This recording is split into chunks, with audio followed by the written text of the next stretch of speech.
Tātou tālu. Lea tua pa i aelo mātou ta mae whawawau. O mātou iei nei tae ao i lo lofa ma lo wanga le lei whasoa. O lewa wheloa i tai o lo tunu. I le maota pāre mene nei a wā la mātou ngā ruenga māsane. Whawtei tele ta mai lo le tūlafo ina o auna. Ia, i lato soifua maua ma le soifua le lei.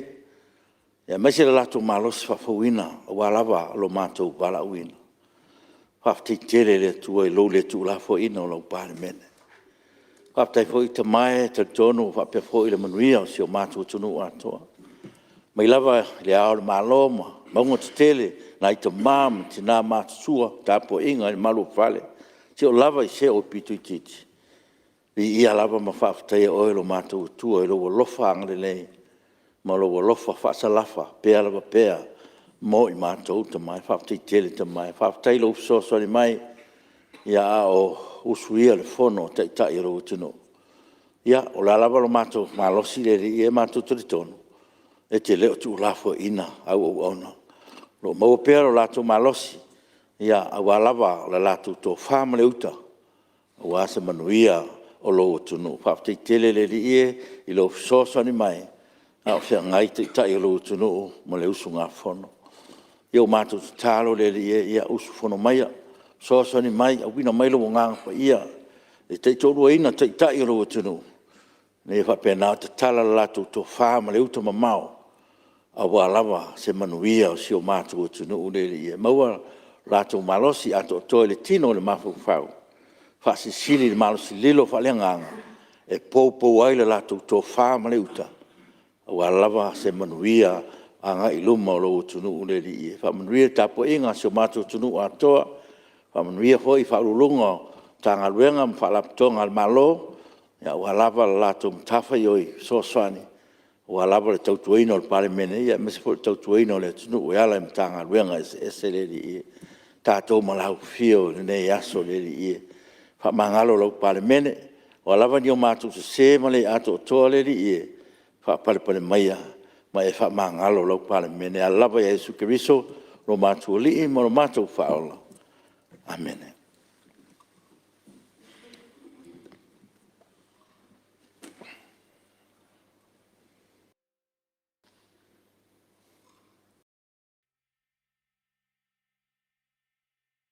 Half time.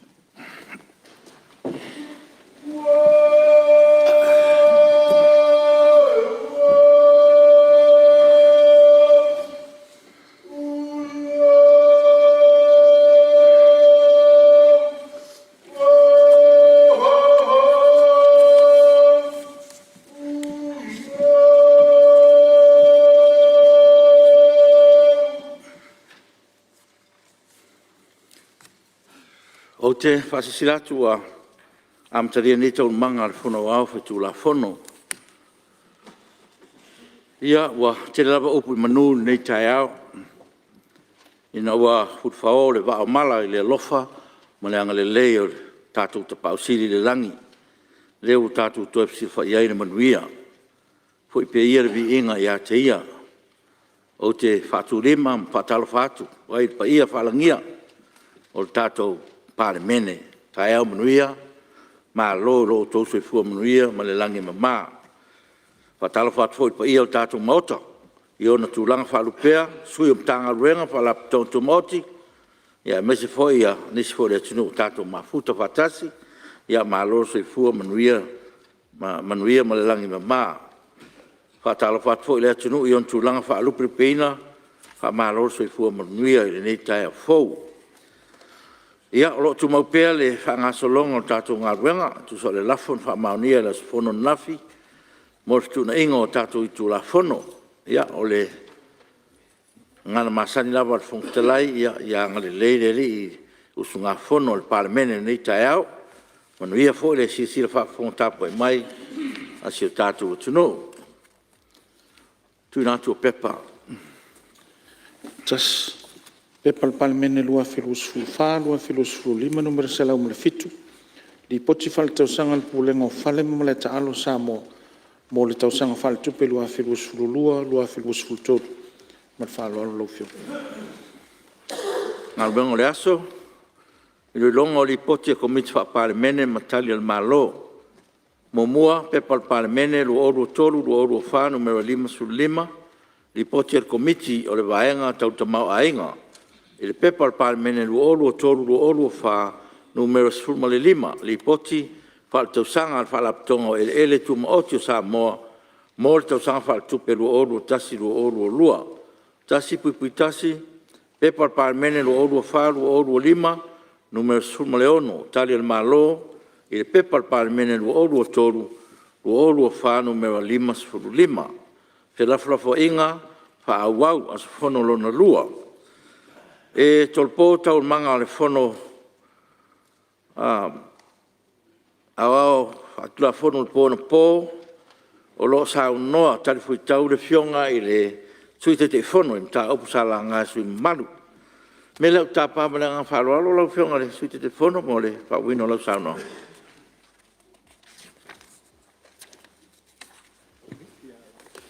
Patai atu lau fionga le whawhetalai. E tono le ua. Umana e te tōli niu tua oi. Awe foi me tātu sā. Tātu whatkinsia le whatasimaile o nganga le tua. Le nei aso tātu fontanga. E ilma natu tātu awe lea. Lau whonga wawe ama. Whonga lavo tātu palmene atoa. Si e whatasimaile o nganga le tua. Tātu tau mga uma. Ia e ua me manuia le nei aso. Mele mole atu whafta tele e lau fionga. Ia e whatalo whalo i atu ni tai au. Lau fionga male. Malu o palemene. Le fio lau fionga matai palemia ma lau kapineta. Ia a pe fo ile fio atu le. Le nei tū le su te tai o le tua. Te tai o le tua ngai. Ia tai nane sui malu uma lava o palemene ne Samoa. Malole tawatai malole sui fo mlau le lei fatalo fat foi faulunga mtanga luenga o fatis mai le aso malole fatis mai malole on sai talo fatu ile official fono sunga ile fele tusi mal sui fele tusi il dato fono malole on sai le aso na foi lo to titi tawavi fatalo fatu ile kafonganga Samoa mai lavai so se pa ia na lenga e ona tulanga fatupu tulanga fatamali ona tu malu umalava fatalo fatu i au ngale tua o fale le malu ia tu uma o Samoa lo to talo le au male po ia ina ia manuia se tato atu va malo ngolo tu fo e ngalo fai fa tal fa tu i se tu malo tat petea ai la vai malaya o ngase pa ia fa le pau ya malolo to tapoi malolo to talo ma wai se manato to sui ta wa vesta to leo ya to no le fai Samoa ya tapoi mai te to tam fai tato o fai lo to sui fa so tato sao i ta upu o tal no nei Kau fiong al bang talai. Mai atat puntanga po o lo fa ngasolo ia. Ia taliatu i ni sim ta sa alia sui mamadu. Ma pe no fa la to na po eto valu ila to sa alio la to manatu. Ne foi sa moli atu la vala fa ftai i ia ila to sa fali manatu e loa ilta ua o li poti nei fali yo finangalo sui mamalu o palmene ya te pu e ai ngai ngoi ngal tanga luenga le minsta ma pele tanga luenga ia mo le anga ila vai luma le unga lava ina ia le leila unanga ia ma mol manuia mo tanga uma o tratu atu no o lo mana mia le unanga le foi tanga luenga e o mai la te mu mai tatu fontanga po o tu la u tala ile se va nga sa fa di esta sui e nga tatu mala ta polo ia tam fai ina ia nga ipe ia le atinai ina i fa leia ia le unanga e ala le toi a mai nisi ta val ta polo ia mo la to ile o man mala mai ta longa ni ta polo e mana o mi ala va ta vale le ala na ti lot ia e ta vale fo le nga mai fulu e ta vale fo ia mai si mena fa tau te le ia expenses fo le tu per tono at tau na fa le wa ale le mau fo la tu pe mau mai le fo fa tau le palau fa tau ia mo fa pitoa mo ai ia medio greens te le lati na sa tam fai le malata polo ile tau sanga lo tano nei al tau sanga sui ia awone no fa toi mai ni sta va steli wa tai mi fai ia tone me steli fo ia no ia mtanga luen mana mi ia le tele ta vale tofu ale ia le ahuma le malta vale ele ma fai o no isi ta vale sa valis ia tau whainga na ia maua tupe maua lea ese le pili ese le tau o wha ngā ina o le malai mire ka o le green fee ese ale le hai o le tawali tupe maua la ia le tanga luenga i tonu a me mara tapor la tau ia mai a tonu le ua pa fong mai le sta me le tanga ia o fautuanga na le foi sil fia le mi sta wa i fo destinga tapor ia mo ia fa ro so mai la lo la au ia ai la tua tu ta vale ai su e polo solo mo ia o final o talonga fa pena a vale tonu ale ta ia fa lo so mai la lo fa pulo lo su e o polo o to mai le o final na talonga le lo fion me la me na mi ai fa le ia tidi ma mo uma me na e to nga va o vo le ia mama ma ia lo to al mi sta mo na polo la ta ti mai o le tamo final na le su te tai watas foi le tangata e fai foi la miola e se alme felta along ese me la fe os fai tolo mai su e ia me ne porta por io polo foi e ai ste mi e ale ma fa le polo ia fi alu ai o alu yo ia ai apena o me na sa le winga na le tamo fainga le sa foi toi io le tali na o le fale le sa no yo mal fo fitolai ene me fi fa sa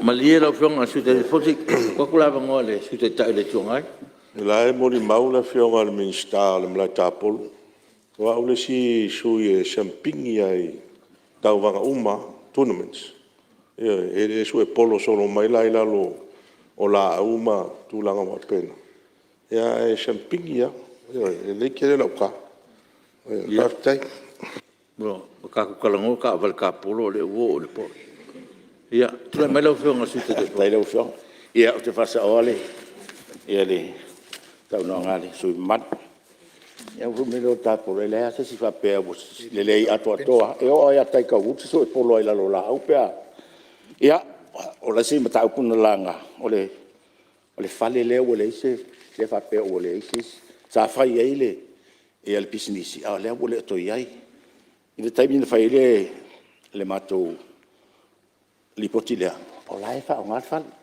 tai min na atonu la o la o le se business to fa tai min ya tonu a mai le si li potilu mai ia la fa ali mai le tulanga le e po a fo ni ma fo fonga ia po finangalo o le tangalueng le fa ngai no fa le le sa ia le business la sa il pa ma da fa i fo business club ya la o yo mo le fo ta te ia i o le se ia tulanga na ona le i afia so te milea e fa ili poti le o la fa ngal te mina tonu ia stai me luma ia na mai le fa mal mangan tanga luang o le sin ta upu sa fa dia su maru o le fanua le son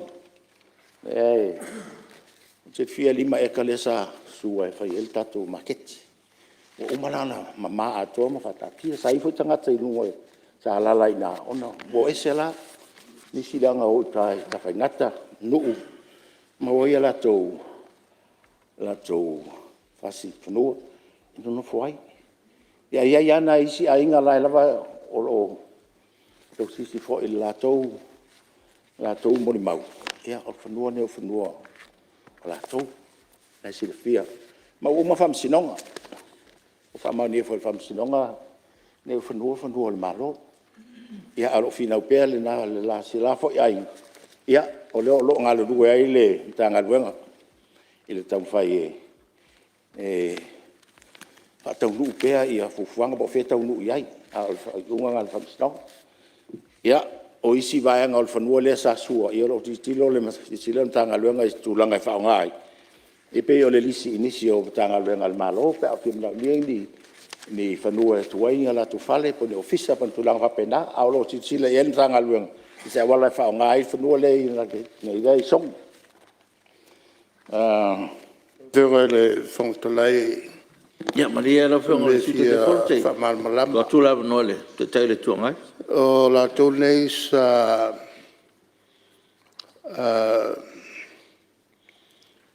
a fia ile tulanga le mafa sa o ia ele nei o ele o malo sa fa ia la to sa fa ele tatu fala tonga ele ia no fonga se ia I ta fengata al mera le tupu o isi ainga o ta tolu ta fa ia la tu ele I ta fengata pe wo ese fo ele ina tele ainga la tu kota eka o le mela o motilo e tingana mo ele uta ale fo te fina wai lo no wenga e mana o I mana o ta a o uma na family ina ia le tulanga te tau o toai ina ia fa lao ele malo moati la el malo ia tu la melo fe ngale tu te fono ia partai le Lau whenga. oi Lau ia whenga malia whawhitalai. ore se tu la mai le sanga no meta Aftai. Taluai lau a whenga o te whanoi atu. Ana wa o te lei ia ili. Ia awa ile whono le aswana nasi. Ia le o tonu ale mta upo foi. Ia langa le o tali tai. Whamulmule lau a whenga. Ale ai ia o ele ia fese lotu. ewa tau tua penga ta sanga la fe ngol manu o le o fa nga solo le tali su te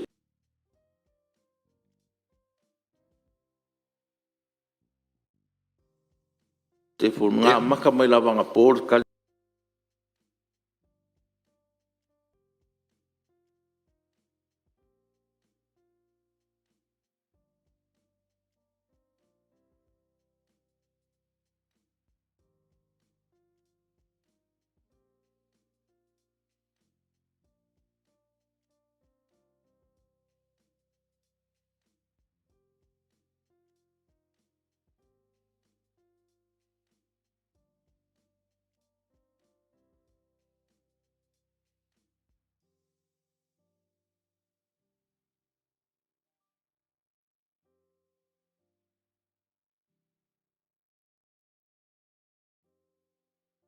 su ke po ia ele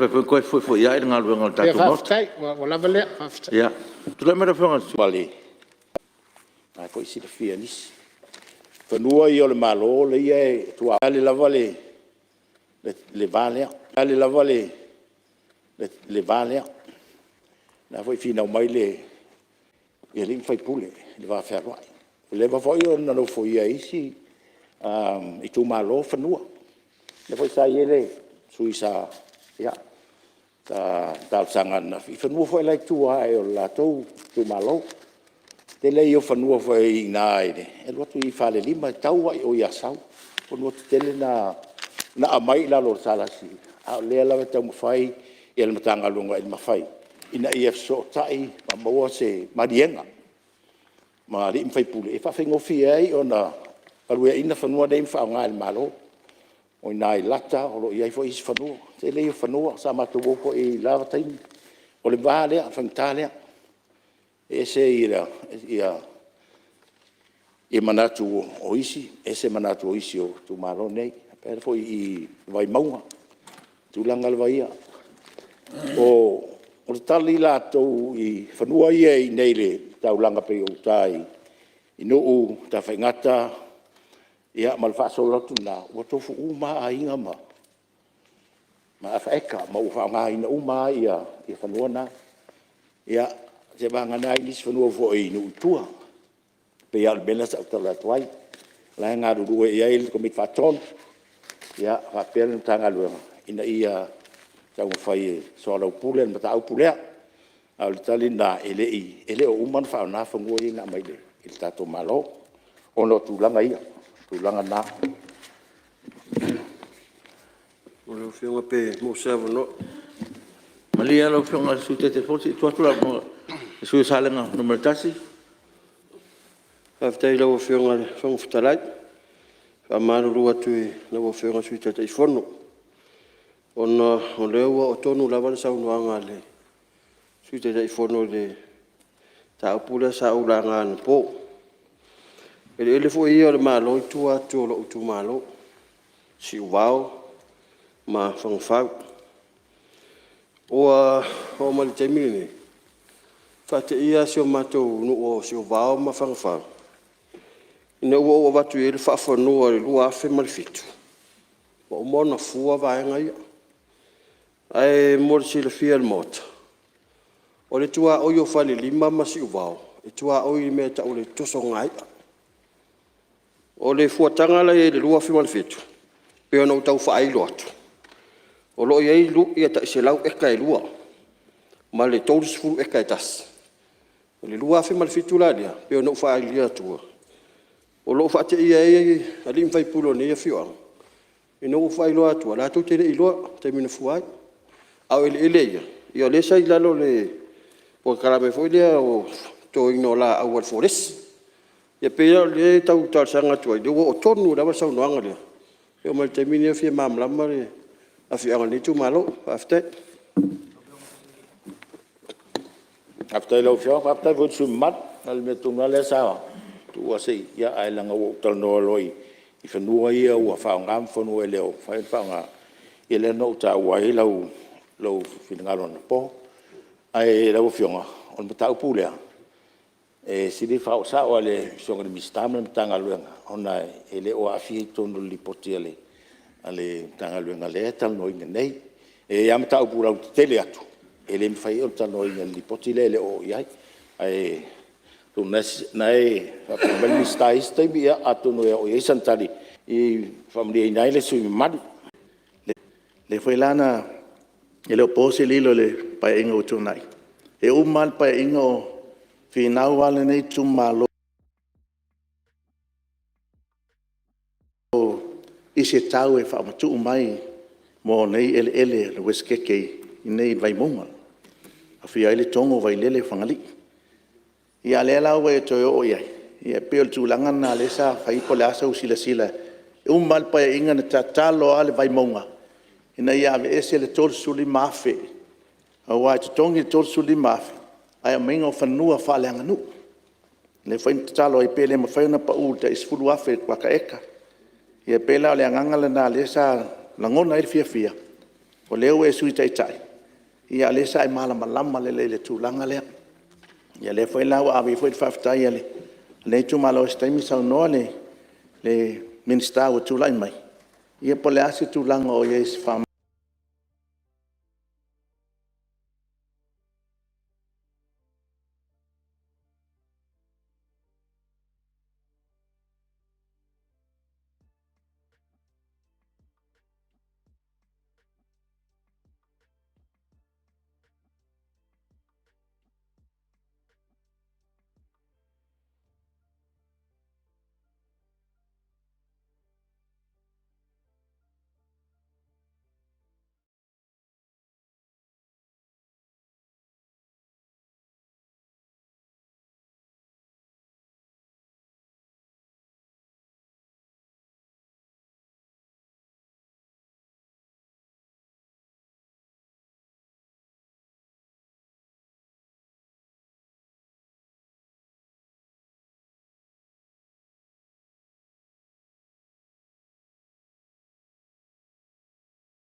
Ma venga wa le fina wa se nei tu malo.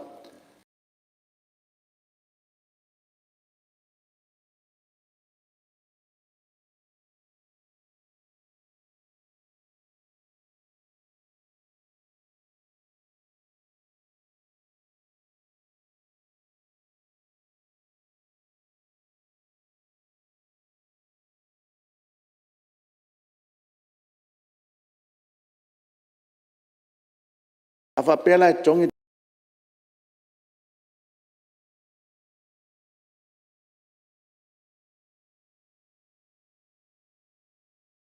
Torsuli fo anga le whainga lea. Ia tawhiai le mele na tupu. Le ia na avatu fo i wailele. O lai ainga. Ai o maere ua whatau. Ua whatau tangata whapena fo i maere. Ele ia i whalau niu. Ma vaitele uta. Ua whatau i tangata fo i teletupe. Tarata mai whafo. Ele sa te torsulua while masalau. Ua whatau i le lua sala wafe. O isi ua o le lima sala wafe tā la. Ua taunga tā ai. Ai o le mea ua tupu. O le whaongaro o le seleni. A ua leini mea no whai. Le tūranga la le pui puinga e le ele nei a vatu. Nā ala o le whatau ngō fie whapela le tātou malo. Ina ia mawhai on a fort. Whai ngō fie tangata o le maua ia ele tautau ngō fie ia le tātou malo. E mawhai ono nofo ai ma la tu whanau. Ma whanau, o whanau. A le mele ua tupu, ua tere ele ua umia ne e lato tele tupe. O le whainga lea. Le lasa tau mwhai ele tātou malo. E whaisi tu la fono e mai pasia i tonu o le pale mene. E sa ngaruai le vaenga le tu la fono. Ai o ese le whainga malo nei ele mai. Ina ia wha malo siel whainga lea. Tau fiofi ei tātou whanua. E watu i ainga. E o lai la tu whanau. Nau nei lo mele o tupu. O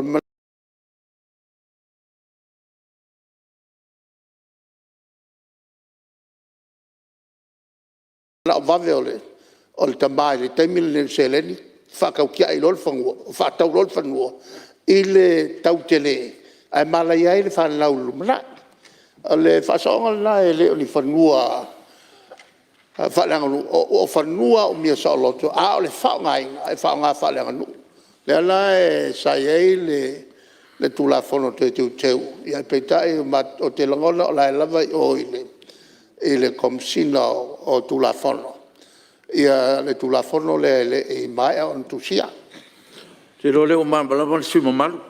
Tau a fōi le tula e atul te le tuangai. O le teimi o whainga malo te ruaile i eile pupuanga le. Ia, te tonu le o manino. A se teimi sa unoa le whionga le ministaro. Ia nei teimi a po le asa tūlanga o iai. Fōi le na ia manino e tātou mauta. Ia, ma se iwa ai pena la ngai lau launga le mta upu leo a mai pe o i tonu le poti an mele la. Toso o mia tātou ngā ruenga. Lo whionga su te telefono pena launga e le sui le mele la umia tātou fono. Io e lau whio. Ia, whaftai, ia, leo maua. Mai o te wha o le mawina le sa o le sui lea. O le matau pua nei na la ngā le sui nei talu la von saunu i le palimene o whanua ia ma le tau. I lalo le tau. Ia, a leo wha matu ele whionga ele taitai. Le sa, ia ili nātai mi fo i ma le unga leo whai. Ia tonu o le whionga le Midstar, ia ma le law reform, ia, po le law siri. Ia, taun wha malmamainga le tūlanga lea. O le malmala mai fo, i leo sui mamalu. I le tūlanga lo iai. O le ngoinga le malo pe en whetale atu o le alofo i tangata nu. Tata i le ata ngō whiwhanua. Ia, o le lenga na, o le anga o tupu. Whatau i la fo i pisinisi tele tupi. Ia na o leo na tangata o tata o le lofo solo mai pua. Ia ai. Po langa fo na o le ale mamalu ali i mwhai pule o nu wale la. No fo ia tata nei whanua o whatau. Ale le la pasa whanga solo langa o vave le ale la pasa whanga solo se i o atu i la. Ia la o whasolong. Ia ale la o. Ia o mai na. na voi sa tale roi mo meo o awala i nen tatano na po i pula fon roi so nga awala voi o hinga i awala tu lang pa pena ia tu no mal malamal na vai ole tau mun buli lot fio i do fio ole melo ole system le o fa ngai ele tanga luenga ta umai i ole international financial reporting standards. Ja, for afsending yes, dat is zo'n accounting system. For laat se me atole wa mai. Ja, ele ai o me standards. For ele ai. E tau ona ausia ila to fa nganga le mefet le. Ina ia manino mamala mala mai. Ia ila to reporting mai o la ko financial reports e mai. Ele o se sena va pe fa tau me se fia milionga le software e me fa ne alwi to no ole lato page ya download mai ya ole system le o le o sta fa nga le sala si ile to sanga le fa tu a ole van fa nga e tanga le ngal malo mo mana ngal tato tanga le ngo tupe e va pe fo le e matwala ngo malo si ile tato tanga le nga ole so tu simbal pusili le chief auditor ele so apela se me foi le ma sui ato ia le accounting alimentanga luang ai o mana onga o standards ia to no system me ta ona o ia e mal malama i uma foi ia ai nga tupe ta ona maua ele mtanga luang ile taimi me fa ngoto sam o isi vai nga e awane i tu va pe ai tala awane i tu va pe ia ta tia telefonga ko longa le mo e ya standards e tau pe 4% tu pe na e tau on tam fai mo de la e fa bu fa nga le tanga lu ma wala tu tala ia o ta te le ale nga system ole me fet le la lo o la tu nga luenga a me sel tau nga mai o me o lisi ia o fanua tu lang fa pena e ma fa nga ko na rato fa nganga le vaenga le e mal malamai i tupe no mo mai le taimi mele taimi mai lisia pa o mo na fam tu wat ia o swa mal mangana ai ato no ai tanga te yo fi mal malamati ia se tau no mi sta ale o lo ava no al tanga luenga e ang le fa nganga le ia le system le e fa mal malamati ia alo tai ya ro fiong ai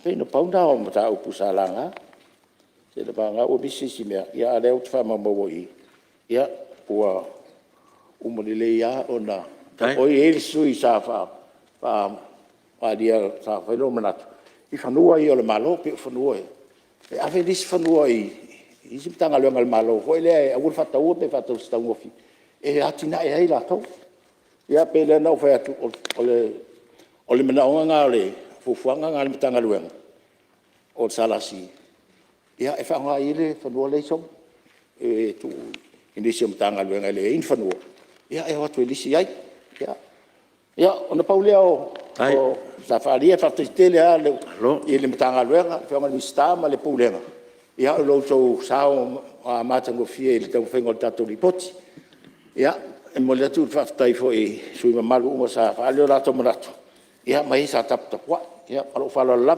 alo fa tai sa no lo fonga le fa sta lai fa mo sui te telefono ia o le wa fa i bon sa no ngale sui te fa tai le yo ona tu langa o le mato committee ia ngai me io ke lo le sitting ia fo ingi so sui fa i pule ia ko o le nga e di ako nga va ko ma ko sui kai fongo le winga fo kalanga la ko ro le mis e ka mai le fa ko inga ko le yo o le ke no tinga ila ya ko le fa fonga le wa umale la umale ko biti ma le italiane la ya fa maria to fa la be sui le si di fa ya o la fa fonga le pulenga male a fionga bingskava pe le fa pa ole le ma ko miki ma ku la ya no ai o komiti ka wala ma ko ke fongo mele ya le usa ngo mangingol ke fongo ma di e ko langona ia le o mang sa ngol ka ko kai fong ia ko kai fong ia le la fo le fionga minsta ia fa la ke le mengi si me ia la fionga minsta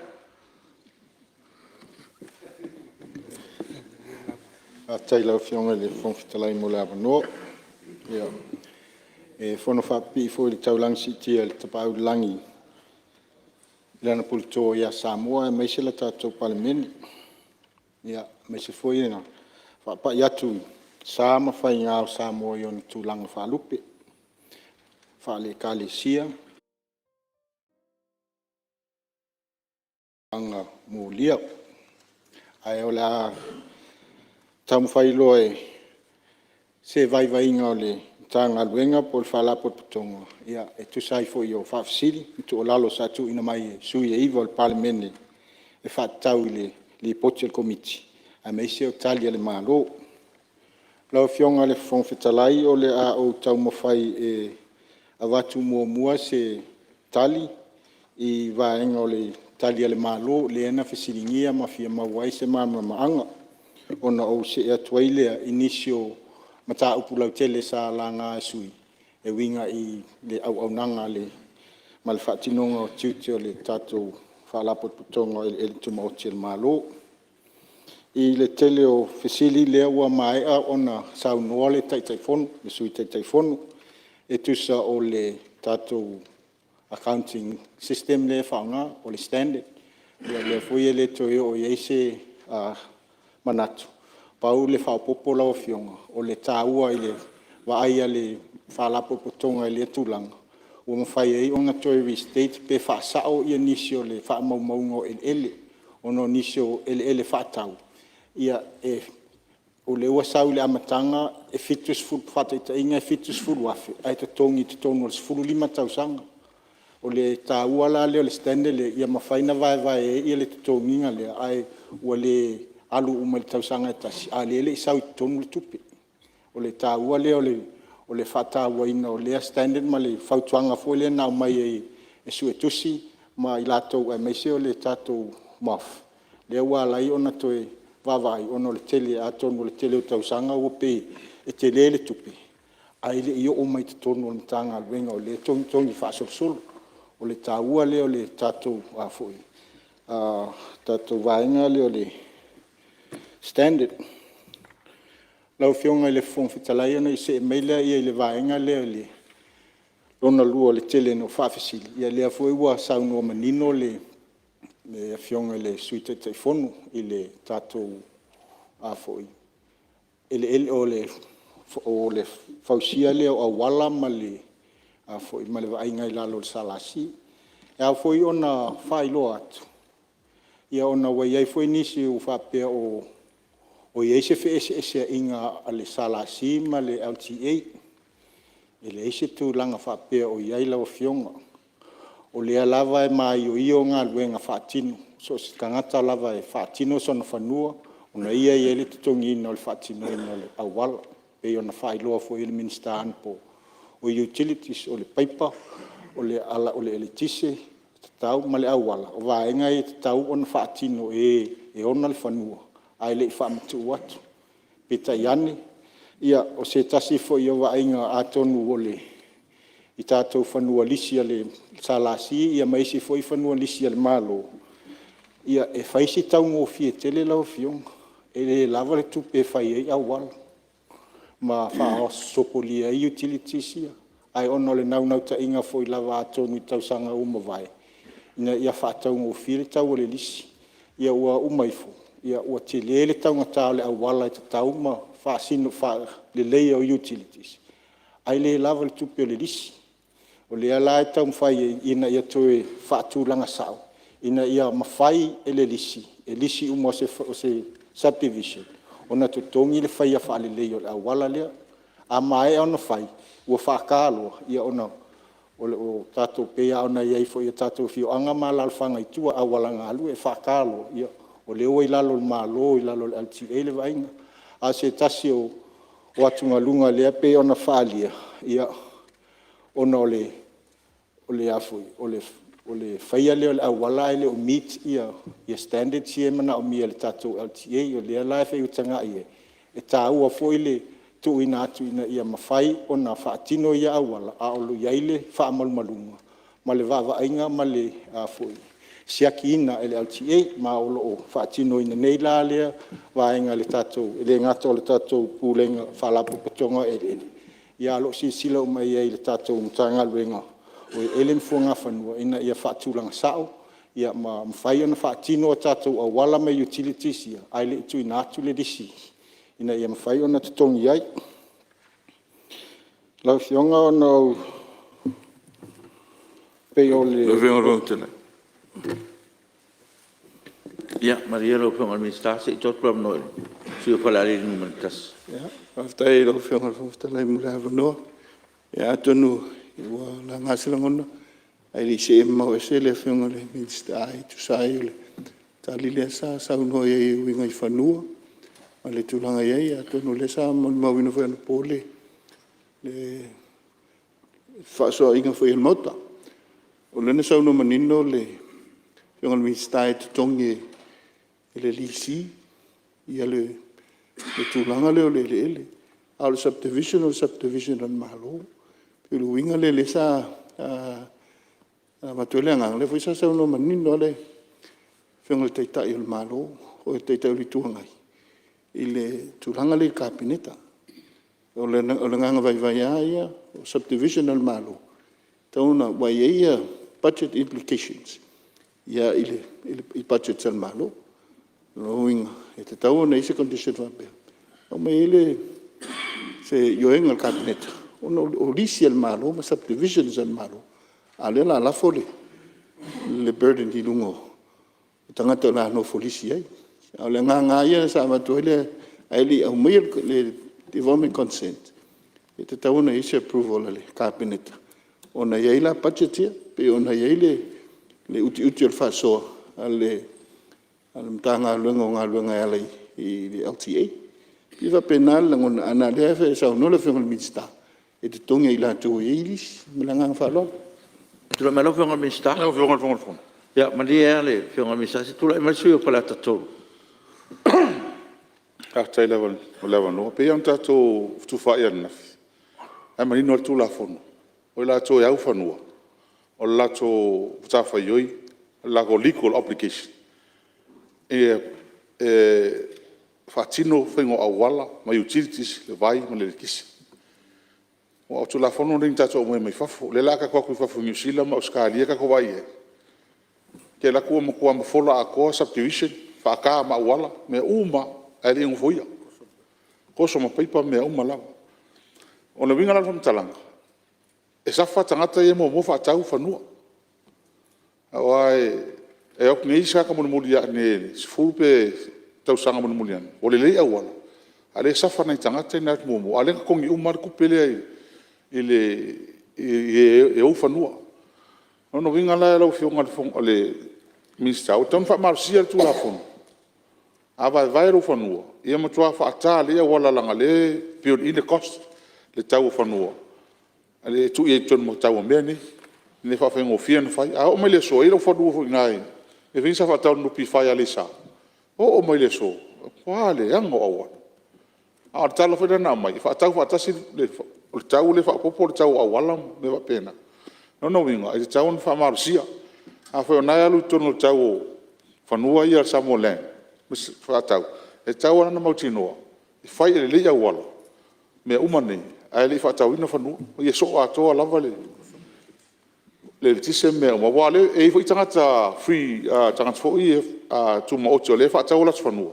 Al mea lava le tasi. O le alo mai lato application lea le whatu la whanua. Man whara lava. Tio me lau fionga minister? Tai lau fionga le whangwhetalai. Ia tonu le woto e whaamanino mai le vaenga le o mano tarano atuai.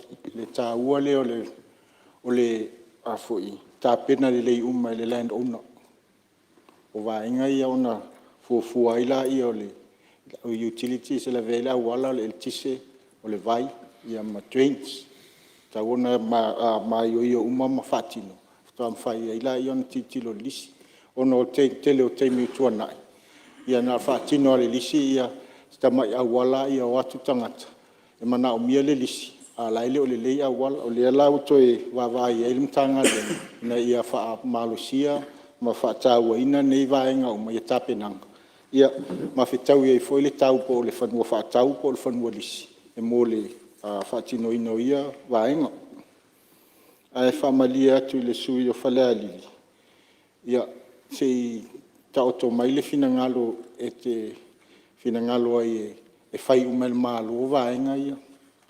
O le tāua leo o le lisi po le whātau ina o lo whanu o lau tupe mai tau na contribute a whai o finangalo le whai le lisi a mai se si tupe malo e toi whai ai ia le e se mai tono tatou pache ia tono si tūlanga whaingita lea tūlanga lau fionga le whongwhitalai o na ele mawhai o na whaa a fui prejudice ia le whātinonga o lisi al malo a o isi freehold uma e fa e to tongi e tauna ia te tonu as part o le tau le whanua ia le fa tino ina ia tato utilities la fionga le te lai pa mon mulia ia ma le la fionga me stasi tu la mesu fa la li momo le lo famo wina le ngang fa lo le sa no ngal fionga mista io o fanui sa no le fionga mista le lisi pe fa tau le ilalo salasi o fanua le malo o le ownership o le malo a le la fa pe o le la lisi atu ia pe on sa no le sui falet le responsibility na ia le land owner le nganga le na e le fa pe o fa atu se la fa si fa fa pito le ai o no fanua le malo le lisi atu ia fanua le malo le fa tau atu ia ola ona responsible le malo e tapena uma utilities ia ai le lisi na atu ia pe fa tau ina tu mlanga fa lo tu me lo fionga mista Mati le ule mal malama le sa no mai Ia. sui lo fiong. Ele se nga mal mele tam fai atu ai.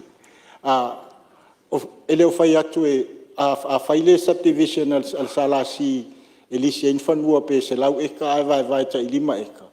O le ownership o le final awala. E ta taunga tongi salasi ele fatu peina ono fanua tau salasi. O le tau o le fanua o mai le lisi le la fa ma tu e se atu ai. E te tauna involve i le tau o le lisi. Ia le whainga la wala le wa le mwhaiona o na lisi se lau tāla. Ia le eka. I expect e whaakale a wala. E te taulanga incorporate ai, ia ma expect e whaile le tise. O le tāua le alo fionga a tonu ese le a wala o le sila mai le fionga le sui whaipule. A te tusalawa o le cost e pea le salasi.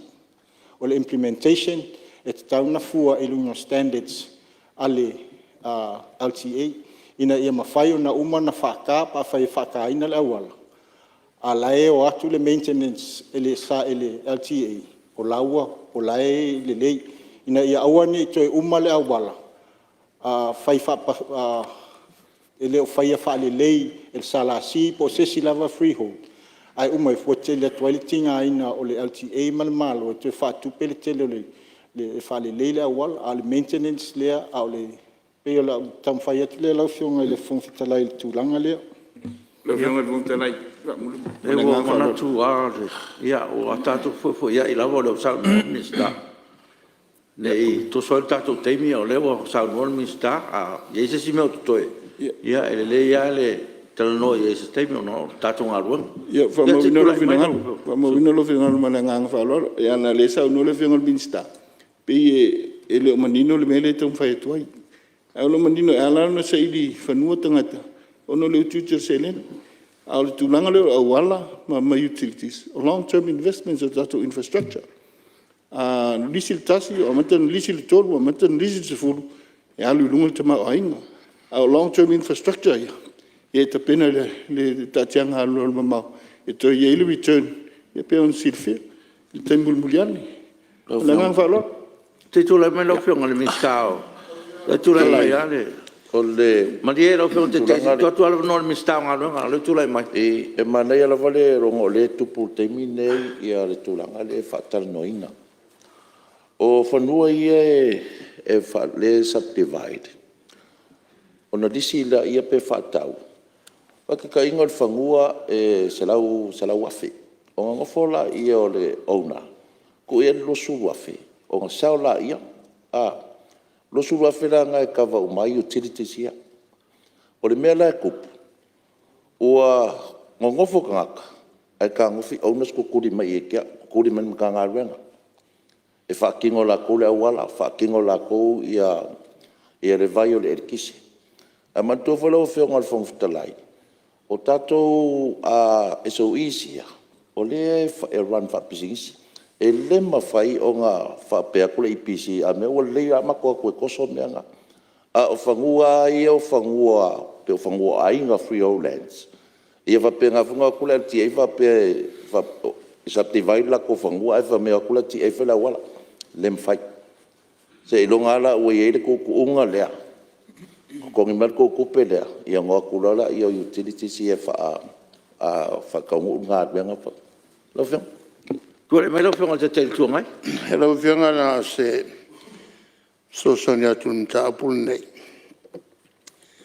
Ua ole vaivaenga o whanua i whato awhaine tau sanga ia whewi sa lau i vatasi. A o tua atu, wa whanua i o le malo. A o tua atu, o matua manino ia le applying o tu la fono nei.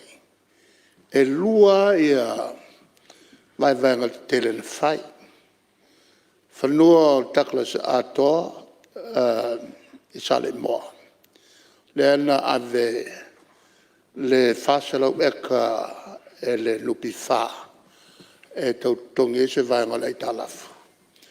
Ia ma whanua i o Bob Croft le ana whatau e sui vai. E le tau sanga e whiu salau i wasfulu. O le whataunga la whanua nei. Le ana awala mai lupi wha e lava se leni.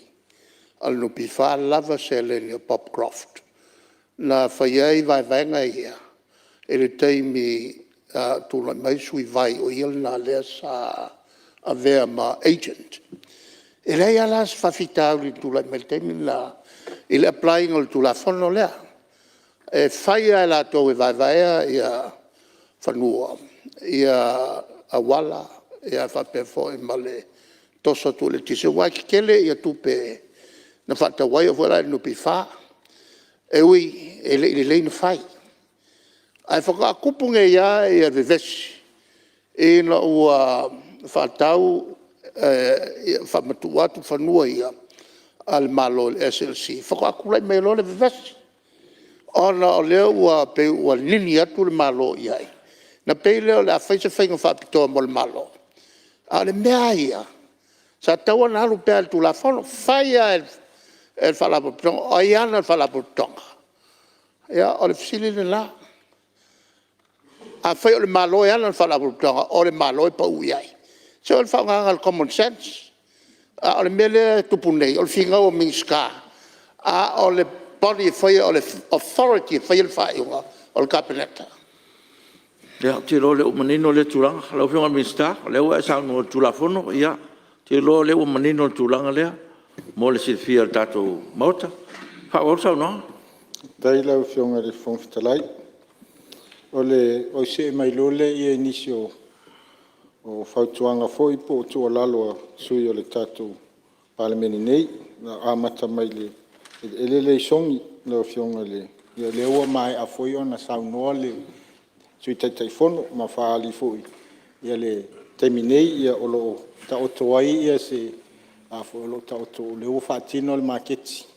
A le songi ia o lo ua ta oto nei se ia se teimi e whai e se fofuanga le kapineta ma tātou malo ai o tangata uma ia ua uma na whaapea na saunoa nisi o sui. Ia leua maua o lātou whanua ma se e ate atui. I vaenga i o tawha ingata ea. O le fwe ua mai e alfa masinonga pe o na saunoa le sui tai fono. Ia le ua whaapea o na lapata i ai a inga i o tutoe ina ia mawhai o na si tia loa i ese ma le ele i ele u whaapea o na whaamatu uatu ma whaatau ai o lato whanua fau. Lau thionga le whongwhitalai ono se meile se tasi foi ofisili e le whausiaina o le tātou maketi. Le e whaapea pe wa i eise 5 miliona whaapopo. o le talipupu e le ai. E le ai se tupe whaopopo o iai. O le tala salatua po se manatu ua whapea o iai se ia o le saonga lawa fionga. E le ai se tau whaopopo o iai. E iai le assessment sa whai e le au konkarati. Le ana iai le lato manatu. E ta tau ona toi whaopopo se si vaenga. A o le tatou engineer po le company, le project manager. Le ua umana toi whai iai. O le eito tonu lava o scope o le tau tenda, ia le whaatino ino ngā luenga ia, mai o lo tu maua i pia lava, e le ise whaapoponga o iai. O lea le lātou li poti fo i nisi whaapoponga, o lea wa uma na whaatino ino le geotech study, lea na au mai ia le lātou tenda, ia o lea fua lava ia le whaatino ino. Lau fionga le whongwhitalai o nau se e meila ia le tūlanga leo le malai tā polo i whaleata. Ia le anwhaalia ni sio sui ia le sitasi o whale lea ua le o toe whaonga ina. Ia ina ua whaamalo lo foi ma whauma le konkaratia le sa ia waia le malai le whale lea. Ia le ana whaasala lau ai mo tolu masina. Ia mao le ua avatu tonu ia tenda ai e lātou te o lo ilo nei ele ele whalapot putonga ia se o le amawhai ona whaamatu ua tiai e tau aveina le tūlanga. O le tūlanga i tātou malai tāpolo ia meise foi o le tālosanga i tāwale fou ia o lo sila i eile tātou whalapot putonga.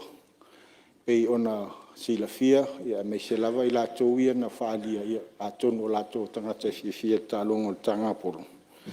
Ia o leana au mai tausanga o te anisi leana whaafou wa le tele o le fleet o lo iai fo inisi o tā wale tua ia lo tamwhai e to en fain whale lei ona e to e fesu ia ia al teminei o lo o lava tā pena ia ai iai lava le nau ta inga o le tātou whalapo patonga. Ina ia mawhai ona si itia e le ngata o tā wale. Ia whapea fo i le si itia o le au nanga i le ala le malai tā polo. Lau fionga o nau se e maila ia e se tasi o le foi wa umana saunua ia i le sui taifono i se tālosanga mo le whaamatu uino ele mo SOEs o tatou whaalapo putonga tuma o tia malo whapei o le official ngā luenga o i o tālonga, mta ngā luenga o tālonga ia ma le tatou whaalapo putonga o whale tuma o tia malo. Ia o le teiminei le tu whaatasia ai o le mta ngā luenga o ele mufua ngā whanua. O ngā luenga mua ia o lo ngā lulue ele mta ngā luenga. Mua o le toi whaatinoina leo le land reconciliation. Ona e mai tau atu. Ia inisi o whanua o le malo. O la whapere sa la si o la tau e ona. O la fwoi whapere le stek o la tau e ona ina. O la fwoi whapere le MNRE o la tau e ona ina. Tolu ia tūtino ese ia o le malo. A lai claim o mai la tau whanua e tasi. Ia o vaenga ia le wala i una o tau a tono se whataita inga o le vaenga le nsaunua i salenga i whangwhau. Ia ese whai unga le kapineta sa whai tausanga o tuanai. Ia le nonofo le si vaenga le salasi ma se si vaenga le whai unga. Ai nonofo i si vaenga le stek ma se si whai unga. Au nonofo fo le MNRE ma se si whai unga. O le tā uala le nā le teminei e whainga tā ona o lo tamo fai tu fatasia uma ma fai ese se fuafuanga ia ele ngata la o le tatou o ele ina ia ma fai ona lisi atu ia ale faunga ino ia vaenga ele uma le tatou malo o ila e ma fai e tape nai foi ia po le ale fa matu inatu e ave foi se pepa il cabinet pe se whamatu ina pe lisi ta la pe isi lisi e whai isi matanga luenga po isi foi a paanga. Ia pe alu le commercial value, pe alu isesi special valuation mo whalapo putonga al malo.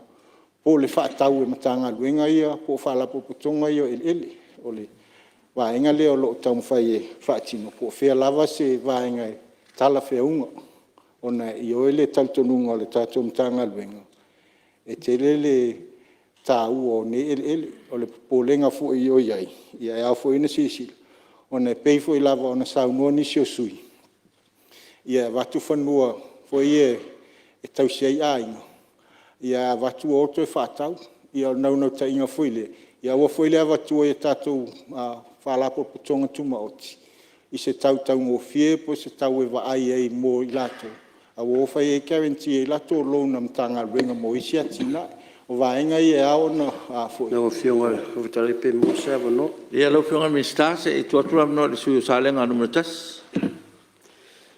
Haftai le o fionga le minister te foi mo le tali fai tau o langona foi ma hafse sa tu inatu tu langa tonu ale na laina o langa ina vaenga le pe ona o fai loa o mal te mine e o maua se file mo nei tu malo ono lo afe mal fitu no to sala si fo no ia ai o ele ia o ele fasino tonu lo tu malo si ubao fangfau sa lenga ai sila lo fionga mi stata wala tu lo fionga li oftala ele onga lu ina e si ubao fangfau no o la uma tele na ave falima o se mea lai whaano noai o le anga i mai o le sia fi anga lua ele fasino tonu i lo utu malo a le mata atu ma se la atu o le fai pule ma pule ngo fi anga pela le ale no fai lo atu lua fe mal fitu na foina i le salasi ele le lua ta se lau eka ma le tasi le tosu fitu eka a se lo fi anga ile mi sta ele e lua tu ai tu sa lenga ta milo atu motu umma ia fi anga fale lima awala vaisala hati ane ele ia tau ya sa mele ia le fui mu male yo o le papo lenga le na ma tu malo ono le wa motu atu ai tu o te le afia ia e tu malo le ala tau am vasingan a lo wa ia tu malo le talo no ona le ala e mena ile sivang a lo ile sala sile sivang ia ai tu atu pela o fio o ba mana ia foi lau sau noang a lisi mai ia pe fatau motu ia au tio fo pe atu fatau motu ele la volo tu malo ai te fa foi mai isi wala fal tu la forno pe atu sai mo finangal fa afta No reu maneno le sauronga minister o lo whanga solo pia ngā rua ngāle. Malo, ia lau pia tatu un sai. Ia lau whionga minister. Aftai ia ta ua le vaenga le nsau no e sui o le fautuanga. Le lei pele o atu le matanga luenga. A le o avanua matanga luenga. Na fio atu le o le tatou i tūmalo, tatou whasoa. Ia mawhai e o na maua uma pepa o wha maunga. Ina ia mawhai e o na awhoi. O le ase se alu iluma o na le mawhai o na o whatu nei po ai lau alisi e se lau eka lea le ta ua. A le ta ua ia o vaenga tatou te whasoa ai i le matanga luenga. Nau whionga i le whongwhetalai.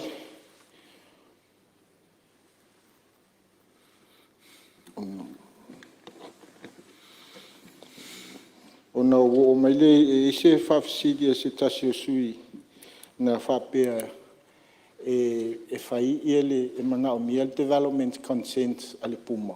E fua i whanua. Ia a tonu o lau lea mai tau o tuai e le sao lea whaupunga. Paule te me mana o mia ai le development consent pa a whai o le a whai se atina ai i lunga se whanua. E a whia i le whainga o le awala po le whainga o se whale.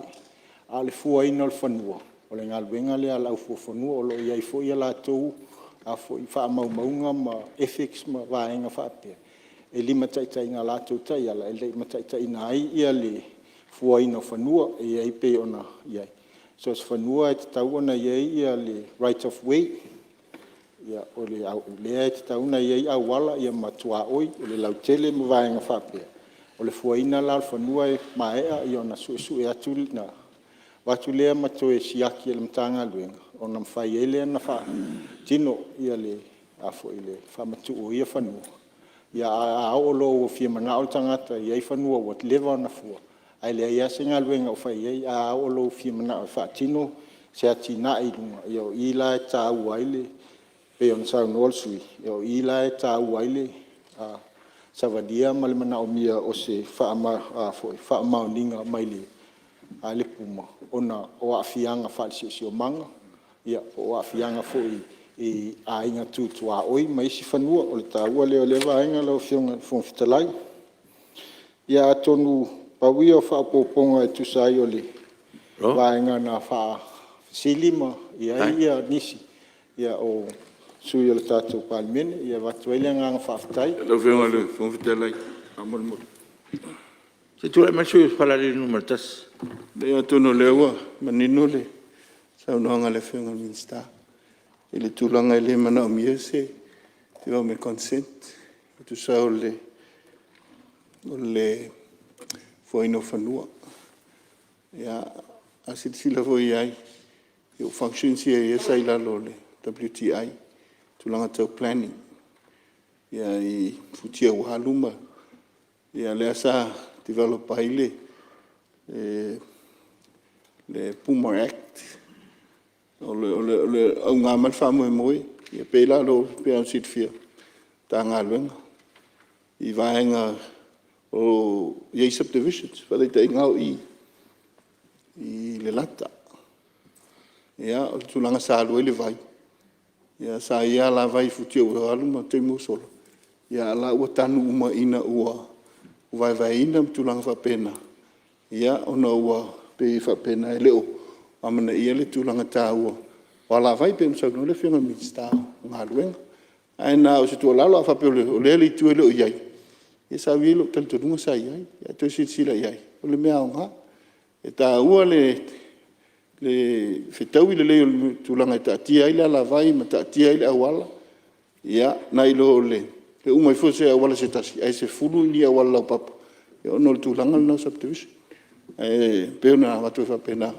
ia so sone toile tatum ta upo fa mawina sino ngalo me fa bista tu le mero fa bista na fiunga le fon fetlai ia na no to half time boli manat ma fa tuanga o la to si sila iai ai ele fa manat tot foi o la to fo fanu tai fa tau sanga wa o ngafto mo lo fa ilonga fo fanu wa fo fanu o le vaenga umai e sila iai ai le ifuaina le whanua o le topography o a vaenga ma aisi e vavai mai e fua iai le whatinonga o le fuaina o le whanua o le ala foi le o lo ave le whatutuanga i fua whanua o le ua umana lato wa onga ma lato sila fia uma vaenga ia ai ele o tu uai le whautua pia iai o le tātou mtanga albenga i fuafuanga ia ai o le fatu tuanga le wata oto ia i le au fofanu ono lo ia fo la to malmang ele na li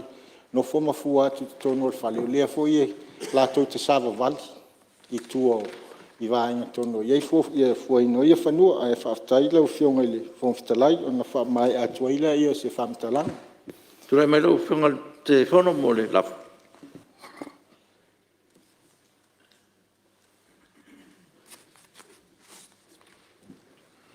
o whionga le whangwhitalai o te whātū le lafo. Nei e whamaunia le whana wao li poti o komiti e pei o nei le loina. Nā fulela o whionga. Alua, e sui o whalalili numero lua, whapea whaasala numero lua, le pata i tūpā i lunga. Siri po la whamaunia le lafo e whinangalo e sao noma le ioe. Au ese le ai, ua manu malo le ioe. Tule melo whionga minsta mo le lafo le. Tale malo. Aftai lau fionga le fon fitalai ai le whatuina le lafu ia o lana le umatu la te tawa ia watu le whaftai sui o le palimene sa lato silingia ma tua lalo tu mai ia watu foi le whaftai i le komiti sa lato laudiliwina ia le nei a li poti ia watu foi le whaftai i le mtanga luenga po le whalapo putonga i le lato ngaluenga a wale tautuaina o la tātou o tunu. Ona se mai le lau fionga i le fong fitalai. O te whātū le lafu, ina ia whaamania le whanua au, tali al malo i whautuanga al komiti o le vāenga tau le tamau ainga. Whalua, mistao whatuanga, mistao sotainga, mistao aonga, mistao pisinisi mala manuia sili pela fa maunia lafo o fina ngalo esa no mane yoe au ese le ai ua manu malo le yoe lua paper parmene lu olu tolu numero iva suiva li pote il comite tu la fon tu mau tau finga palota ta sanga mo to finga fa vai il paper parmene lu olu tasi numero se lautos malfa ma il paper parmene lu olu tasi lu olu lua numero onos fulu li pote fa tau sanga ale official committee o finga palota mo tau sanga fa il tupe lu o siva lu olu male lu olu tasi lu pupu tasi pepal palmene lu olu lima numero sumal fitu tali al malo pepal palmene lu olu tolu numero iva suiva tolu pepal palmene lu olu fa numero selau fa li poter comite tu la fon tu mau tau finga palota ta sanga ma to finga fa vai pepal palmene lu olu fa numero fas fulu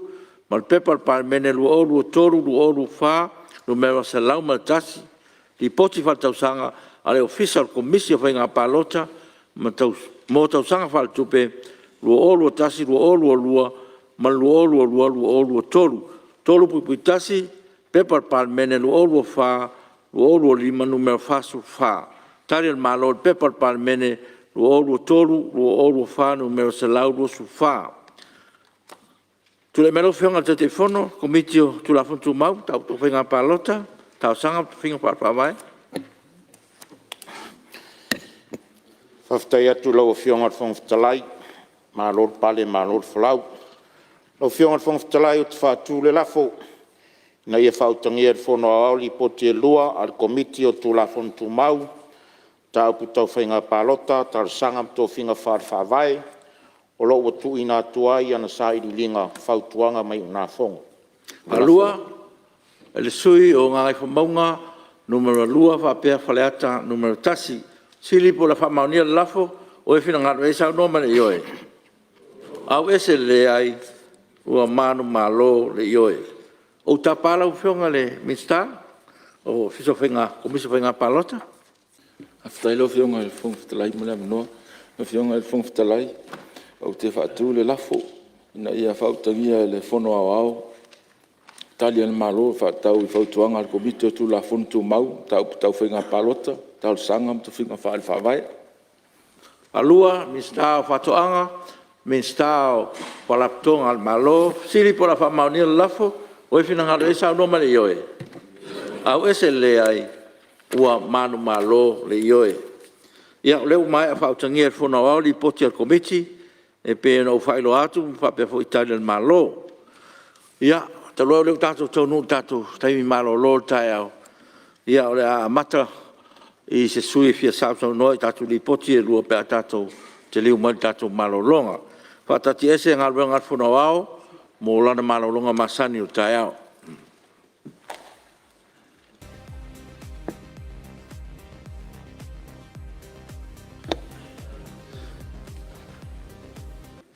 ia ele manatu ole komiti nga luenga fia feloa inei pe a fatato malolonga se tau fa nga solo le tato nga luenga mole lo toe mol tato asfono nei mal fa lo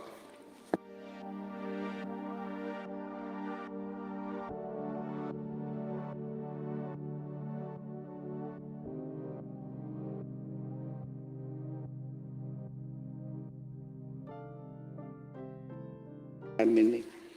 Ua whaeloa mai e nisi o le tātou paramene o tua kutuangia o lo whengai ma le tātou maota. I aso lo toe o le vai aso. E le ngata o le aso whono le nei. Ia, e whapefo i le aso atai au ma le aso whaleire. O le are avelea ma mafuanga e whaititi ai.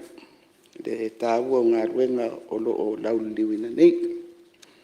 Ma o le ala lea o lo tūra i atu e whātū le teunga. I le lafo na whaamaonia nafi e whapea. O le a whaawaua tātou tau le manga se ia au lia le tūra e tasi. I le awauli ona whatatia e se lea mo se malolunga. Ona toi tau au fia le tūrai lua i le awauli. Ma whaaua wai se ia tolu pō i le tūla e 5 tolu sifulu i le awhiawhi nei. Ia le lafo lea man whaaloalo lau fiong. Alua ele sui pare mia ha pe fo min stau tupe siri po la fa maunia le lafo o e fina ngalo e sa no mane yo e au ese le ai ua manu malo le yo e ia la fa ngasol ta so ngalwenga tu sa lafo lo e lava le no te inga ia fa mai uma tatu di poti o lo i pepo ngalwenga ai o la fu lava fa ngasolonga o fina ngalo sui mabalu. Ia e whaatati ese tau manga mo le malolonga ua mai on whautangia li poti e lua al komiti. Ia matari al malo.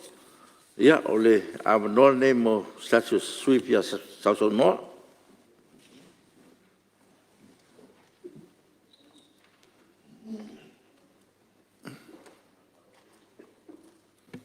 Ia tula me sui o whaleata numero tō. Ia, mua na moli whaktai lau whiongai. Pantanga runga hoi wha maru sino ni tai au. Alo whaftai tau tua ino hono. Ia. Anor whatau ina lavo li poti al tato komiti. Ngā runga whatino. E mese tau o tele ia li poti au tau au ina mai lo fisa whenga palota. E lua li poti. Tolu ia fautuanga lesi li poti e lua lesi li poti. O li poti o fautuanga la ia e lua tusa leia. O le tau whaifa marsia tali en malo. Ia ma le se template. Wa mai en tanga luenga fautuanga ia whai atu ia se template. Fo le o se whauili. Fo le whai poti whatau sanga tanga luenga malo. Ia ma le tasi lisi fautuanga. Ia o le tapenanga leo le lola ma le kiringinga o le lola. A o lumana e le whainga palota o lumana i. Ia me sele tue li stalaina atoa sa mua lo whanga soni. Peo le vanga tonu la le lefi alu ele se manatu. O le ripoti le ale electoral commission. Mana ia, he manifilifia. Tolu sulu lau pe por whapalangi ia o te lai ditwa samu. E se lua sulu lau pe ia pe sulu walu le imo tala. Upu hoi. E sulu lua pe te sulu imo ata. Ia. O te lea li poti e mai pengi au pom foi le. Ia alo la taltonu. O lea mana ia o sa o le mtanga luenga. O mātou foi le fautuanga komite o tupe. E le PSRC, ma le MPE, e la tau ia le regulatinga mtanga luenga le malo. Provided la cosa template. Ya wivio meni. Ele ai ma se a nga te le ia li poti. A mea ele tele se taimie. Pai tau ima nga wa mea pe mai le tau sanga. A le fautuanga sa avi ei. Mua. Nga luenga whaatino le tau sanga. Wa maea. O achievements. O lui tau. Challenges. Ia. Ma le nga ilum. Pauana. Ele a tau. A tosa furu la pepa. Ia ai whaftai o le ua whaaluana amai komiti. Nau nanga oina le nisu. O le vantan whaatino le tūla. Ia mai kako kisi. Eke se lau mo kupu ia. Mau anu reporti e. E kaulanga mese me whengo whiang whai tau e tātou mamla mai. Ia. Ai. Al manatu au tū. O le tātou tapenanga o le tātou whenga palo. Ta telefina ngalo rian whaalia ini. Pe ngā whatia le mtanga luenga. Ona whaia le lista la atoa le Samoa. Ai le o maili. Aulu mana ele tau sanga. A palo se tau sanga fōu. A mai le sa noa le whionga le mista. Tatia tolo ngalu e. Malo. Waftai. Ia wai li poti. Li poti eru. O le take le ngalu ele ofisa. New registration kau sanga. Lua se lau 5 se lau tau sanga. Lua se lau 5 se lau le stala fōu tau sanga. Lua o lua tasi lua o lua. Au whae o tangata le stala fōu nu whai. Al tolu se lau iwa wha. O le lua tolu. tolu se lau tolu fa. Ia, o le tūlanga lea lau whiunga le mista. A whai ole tūlanga le whata atia mo, e rea to se rua whi lima tausanga, le sa fo. Ai a whai o le ta amiro la i tua, wae tūlanga wa pena. Tūlanga na o le e whia marino mai. O le interview lea, le na sau nei ale komisina o whainga pālota, masina tene.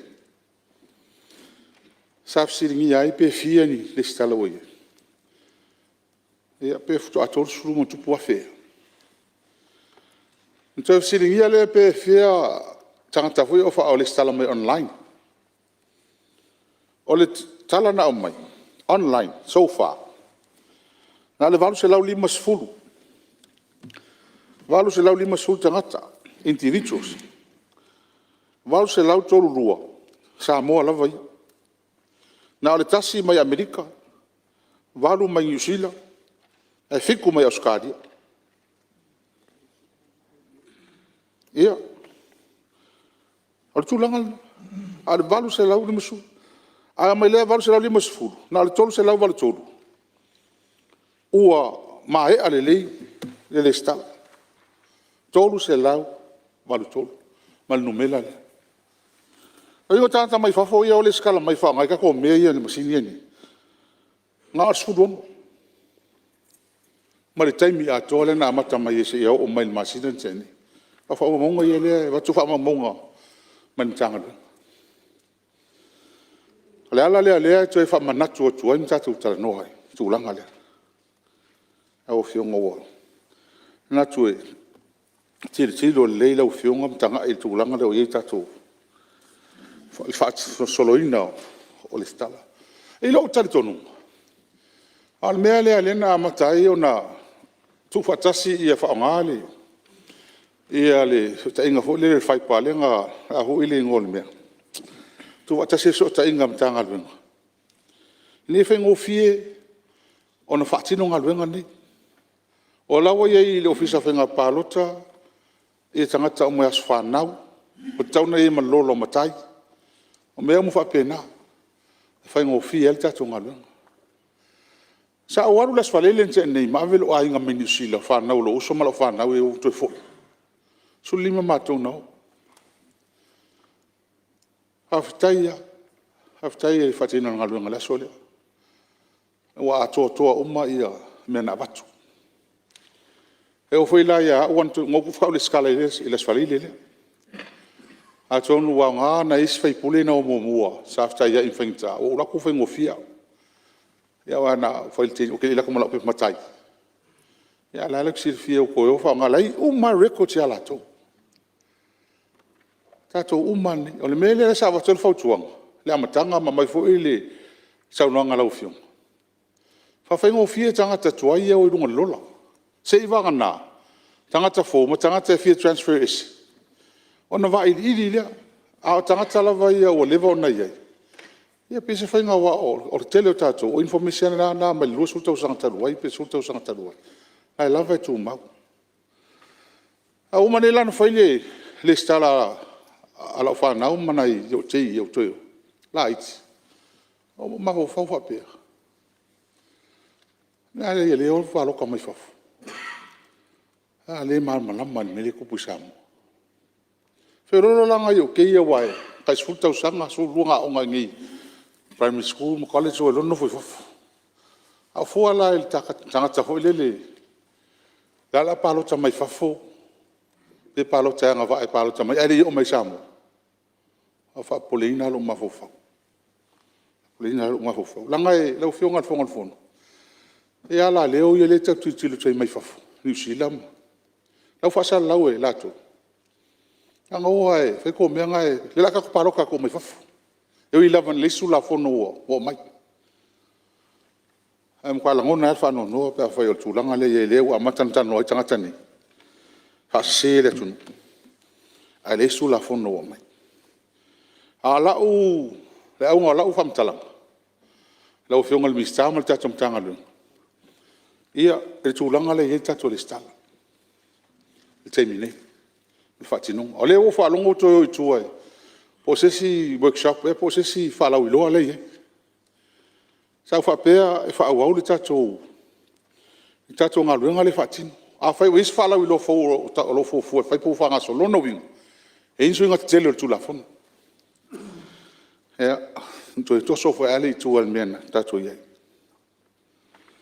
ia o le a faalautele se manatu a lea tamana avatu lou talitonuga alaga e faitaliga o pā mai o le a tatou tio le samoa ma tatou faalogologo i me tupu mai ma tulafono taufaufau mai ia ai loo a talitonuga talona faavae mai le malo samoa ma tutou tasi e leʻi faasaina lava e se faiga malo e palota mai o tatou tagata mai fafo e leʻi faasaina e oo mai le aso o le se mea faamamafa ai le tatou faiga palota me le ua isuiga fou le tatou faia le mea nofo ai le sui tagata palota le mea nofo ai o fea la nofo ia na o te ie oni wala whana ngofo New Zealand mai pe whakasi kausanga o mai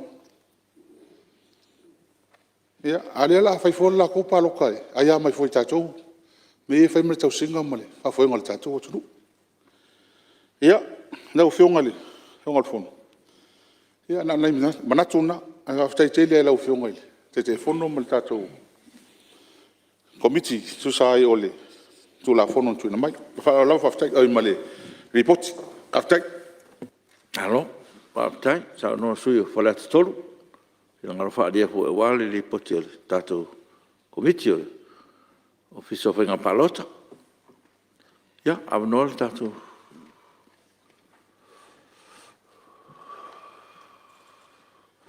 ia le mai tau atua to no ai fa mneina le to te tatou mauta ia tu le mai vai mau no montas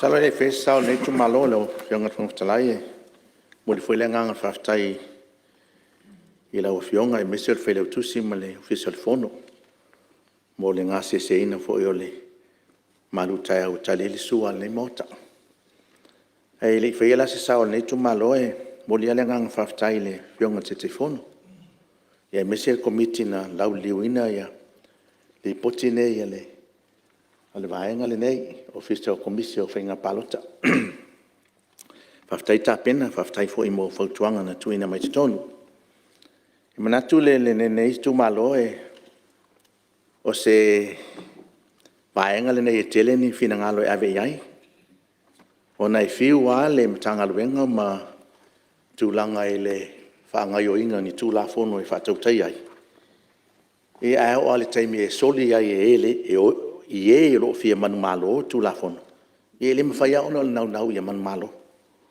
ai ele o le suinga mani me tau ia no swing oni swinga tal fia ngai mo o tatou tangata e mo mona moli lenga faftai ono lo mau ele li poti ia o lo ina i tu fasili ile tulanga le ile li poti fatou sanga le mo mboa nei committee ia ina i fasili le nei sui ono le mata ile li poti pe ono sfulu i was fulu afele le tupe sa alu mo committee o susu enga fainga palota tasi lea vaenga sa langa foi fina ngalo nei parliament e mo le lenga faftai nei tu malo le fionga le minister ona le committee sa ia tofia ina ia e teleo paia inga e mai alo e tofia ia sa tauwanga ia e pe e se foi le sila ia le minister na ia i committee na tofia e faise tu langa ni tu la fono na lape ai man tu la fono to te wai ia tu langa officer fenga palota al vaila al nisui ia pe fa pena sele ni telea sa aloi pe iwa su wa fele mai tono le motal nei ole tu langa foi le poti le sa fio foi le malu le tunu le committee le e o fa nga solo ni na o mo fenga palota le lotes olo ia ni te unga man absent na mai ina ia ele fa pe la ss fu percent de tina ai fa pena na fu fa pena na mai fo i se tonu fo leli poti le te ena o le palota mai fafo o tatou tangata pe o mete tele na sa mai na wa fa sa valia committee le mua la fionga al fong talai that's fit tala no al food percent ele po se lilo na wa mai tonu le poti le ia tu lo le au fa pai le nei tu sa ma tu ai tu ona ole tu langa ile le lango ina o se food percent ia te talo la na le nei tu malo i se tu sila ile fa ta wa ina o se food percent le ina ia awan I avesea ono le ona ol fa ta o sao tina ma mai tai tu tonu al parliament nei awa le lima food tasi tu malo Pole ale fina ngalo le li ai tu lai mai pa ia inga lo mana nei lima food tasi sui oli ile no inga tu e mai ato ale siono e tu sai male se full pasene nunga tu e mai ato ale ono te mai tai fa la vai le pe ona e fa vai le ai lua o lai tu tonu le fa vai ele mo faina tu e se ale se full pasene o mana pa fiona fon talai se on sai mai ku ko miki le si uma ko mga ia mariano fiona sui malu se tu lai mai lo fiona te telefono Ia, sa le whalawe sui e peitai. Ia e aon whamanino le wala lea langa lai whafonga le tunu ma le parlemene. O le li poti leo li poti al komiti wha parlemene. A o le li poti le sa uno I le sui o wai maunga. O le li poti al komisi. Su ea pe a mai a whainga palota. So o lea lai ta oto le kapeneta. Ia le whautuanga al komiti wha parlemene. Na fua ona o komisi fa parliament o le ala le I o mai le tulafono na malanga fa loat ne te u fe num ya I me ye lu malanga fa loat ia le nga le le fo la fo su man ta tu ngai pe mi lo wa tu ta tu di poti le te noina mala le al sui le nei pe ko bisi fa parliament pe komitia a to ai tonu mtanga luenga fa inga palota ono te unga nei fa matie ma te tu tonu tu la fono le e pasi tu la fono le o le mai nei tonu mot me tau foi le nei sunga fono le tu langa le ta pena ina o le tu langa le poti fa tau sanga lem tanga wenga fa ftai atu ai le officially ia me se foi le foi tamali I sa ia foi le sunga loia ia le msio tonu mo le langa fa ftai ve foi nei tu life a me se foi nei tu malo tamali foi sa ia foi te tonu na maliu a nga lue tonu le officiale o fainga palota ia le opose lilo le foi tamali au ona e sila fia foi le tatu atunu o le foi maua ia o lo ia se tupele umana faunga ina ia polenga la le ele nei sui ia lo fa peolo avese special people's accounts ni tupe fa le au ngaina wo ele I fa au ngaina ia pe mo le nga whaftai ona o le tāpena pena ina ma le whaonga ina te tau. Ia le manatu o tulanga whapena ia e tau whapena le manatu sa tau na whaonga uma le seleni. Na ia whaatino ini si o fufuanga ma au nanga le na komiti. O le sweo vaenga lo ta ua ile nei lava tanga luenga po le komisi o whainga palota. Tūlanga o tātou tangata pe le whaina sauno ai le sui i le stala ina ia mawhaina whawhaingofia le leila al sui lea whale atau whatoa umana na su mai ama mwhaiona whaatino ana au onang le stala no na au aina ia o au ina o maisi o au ainga il matu wha moe moe na whai i le ema se sina mwhaina le stala ona whai mai le taulia le tusi le polenu ai awa ma le luas fulu na iau ainga na o mai fia le stala ai whai mai se ilonga e mai le tusi whai whai au ona al taimina ia o lalo o whai malo longa ala o whai ngalwenga I nei fo e kalesi e malo lo pe a umal ia nalanto e fo ia ila tau ale nganga o le nei tu malo ila o whianga le o lo minstao tangalwenga lea e le wha pe te ena ne o tātou tangata e palota mai fafo ia e mawhai ana a fifio mai ina ia mawhai pe o na whaatino pe le palota I nei si o tātou atunu pe o le alana e ina nau e o mai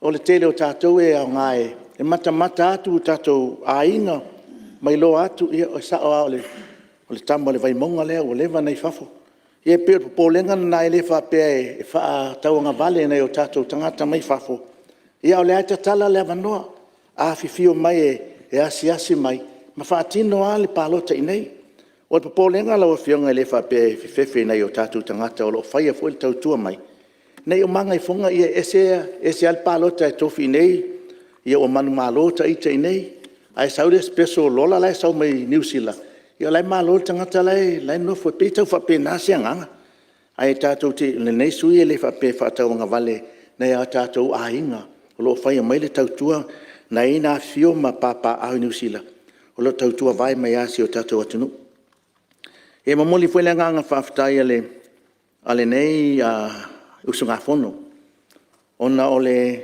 fa nga ina le lei ale nei committee o nanga I fono tanga I mo meo training ma me fa pena na ia fa malosia I pela o fainga venga I le poto e foi inisi lu tau o ta o nei le poti foi mai ele o saunga le mbu ia fa mo monga I lunga tupenga fa ilangi o lo la matia le saunga le mbu o fa mo monga I lunga o penga fa ilangi o polenga na ile le nei tu malo ile stala le ma palota mai fafu afa pele mai lu tau le tanga venga ele o malu puipuia ma saunga le mbu ia fa mo monga I lunga te penga te fa ilangi o polenga le na ne te wa taimi ne sawa o le malama I lunga o te penga fa ilangi ine te ua yese me tupu si o tatu watu nu umali whainga palota.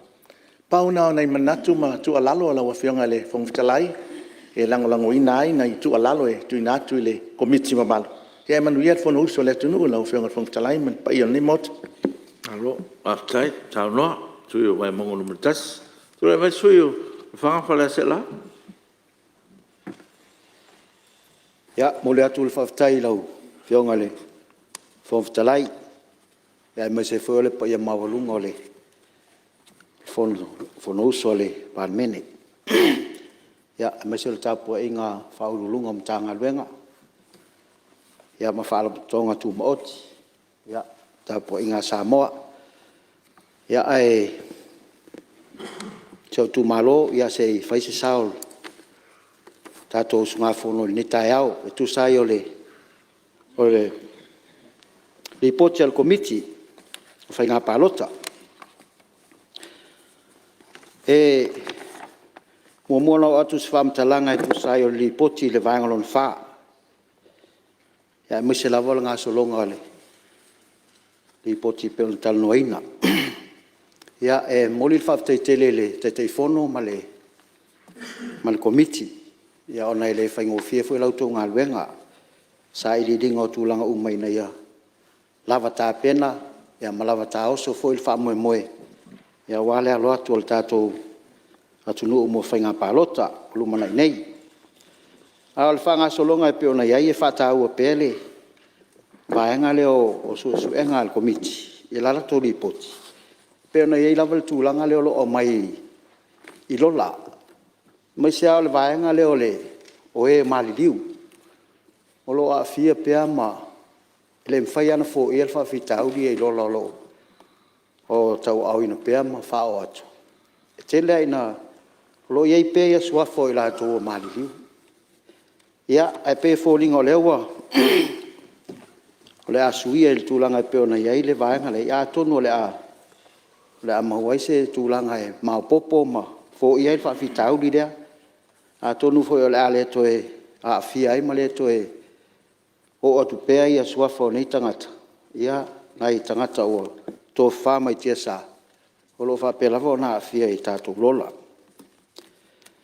O le vaengalo na lua e pe o na whia pa o atu iai se whamatalanga o le whataua ai o ase singa komiti.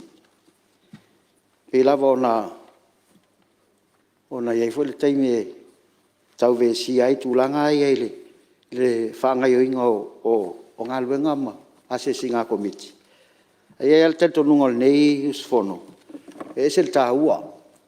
Awa e se lava le o atu le ofisa tala noa ma le komiti. E se fo ia le o se sila ma va ai tonu ia le tūlanga pe ona iai. E peila e se whamatalanga le. E oi le sui le afu ili. Se la ngona nei sui. Ila se singa le sa se ai tato fale fai palota le ofisa. E o le maua e tolu 3.5 miliona sa alu whamatu i le amatanga. I ngā luenga. A lona whai wino ngā luenga. Na toe whamai aile le lua 2.3. Lona winga le selfa inga. O leo lo au mai i le. Whamatalanga lea lea se singa al komiti. O le polenga le neisui. E fōlinga mai ua awa vai e le whale lea po le ofisale o le whaipalata. E le tau na ho o se tūlanga o se tupe te le whapea. Ua te le tupe ae le titi le whale. O te le lopo ini me tā ua o taungu tāi tono le whale fua le o le. I lau whaingo le se leni. Ia ae mo le silfia le lau fue ala langa le. Taungu tāi sui fuanga. Ia tātou fua ini se leni a ruene. Fausia ina. Ia o le fia mama lama le tūlanga o lo iai. Ia po tūlanga le leire. Le whanga yo ingo ia se leni. E ui lava ni li poti ua. Ia ele anga o lea tau le malama ma. Tali tonuina fol tūlanga e pe ona iai. E pe o nei vaenga ia.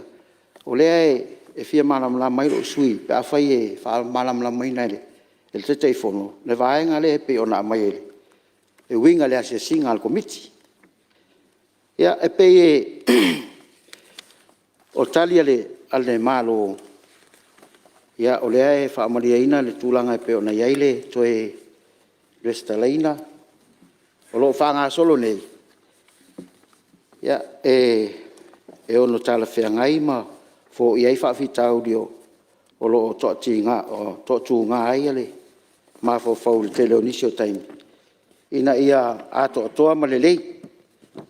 Wa a whai o le whātinonga le, wa mai fo i pēfo na, sa unoa fo iai le, le olo avem pulisile o le ofiso whainga pālota. Ia mātou fo i susuenga. Ia e paualea e pe e leo lava tele e leo tele nisi o le stala ne taimi. Ia ai watu ai whawhautuanga fo ia al neisui. Ia e fia mauasi siawa noa e o tuaia le ofisa le tuai so mātou fo i tu malo. Ona lo mana o mia mai ai. Fa o atu ona ele yo o i tai le ai. Mo se lawa le pito lu le o mātou i whale ase la. Ia e pe ona i manatu ia e tu inatu. Ia ai manuia tele le teanga i fo i o le taitai fono mal komiti. Ia ai mai se fo i o le whaangaso longo a lato whātautonanga o nei ripoti. Ia manuia tele lau whionga le fōwhitalai. Ia manuia fo i le nai tua le malu. Ia whapea fo i le pālemene. Ia malatapo i ngā Samoa whawhitai. Tau noe lau whionga le. Sume malu le whakamwhalase la. Ia whawhitai mo le lo saupo le poti ua mamene mauta. Tua me sui salenga, numero tas. Whawhitai lau whionga mule awanoa. Ia ele te lava se mana ongo le nei tu malo. Pa wal whawhitai le komiti mo le lau le wina o le poti. E mai se fo i o le whautuanga wa amai lunga le malo. Whawhitai fo i le minister ma le kabinete le tari mai. Pa wal leo le whautuanga whapea e whamamai ino le lola. Ma le teu wina o lola ma palo tai tu malo uma. Ia ele leia i nei le motu i tu mua nei, o lea e so ele. Lata atu i ofisa tu tonu o le whainga pālota. Ia ngai mai ai ia sui ma maluma tangata pālota i tu mua nei. Ia asio mātou motu i salafai. Ia la i le ofisa le whainga pālota. Ia se atala. Ki ua tangata i le ofisa e leise si tala. O le tarsanga whao i atu. E pele wanga vae o le mele lei nei. E tau foina le lei mō mātou nei. Te o tele tangata pāro te le starai pō. Ia e whata mala atu i salafai. E ia mo sui il tātou motu salafai whata o sanga. O whionga i le minister. Ia tu atu le si vaenga Wenga sa la fai ngā lulu mai le stala o sui paloto le mo tele aftai. No, sa no ni, whionga sumaru, aftai hui mo le, sa hui awan li poter komiti, alo, aftai. Ia, lau whionga telefono, lo mai tau atu, ua, mai hui sa no sui. Ia, malo aftai lau whionga whangafitalai mo le avanoa. Whamalo tu foi suis fonon whaalia o la tu whinangalo i li poti o talanoina le nei vaenga o le aso. Tā ua uma autou whinangalo na whaalia. Pau o le fia whamanino. O li poti whaatausanga nei e wha. Ia o lea ua tu whaatasia nei ai o lesi li poti mamao ai tua o le tausanga whaatupe lua o tasiva lua o. Whaiasi mamau tō sili poti na whasolo mai ale lua tasi lua ma lua tōru. Tā ua whina ngalo whaalia mai o whamawina e toa whasu us whono mauta na se i tala noa ina le li poti na whaalia o lato whina ngalo. Whina ngalo mua o whaleata numele tasi o i numela tōru. Ia o na sau noa i mo templates fo nei po a wivi le whaatino ino ngā luenga. Ia e pei foi ona watu te leo li poti ale al komiti nei. Ia o le anganga le tasina ia langa tasia uma le li potia mai e matanga luenga. Ia vaenga kau financial reports mai si li poti tu ina mai. Ina ima nino ma ia manifi ma ia malama le komiti. E peo le vaenga lava leo le tautulia tu ina ia whao ngā mai traffic lights. Whawhaingo fia ai sui os fono ai meise o sui o le komiti. O na malama le budget tupe na avatu. Po le ale achievement, o le targets, o ausia pele ausia. Ia pa o le ale vaenga o lai to ali ai. E mawhaila e lanu i o na whamtala mai pe o na tātou mamalama o male lanu green. Ia lo na winga o se lau psen. Ia o mai leisi lanu lea e pe empa. Ia tau mai e o le ngā ruenga e le. Uma ia se i o lanu mu vole. Ia o le indication na tau mai e ngā ruenga lai tōria. Ia o na whaamatala mai lea po lana mafuanga. E pe o le vaenga na o le tuli atu le komiti nei i matanga ruenga o le lalo le komiti nei. Ia ma le whautuanga fo le ave pisasi ina ia langu katsia uma. Ina ia whaafengo whi komiti. O le si vaenga sa sauno i e sunga malu o whaleata tolu o tato restala. Ai mai se le vaenga le o restala online. Ia malta penanga o le paloto lua o ono. Salo le vaenga lea. Le a maua ele a toanga pe a whape tali le whionga ni ministaya ia ntanga luenga lea. Ele na tia o le vaiaso ni nei. Ana nafina o atua ilo utu malo le official whai ha palota. Ia o la whato alu le la ko consultation. Na ia au fina ngalo le atunu. Ia wastu la fono e whaatino le tato palota lua o ono. So le tūlanga la le pe on talo mai le suyo fleata tolu. E maua la le atoanga o lo finangalo pe atali manino le minsta. I le taimi e tali ai le mālotua i le vaenga lea. O le si vaenga tā ua na whaalia le fionga i le suia whaleata tolu. O se tua lalo le sota inga o mtanga luenga le malo. E mawhai ai o na ngā lulu e whaatasi mo le restala. Ia po le restala ina o tangata fou, ia po le avesea o e o mali liu. A o lo ilunga o le lola. Mana ia fautuanga fo na sa matou tu matou tala noai. Ma le ofisa nge fai ngā palota ele nā tia. Sa ia le taimi au tā pena au ia ilo u tā pena ina o le wha moe more nei. O te lei tu ua i seisi anu o mawhauwhaua au ia i se au wala whawhai ngofia i fo. A wapi leo di. No ula sia lo leo pule no o afio anga umalo i tu malo. Au mai sau wha maunga i e ua mali liu mai o soifua mai. So ta ilile ia lanto ai ngā awala nā pe o le sau el fautuanga lea. Ma le ofisa o le pepa whanau e whaamauina i e o soifua mai mai o mali liu. Ona o whaia lea e au ia la o homework. O wala tu lea a mai le lisi al pule nuu. Sui o le nuu lea sa ia o whaia tu loa. Ia saini lo a o whaamauni o mali liu tangata ia. Ona o sauro le ave anga i orkom sina o whai ngā palota. Wa ona whaamauni o saini le al pule nuu. Whaafai ngō fia ai. O lona winga, o se ngālu e ngā tātou te ngālu rue whatasi. e le ngā matanga luenga. A o loo iai fo isi matanga luenga le malo, ma isi tūtino. E mwhaila na so ta ia i le vaenga lea, ina ia whaamama avenga fo. Ai whaftai le sui u whautua mai, ai sa o uma iai whautuanga ia malilo ilonga i mātou le vaenga lea, o whautua mai le sui, ina ia whaafai ngō whir tātu ngā luenga. It's our collective responsibilities. O le sui vai mga tasi, tu sai le whaafsiringia o tupe whaasili, ia o lea sai whaaftai mai iai tūlanga lea. Ai whaamaruru atu le sui vai mga tasi, pe ona avatu la o whaamamanga.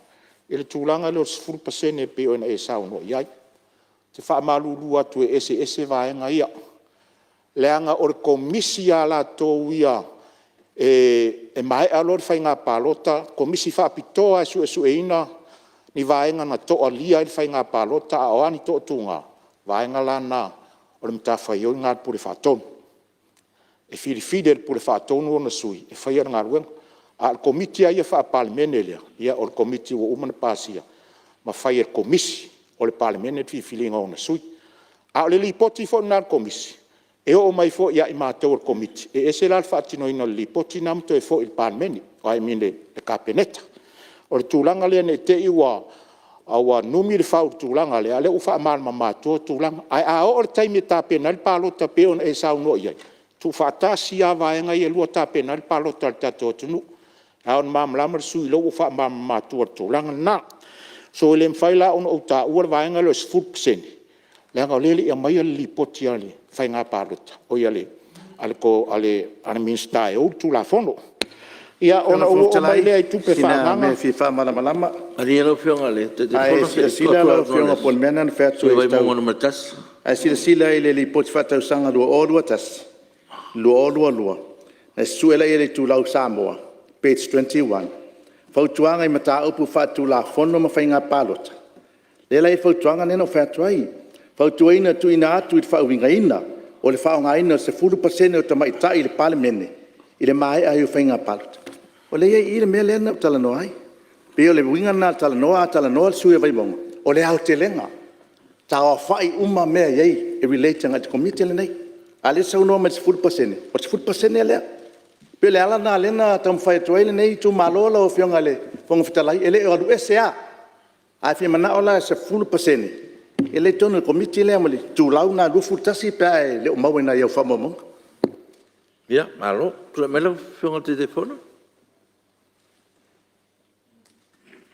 Ia, mā rosa no lau whionga sumban, e pea leo whaama mātua tūlanga na, ai le leia no tātou whātali la se i o mai la le tūla whono whai ngā pālota. I le vaenga leo o whai atuai, ai o le tūlanga na leo o tā ua tuama o whai atuai.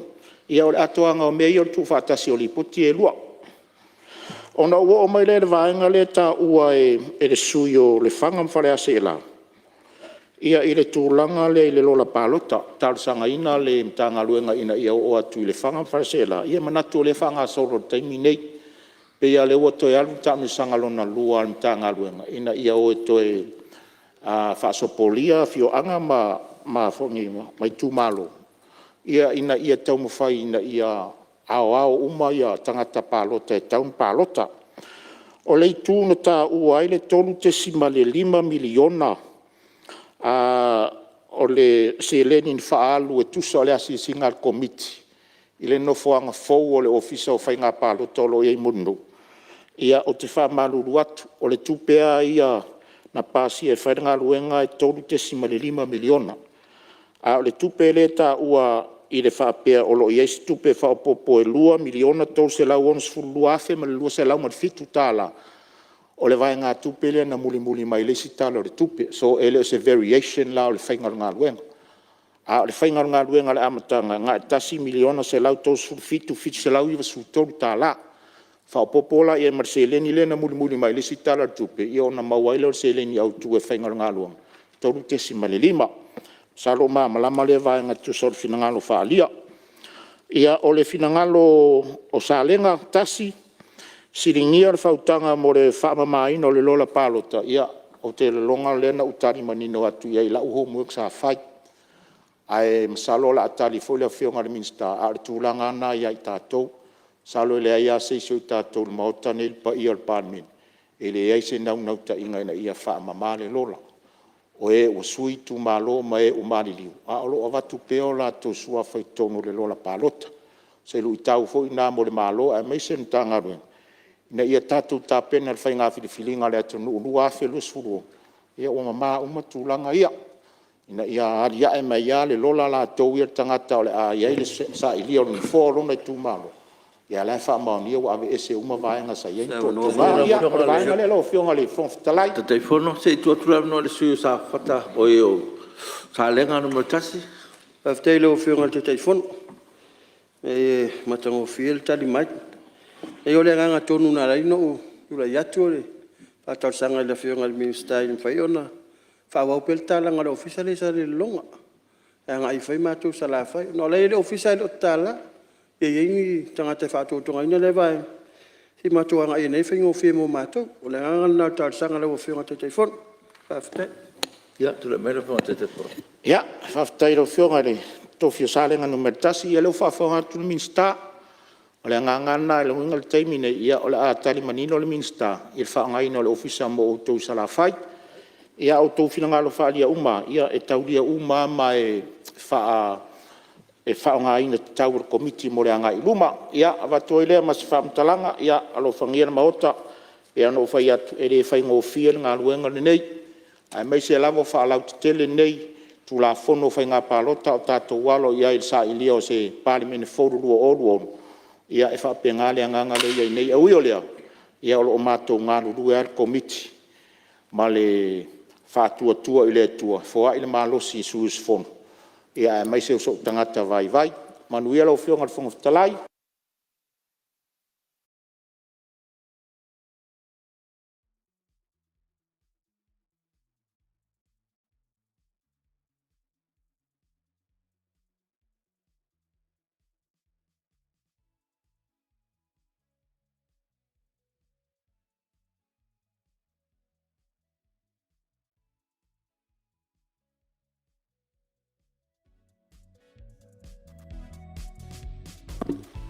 Paftai te lea lau whionga whongwhitalai mo le avanoa.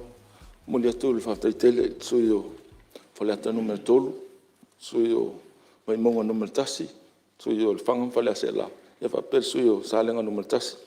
Mo manatu na whaalia li poti e whaa le ofisa o whainga pālota pe na tau ao mai le komiti. Whaftai te le mo manatu la ngā. O lo whapongwhonga tu fo ia le ofisa i tunga lunga o sui. E whionga le sui o whaleata numero tolu.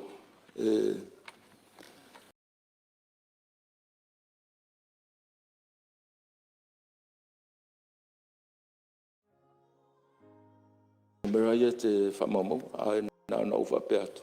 O lo so solo lava ia le stala i fuafuanga ale matanga ruenga. Le na fuafua e na amatama le tausanga tene. O nei ia ngoni le toi whata amilo i le anga ia tui i tua. Meo te awe le whamano whata tua i le tanga ruenga. O nei le o whamoe moe whapea whaatali se i o mai le malo le atunu o mai tono le stana. O le ta amilo atu i tu malo uma e poluma sa mai le whata amilo sanga. Ma o taimi hoi la. E bato al taimi o le tulafono o lai e le taimi nei. Fatua tapuni ale lola ina ua whailoa ia ua o taimi o whailoa ia sui tau wā. Ia ona tapuni loa leo le lola ai loilo ia tangata le iei lunga lola. Ma e maholunga le patutuanga e o atu le taimi lea. Ua wha le stala uma le totelo ni malu le totelo. Ai tausanga atu i le malu i le tali atu i le silta ua le. La tunga taua le sui o whale atu. Mo tātou uma sui a whaipule. Ia mo tangata pālota. O ngā luenga uma tātou. Taua la wai atau. O le mena lea. O lau whaatamila atu tātou tanga luenga. O ifo i ala alwhanga. Pea atau motu i le tanga luenga. E whapea fo i e mwhaiona mai i le ofisa i a pia. E a fo i le stala. E taua le tātou le stala. Mo le whamoe pālota i le tātou ai tau i le pālota. I le tulanga i le pālota mai whafo ia o le tā ua le sui o whale atu tolu e whapea hoi sui o Waimunga Tasi ia O le tunga we fa pe fai numero la am to tele ta ia na wa i fa mo o mai te mini. O le mo tinoa le me mo le to mo ta to ia po ai fi ta wa. E o te me fa nga pa to we lo uma ia tangata le stala mai fa foi o mai. Mai o le stala ho tangata na. E alu e lunga tu la fono le uma fa ta tia ta to mota. Le stala i tangata palota. Ia e mo ia ia la tunga lunga fa pe il to te la vanga le o. Ai tau he lan tau titilo. Tatu tangata fa nga luenga ia e o fa vai taimi. Lesta mai numero fa numero na ia tatu tangata na. Ia mai si vo tangata voi o le fai malanga tu nei o te me o le fai nga palota. Tau he lan tau titilo e sa o ia la tunga lunga. Ai tau titilo vo ilisi tu. I tātou tangata leo atu nei ai leo nei la so le fai nga palota. E tāua la to ia tau. Le e pe ona ta ua le suia o le fangam fale asa le ia o tu ta mi tu ta ofisa le ofionga ia fa so ta i fo ia me o lo ta mi to ta ofisa ia o lo fia le sta mo ta to ma ia lima su tasi tu malo to ta mi lo tu le ta tu ofisa suia salenga tasi mo o man pasier kapeneta ia ta sanga tanga luenga ile ofisa tu mau isa va i tala tu mau isa va ma le la masalo ai o fo ngam tanga luenga mal fainga lato pa ke til taimi tala ai te tala fa solo ato tai pe al officer nei pia to mo le toile fa tai tele to fionga i ta upulanga ya malira fionga mi sta tu la mesu io para to sai elo fionga mi sta mo tan ma le o lo tatu no so sani tatu ngaluenga o le bona ia ili nei e tu la fono sa fai le tanga luenga e tu atu fa sa ia ma to mo komiti o tu la o tanga te ele stala ala o tala sa fai ai o tatu se li tai tai tatu o le name o la outreach tatu a ka ko le ave le ka ia o la sa fai ia e mo ia lano so tu la fono no fai ia o na so so ni ia o to e fola le mele le fa mai o le fa ka vai la ka o piki me ka la so palo o fa ko ma ko komiki aga ko fi fai inga nga ko fo o piki me ka ia me fa nga fo il ma ho fa ko common sense ta no so ini so ta to sui e winga la tala o lima va so ni ma ko ai nga mengusi a o le fisili e le so sa ma ko ngai ko ke o afia ko ke o le sko a o le sa wa e mai le so le e ko wa le ni se fai ia ai nanga le pia o fai pule va kula ko ai pi ka o ma vai mil to officer e o ka fia nga me le so nya ko ko le skala ka ma fa la lava aftai ya o fionga mi sta oi tu la mesu sale aftai lo fionga mo le no tu langa le uta o lo fionga le minsta o le to yisi taimi e fa solo le stala asi sile sala fa e luas frutu malo ele tala officer am to amana o mi al termine e fe lolo pe no apia e lo to e lista la nga ato la tu al tu langa le to e lista la mala tu al fenita yo awala ifa la la na talot o tong talal termine se ya wa ya ne tu malo fa tino ngal la nga afa pe ne ki no no wing o te le lo foi po fias fenga lo wal me sai mo lua to was fenga lo to yo ma a fa yo fenga ngalo kapineta a chor vayas amun mo ta tala ne lo office si yang ai na sala fa amon mut ya o fionga mi sta yo la fionga le suia fai pule o vai a palata no metol ia ia wal pe no vai atu o tutte tato uma tai tas o le tangata palota alu le sta ia o tele fautua tu la uma tangata lo fionga la ngai e lo se tu lan fa lo ia lo tu fa fai pu ia ai tato tu la fon solo il mele i lunga tu la fon o mena mo hita tu finga palota tato e fai mai fa pa ele o fa sin sin ni male sin mercedes ai ta ul na tu e longo ta tangata palota fa ngana ya tau ule ya tau o le stan e ta wan le stan la ona o la e mo le no le o fionga le suyo sa lenga numeltas o tu langa voile tala lu su fa tu ale tala fa solo to il va ya sole o le ofisa ia o tulanga la le pule komsina o ia la tati e tulanga le tala ina o le ofisa isa vai ai toi pe ona vai atu ele ngata o ta tala o ofisa isa va ai e toi ta milo uma tu ale matanga luenga fa solo i tu malo uma sa va i mo po i le lista la ino ia o tu te me tato finga palota mo mo no mera o tangata palota ta un lista o lista la Alo, tai sa no lau fionga mista tu no le manino te le mta salanga su malu tu le mero lo fionga si me au pa uva mo mo le pa malu lo to le fia mo le to fa tai tele fionga tai fono ma le malu komit tolo se tsi le potile ye amata ma le lo o su va o mo tau sanga tele le wo mo ma ya li potil an tanga lo ngai i li potil tala tu o le lo up to date ye le ngalua ngamtanga fafta ele se ngalua ngafai ngofie fafta ya tu lo fionga tai fono ma le mal komiti o le wa toli potile tanga lu fafta ya toli tanga lu nga mo ngalua ya ta tom fai le wa to fa tanga te taun lista la mol palot fafta itela lo fionga fon fta la mo la no tu le mero fionga le telefono mo la fo lo fionga fon ftalai fa tu le lafo ina ia fa ma ni er fono auli pote lua le nei komiti e pei ona iloiloina mua pe par mene lua lua tolu numela iva sfun maleiva ma le lua pe par mene lua tolu lua fa numela se lau lua sfun marfa lo alua e sui o ana lofi numero lua sanganga lua ia faleata numero tasi sili po la fam maunia la fo e finngalo sa no male yo au ese le ai o manu malo le yo tu le mero fionga mi sta mole la fole tal malo au fionga fon ftalai o te fa tu le lafo ina ia fa ma ni el fono au tali el malo i fo tuanga al komite tu la fono tu mau tau tau finga palota tau sangam tu finga fa bai alua mi sta fa to anga pe foi mi sta o fa la tonga al malo sili po la fa ma ni la fo o e finngalo esa no male yo au ese le ai ua manu malo le yo fa Pepa Palmene ru olu tolu, ru olu whānu meo se lau lima sfuru. Le poter komiti o tupe maua ma tupe tutongi. I le Pepa Palmene ru olu tolu, ru olu whānu meo se lau man whā. Le poti, whal tausanga al wharemerio sa moa, mō tausanga whal tupe ru olu tolu. Whāpu putasi, Pepa Palmene ru olu lima nu meo sumal valu. Tali al malo, Pepa Palmene ru olu tolu, o fa numero se lau lima sfulu. Tu le mero fionga sui te telefono komiti o tupe maua ma tupe ton?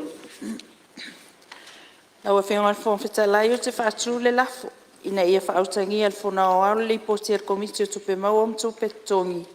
O lo tu ina tuaian sa ili linga whautuanga mai unga fono. Alua, e le sui o le whanga whala se la, o le sui o si umu, ia whapea le sui whaasale anga numero lua, ia papea fo ia ana lofi numero tolu ia papea le sui tamatai mai li pata i tupa i lalo siri pala fa maunia lafo o e finangalo e sa no mane yoe au ese le ai ua manu malo le yoe tu le mero fio kal bin staff i tonu mo fale meli sa mo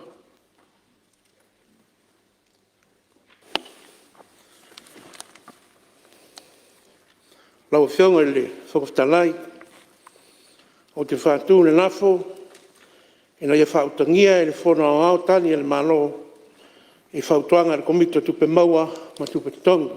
Palua e mistao susiomanga, mistao whatuanga. Sili, la whamaunia lafo e finangalo e sa no mare yoe. Au ese le ai ua manu malo le yoe. Ia leo mai a whautangia e whono au li poti le komiti, e pe ona whailo atu, whape fo Italia le malo. Ia, la no ne mo stasio sui pia sa no tatu ripoti.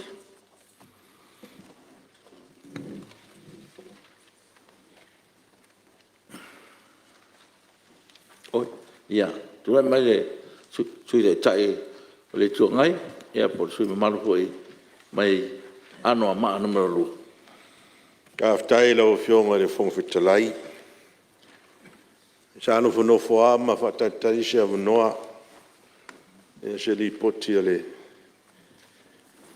tanga luenga la fionga mista fou tu lai mai e le avat se manatu ya avatu fa manu yanga nei tu malo e tu lai mai ala o fionga mista e tau ave tanga luenga ya o mamana ole tatou fale meli ia ua te lē le suiga o le soifoaga ma le lalolagi uai nei vaitau mo le vanituanaʻi atu ia vaikaimi o felafoaʻi mo tusi faaaogā i teu tusi ma faailoga i le meli ia au oo mai nei vaitau tatou iai ia o vaitau ao teknolosi ia ma meli faaeletroni o te lē la le suiga ua iai ia ua toititia e foi galuega le falemeli i faapehoe latou tupe maua ia e faamauina le faafetai le tamaitaʻipule ma le pulega ona tasi lenei matagaluega e ua laitiiti le latou operation ia lo matauina e maua atu pe faasili i tausaga uma ia e faitau miliona ana i se leni e maua ia o faailoga i o pulega lelei mo le atoe le faamālo ma le faafetai ua e le faigofie tele o luitau mai le tu o teknolosi nei vaitau o feagai mautou peitaʻi ia o loo ai lava i tu e aogā i lenei auaunaga tono tatou tunuu o le matau e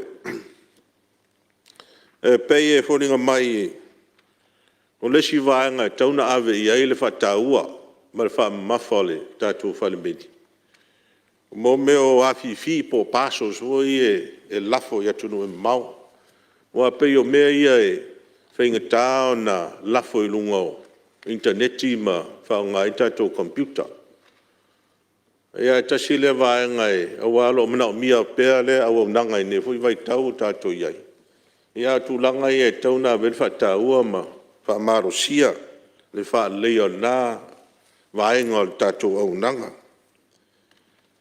ia ma tulaga o isi aunaga ia pe ona matau atu loo faaogāina le tatou falemeli pe foi o le talaina i tua o pensione nai tamā ma tinā matutua o le atunuu ia o apea foi le faatauina atu o cash power o tatou e tise ia maisi nai auaunaga faapenā o loo maua ai ia le fesoasoani ae maisi a ia tatou mo tele salafai a lesi vaega o loo matauina o loo iai ia nai faafitauli o loo tulaʻi mai ma matauina i tatou aunaga lea o le faaogāina lea o le meli e lafoina ai ia mo meo faalaau faasāina o faafetai ia le komiti o le maua e lua cases faapena o lea na maua i nei tatou atunuu lafo mai le meli ia mo meo faalaau faasāina e tulaga tāua la i lau matau tāua le galulue e faatasi ma faalapotopotoga fafo atu o le atunuu o loo latou ia o loo galulu e tonu ai le vaega lea mo faalaau faasāina mataitū ia tulaga o le faatauina ma le felafoina o faalaau faasāina e faaogā i le meli tatou post ia maisi tulaga tāua la le galue faatasi ma tatou pora security vaega loo vaaia le tatou pora ia ma lesi vaega foʻi lea leoleo loo gafa ma le tulaga lea faatasi ai la ma tatou taʻifausosogi ua o le aogā na o taʻifausosogi nei ia e maua ai ma ia mo meo faalaau faasāina lafo mai tonu o mo afifi ia ma isi tulaga faapena vaega ia e tāua na tātou pui le tātou pora le whauluina mai o nei whalau whasaina na ua te le lava ia le whale tonu. Te le le whawhitauli ua whea ngai ma tātou. Ia nei a mea o whalau whasaina. A awhi ai tupulanga. Ia ma tangata o le tātou tunu. Ia ore tulanga le tau na pui lei. Ia rau whionga whongwhitalai. Ia no nai mutunga awhanai a mata kwende li poti. Whaftai mara mnoa. Tai more sao fu lo fiongale. Wale li poti tatu.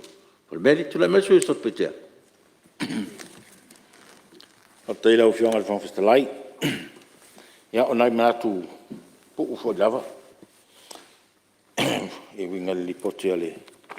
Kai si leva tatu vai so le li poti ale. Amo post. O te whalua ingale manatu le sui matu. Lau whionga le temi fo o wa ia vanga leo SOS. Ile whalaputonga le al whalmeni. E leo se whalaputonga te le. Tolonga o lato wale whalaputonga la titi. Le iai, ilalo mei whalaputonga tuwa o te malo. Au tausanga umalawa. E iai a lato tu whasili. O te I credit the management sai ai. Te mai tai lea ua whamawai. E le mwhai o na whale tonu. E so ngā lawa. Ina ia o ngā lawa wharimedi. Te mi whau o sau ia pa teknolosi da o whionga pen sau nosui. Te lea i o le threat sai ai. Tau tāpuni. Iei fo ia manatu tau lo kāpungi. E le koengi se la fo kusi ma fainga ai fina nau alta mai tai tule na sai fai talia yo la so mai lava mea keep the service going ile la wo le ngata ile survival a wa ngai lunga le au nga nei o le nei a wo nanga lo fio taimile nei ile saunga le muol tato tunu wow, mea e bens. E ui mai ai ia lui tau la toto no le ngata I whalao. Wa saina ia me fo yo au penga tu langa fa pena. Le lai wa si trotu. Ia wa o ia sai di ngal tanga lo. Ia wala e pui ai le tato si so manga. Mai vaenga nei. Ia wa o le o toe ua whamawai te mai ta ili nasa ia. Au te mara lava ia. Whamau lava lo appreciation o le courage o le te mai ta ili al teimina. Na whapea ia la tapuni whalimedi. Ia. Le o tole baile. Le whionga ia tapu ia te wawele. Ia le nemtangalo. Le whawua atu. Ala whawua. Tau awe ale. Whainga lea. O iei isi. Baenga la o sila ia le pule malanga matanga luenga le. Ina ia whalau tele atu le lato au unanga. Ma ia tū mau pele au ngā o le nei unanga I tongo Samoa. Le fau watu pe isi ratu whanua le tau whatau. Koe whaila tu whale I salonga. O wainga le lehi ala u whionga. Si rei tangata o lea lawa whatau el maro ia na o manga nei. Lea ua tu ia ma Western Union or Pacific Easy, o service nai ma faina fai lato, te le le lato au nanga ele tunu, pe no fai atu o se fala putonga la titi. A le ua mata on te le lunga nga, il tula mai fa fita ubi pui e tato borders mai I paanga I pe ona. Ua tele mai nei vai tau, fa malo atu ile I te matai pule sai ai, ia, en whamalo fo ele whionga ia, tapu I lau tule mai, ia, aloha na I whai o whaiva. Ia, o la lai manatu nā lau whionga, whaftai lava. Alo, sao noi. Sui malo se paitea, ia, awa ho le sao tato, ni poti e mese fo, ia, o lea mana e ina, o lo au na matautua, e lea fo tutino tato malo, whaftai. Ia, tulai mai salenga, numero tas. Whaftai mo lewa noa. Wale ina foi le ngā whaftai whamalo le te te whono. O le komiti o whaasino tonu ele nele poti. Ia, whaftai foi le pūlenga le whalemeli. Ini manatu e pia tai telo to e statu whalemeli. Wale whata asaudo se le poti. Ia e malo tau tua. Malo foi ono sai whawhita au le ngā ruenga. Wai tasi nei la lao le malo wa whaasolo ngai lalo ia le ia tūlanga tau le maketi. Ona ua malosi tele ia tūlanga wha tenu kolosi nei vai tau. Ai o le tau sanga pe ona watoi whautuanga ale komiti. Ia, lewa ana leo umana whea le suita ita. O le tuangai. Tūlanga leo meli. E tau foi ona lava o ino tau whainga luenga i wa inga o mei o meli. E tau foi na i se vaenga o leo leo. E tau wala mai e ni whala au whasa ina. Sa manatu foi i leo no o mai e ia e a manatu foi le au wala i whaatino o tangata foi le e mana o lasi e ki liva se me o whaasol tūlafono. Ia te le au wala tong fiti leanga na te whaia. Ia whaui mai i ona tau walea i rola ia leo leo unanga whaafare meli. Ai sa ile lua felus furu lua filu atas no walu i lafo i la pusa koko e se lau koko sa i tonu ia o le tau o le pusa koko e afeta la tu pena lua e lafo la i usila fa alua no walu e lafo pusa koko ele tarata le lima se lau tu pe sa mo na lafo ai ai vatu fua yon avelo la ile tele yo tu pe lua ina watu rol pusa koko le fa atau yo watau ngata no le tau fua fua le tangata le watu ye ia pa le ni tu pere na watu ine ai si sila lo fionga le te fono mal minister o le walu la lon market ye le fa le mil pele tau ona fa se si fa inga fa atau ngofie awai o te loe tasile awala e va veina ave meo tangata lo pe ma fai ai fa halu i Pela to ngal wenga wele le wai watu wa le maru vave ia po pusa o fo yo nisi ko lo fa ta to me ta lima sa mo vave na ave male tu ai ona ave isi company ave fa fo lo ai pe tasile awala po tasile me tu tia e fa vave le market ma wol tu pe maua ai tu te si la lo tau o tu langa na wa ta to wo le tau fa mo ia o le mau tau ave ar sai ele leile palasi o le sene ia so ai le angan fatal tale palasi le tanga te tonu ai a palasi o le sene ia so pe ia le me le paipa foi tulo ale maule nguto le paipa ai sina te tu ia le pulta ia o tu la fe fi tumu pio se nganga fa pena fu le marketing o le fu tu langa ngalu ne ia tu la lo ta va ve sa sa fu le lo ale marketing ma wol tu pe maua o na wa fa solo ina tau leini mele tangata ia so ia wasa tato tu il kiu ia mai fa ilonga ia fa pil tu se malafo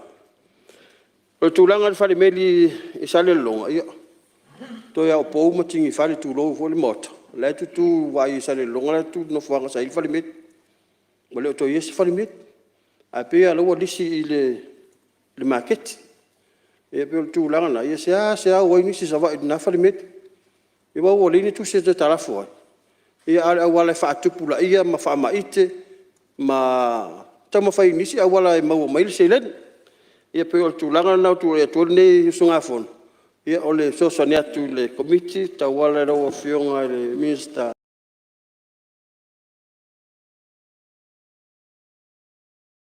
ia wa fo le matimati no tatu mtanga lo o le foi vai ngole o le ngal malo ia fa aftai tele mo le avno Malo, sao nore, so nga sui malu.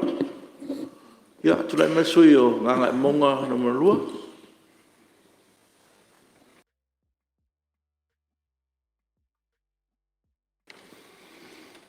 Dai rau o whionga i re, kong tu nei mo rewa noa. Kulai foi mani whaloalo e.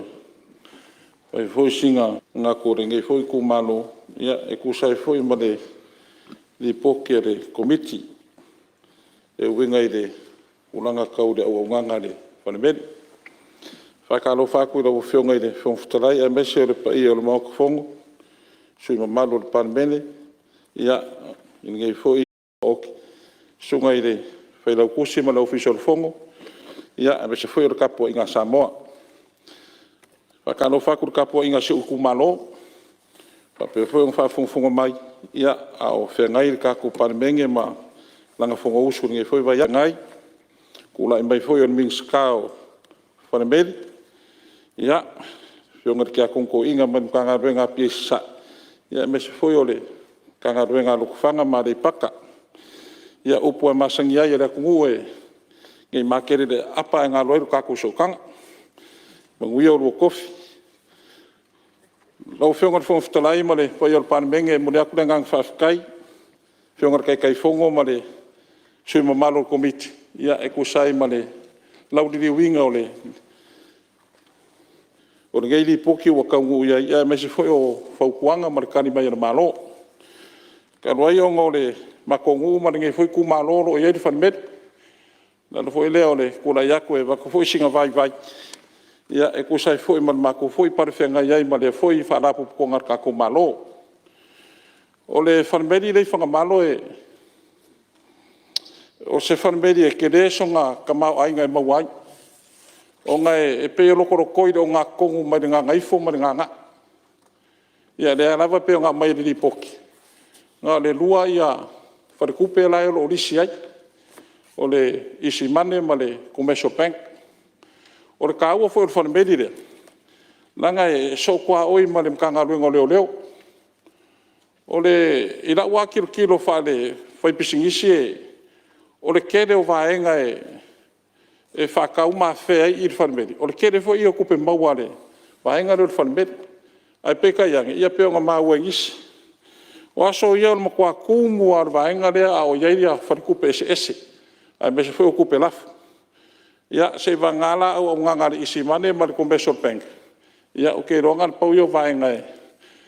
O lo whapeo ngā maua inga i se lengi e risi. Mai le waenga le whanmeri. Ai kulanga le konginga o le Peter Mori, kulanga le Katker Fongi, ai me se foi o Peter Swavai. Ia o vaenga umai e kaunga maua i ro ngā kongu le, e au ngoa ma le koe o mai sa le longa. I ro ule kar kongunga i le whanga inga o le vaenga le o le whanimeri, ma le au nganga o le whanimeri, au kulanga i me kaumeri. Ia, le ai o le lava ua kako i fisoka inga whaange, o po i fisoka inga i kere fongi, ma ia, o le ai foi sia me o le kusiako kusi mai.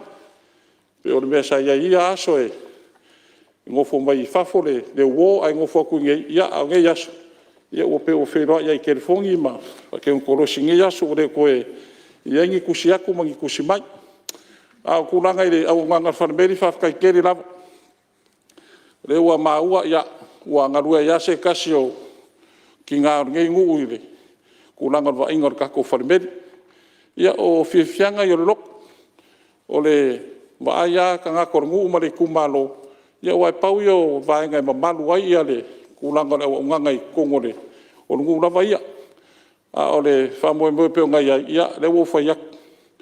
Kulanga peo ngā ka kōr whanemeri. Ke le re whangua. O le mukua ke le ar whangua lea iei le whanemeri. E o le whangua fo i le malo. E fo e whio mai le whionga le minska o sisi o manga. Ngua le salasi. Ia po i kongo lo ka o ko iei a whangua ngei.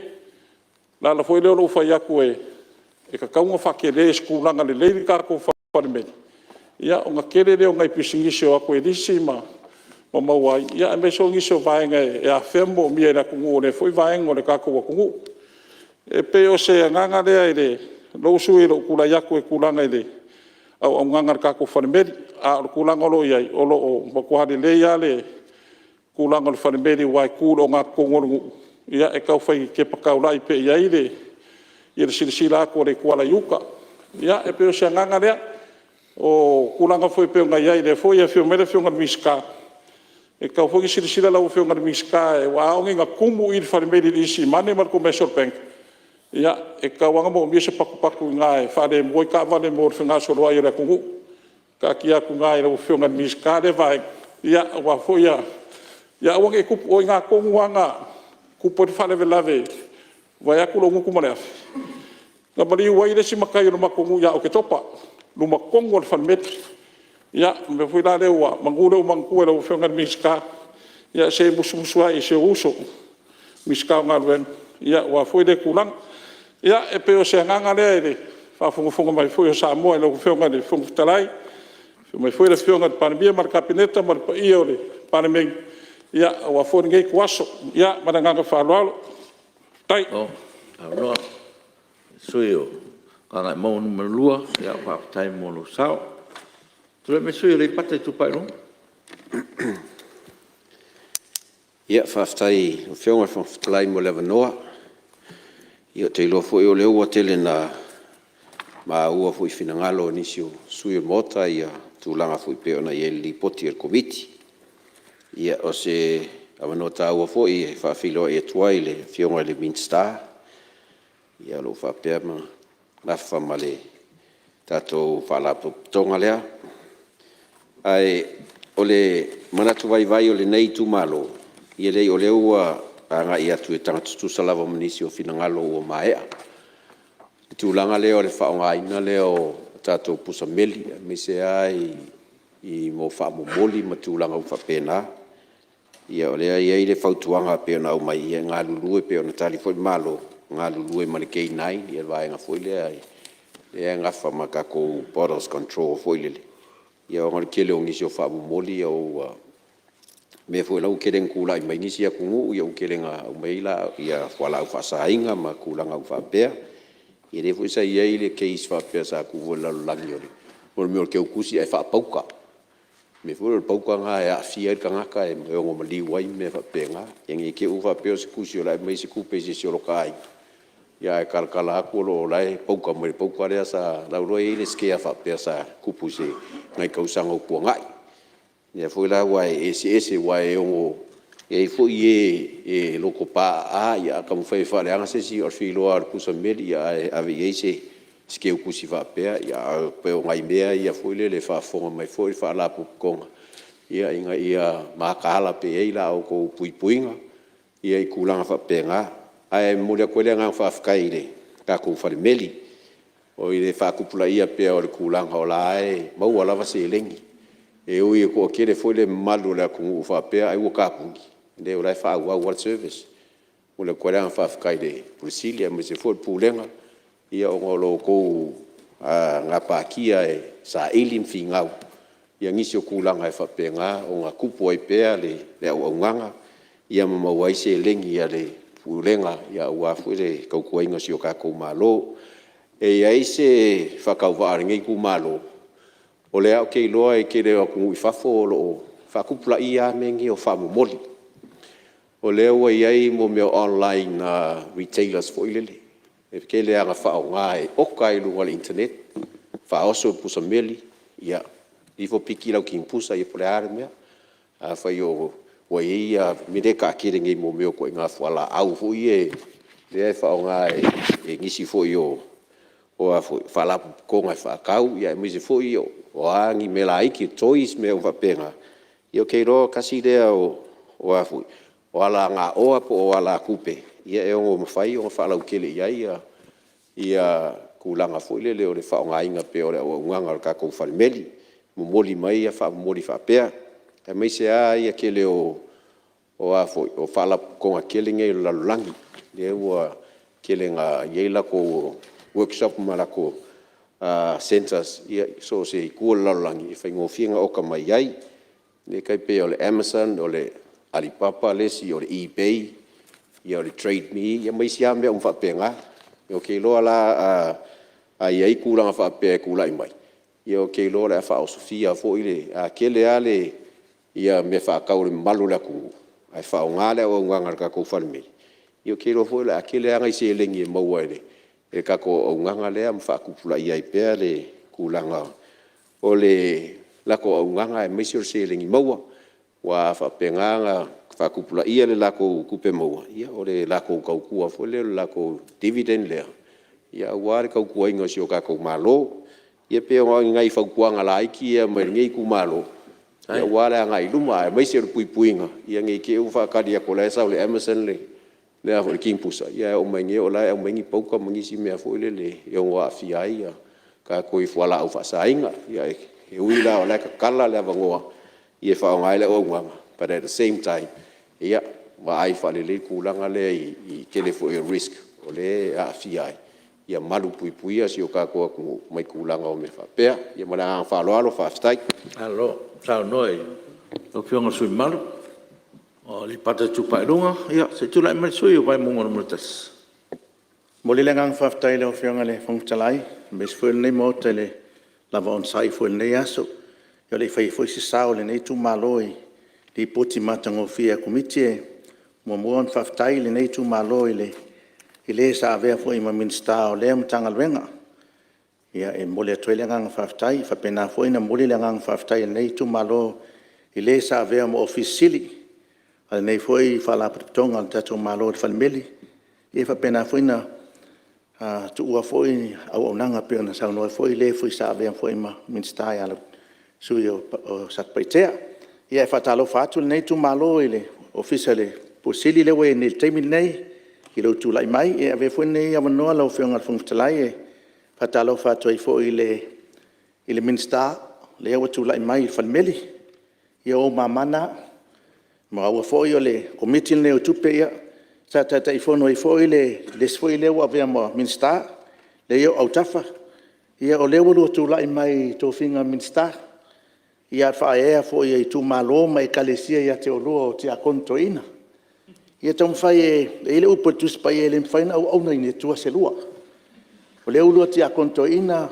sa le me sa e sa lo minsta la lango io e fatino au nanga le kalesia le ulo minsta ele faina lo o le ngat fon fitalai ia Wari e sui malu se tula mai lo fionga ma te palmi. E sino whano noa i sa noa ngal suilia. E le whatonua mai e le se whaipule le tofio le se whaipule mana no ngā ruenga. E le se tūlanga le reile le tātou nono fuai. Mai awa fo i le whaieni upu pe o le a atangia ai. E nisi fo i o tofio kale si o le olo o tau awe nisi o le mauta. Whala taratatu le mal whalo alo. Ia, au fionga sui mamalu, ia, o leo e whaafonga mai, le anga puile, e puile le wha, le watu se tala i lau fionga sui mamalu, whatonu atu, ia, o nai nā to wha, ia, e ele manatu. I se tulai mai a mensta o... Ia, hafta ia tu mo le avanoa. Pesinisi mana mo. Mua la o fionga ili, konfistalai. E ilanga o te tautu o lai atu, e whaisina whamtalanga ia ua. Tulai mai la fionga te itai o le malo. Mua. Aua le avea lo tātou wāna ofo. E whesopoa i eitala. Aua fo ine i avea le pe wha tala sua. Ma mea whai naia. Whina ngalo isi tangata. Ia malea ngai i luma. O le tātou pāmeni. Ewe. Nau o fionga le suima malu. Tau seu le manu matanga i ngaru. Au ole avea le nau tā. Na mea ole au oi whamtalanga i whesopoai. Lei moro silafia. Sau noa i le mea. E whetau i matala whea ngai. E o ia ilau sau noanga. Na e au e te lotea ia tūlanga ia. Le tau whai atu i lau o fionga nai te silafia. Tātou wanofo. Ia, o le talo atu le lau o fionga. Anga sa, ie fo le taimi le, pai aso o tō nai. Na oi fo i lau, sa unoanga i le, tūlanga i le o iai, e ona e sa unoa i le. Wo o lava i le, stama ainga, wo o i lau sa unoanga. Sila oi, i hei artua o i o mena. Awane i, a vea lava le, tātou tō ema, tātou e avea ma tūlanga e a si ai le isi vaenga i le o iai. Ia pe o si whamtalanga lea e tu atu i lau fionga. Sila matangai isi mele lei te sauno e awale tātou tūla. Fono ma le nganga whaanwalo. Ia, tūla mai lau fionga sui malu lau te le whautuanga. Ole. Ia. Tautuana malau fionga sui malu. Ia, o lua mamana. Nua tulai mai avea foi o lua ma minsta le kabineta ia o lua mamana Mon mawina ele nei sui au sfono le au sia tu pe maua le tanga luenga le o falmeli. I le lua tonu. I o le foi ai ma le tulanga i lalo ona sa tulanga i le feo inga le atunu. Le ala pe mai sa o manino. I le au sia fuafua i le lua tasi lua 5 miliona a tulanga sa ina le 2 miliona. E mo le alenga nga whaftai le nei tu malo i tūlanga i le au onanga. Le o pōsi li le motele nei o le tūlanga le motele le whalimeli. A fwe tila fia o le bank le o sambo sa i momboa. Ina usuia e le malo le tūlanga sa i ai ma ave e le whalimeli e whanga leia i nei le bank. O ina sa i tatu whalimeli. A usuia i atu i o i le ANC lau whaile whalimeli o le ngangala le whaftai nei tu malo i le o whionga whangtalai. E o mai le taimi nei o loo whaawau pea le au onanga. E o ina sila foi wa tuai le fale. A le mamoli ale nganga whaftai. E ui na tele wawawe le tele kolosi o loo iai i tūlanga i au wala whiawa inga o le meli. A lo mawhai ana whai le au onanga. E rei foi se polenga o le nei sui ma le nei tu malo ni tupe maua mai. A le o au nanga i nei whamali e ina le atunu. Ma ua le taimi o COVID sa tele le tupe maua. Ono i sa whaonga ina le malo le atunu oe, au ina tua i whafo i a oloa, pe o koko ma wha mamoli. He mamoli ele nganga whaftai, le fwoi maua ma moli mauina, i a lea wa na maua i fwoi le whaftai fwoi la whionga i le minstao tiute ma tupe maua. I le ngā lulu e whaipaanga le whaonga inga o K9. I a le maua na maua i fwoi i nisi o tūlanga le nā. Le fwoi maua i le lipoti nei al komiti. Ia ele ngata le maua i o fuala au na mai. Ai maua i foi ma le au whainga luenga. Le wha maoni foi le au whainga luenga. Ia le lana wha malo loa. Ia ele nganga whaftai ale nei tu malo.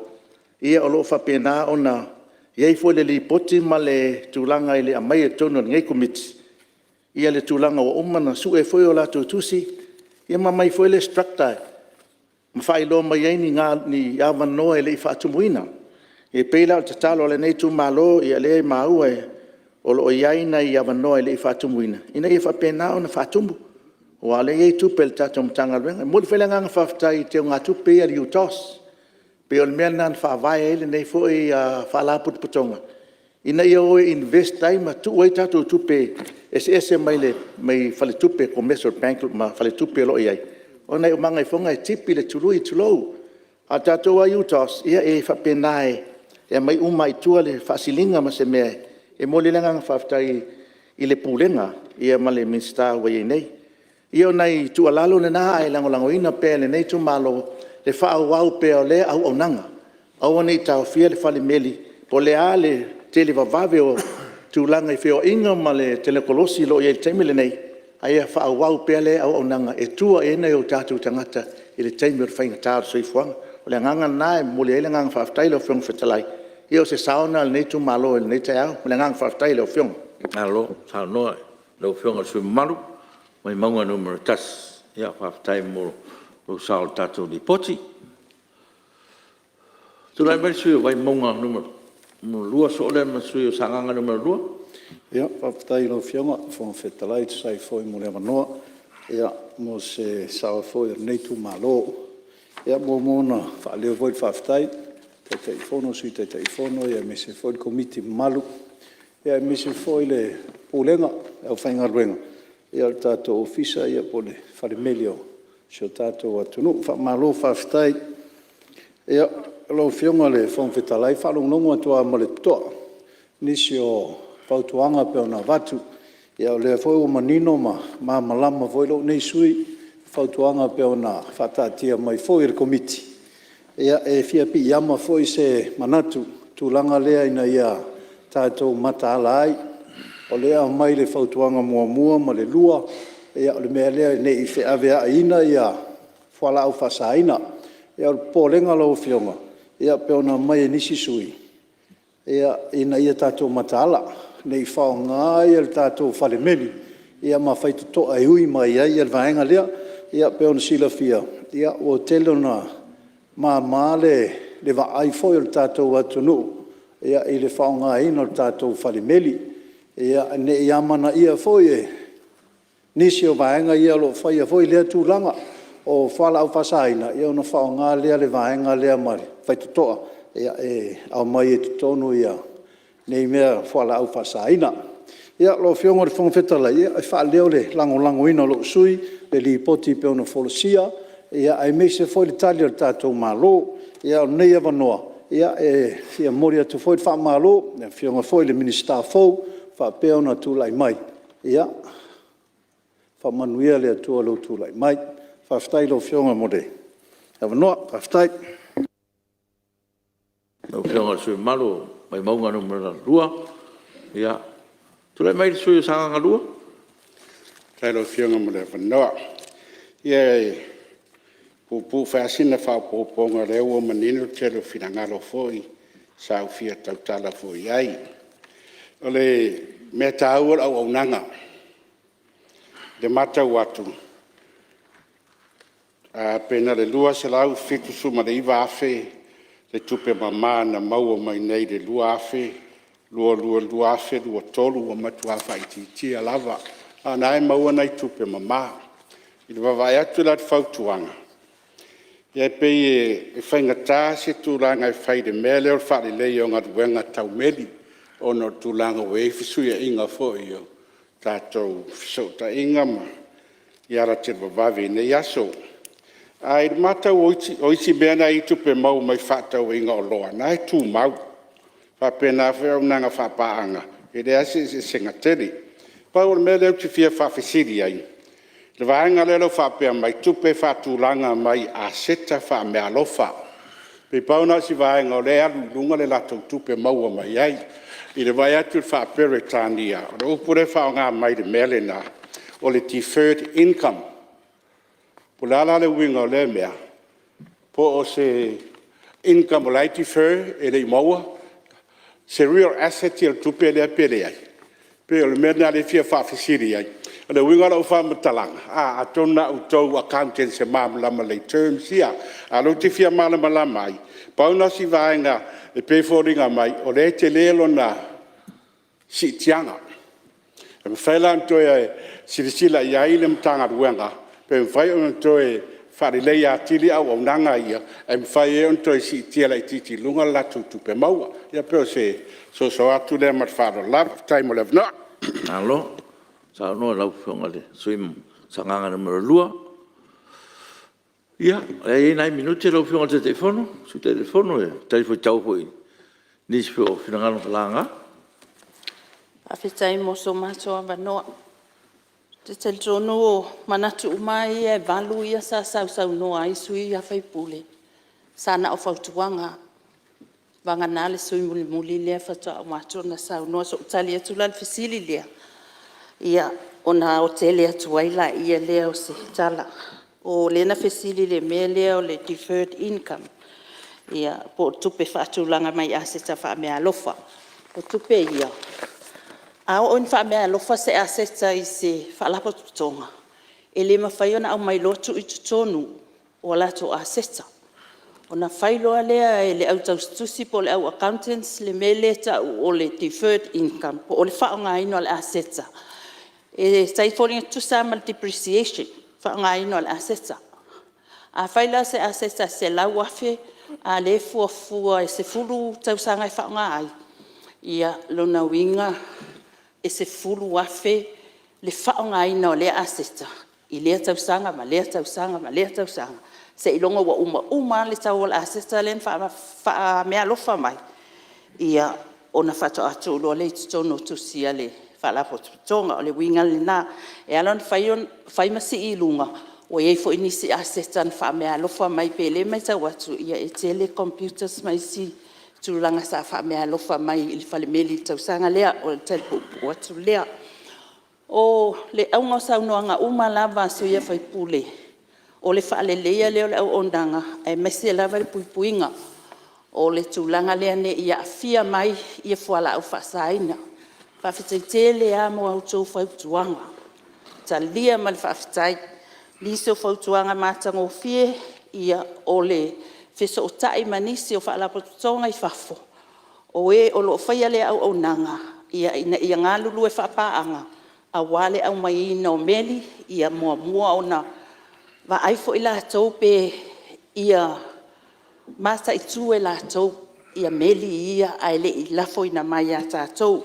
Tele fautuanga mātango fie ia e whapea fo ia nisi o fautuanga mo au nanga i salafai i nganga e maunga numera lua ia whapea fo ia salenga numera tasi ia inisi o mea po au nanga na fautua ai e whaalele ia tili ai ma ia tele inisi tupe maua ale tātou au nanga whawhale meli se si o fautuanga i mei o tangatalo ia ele o la iai ia le au nanga whale meli i le tuai ngā te le ia tūlanga ia e lafo tupea i le pulesili ia ma le au whainga luenga pe iei nisi a lato me totia e whaala iti i fuai lalo ia pe pusa koko ina ia mawhaio na ave ia tātou whaamomoli ia lau fionga whonwhitalai ia whawhitai tele lava moso mato a manoa whamanuia atu le minsta fo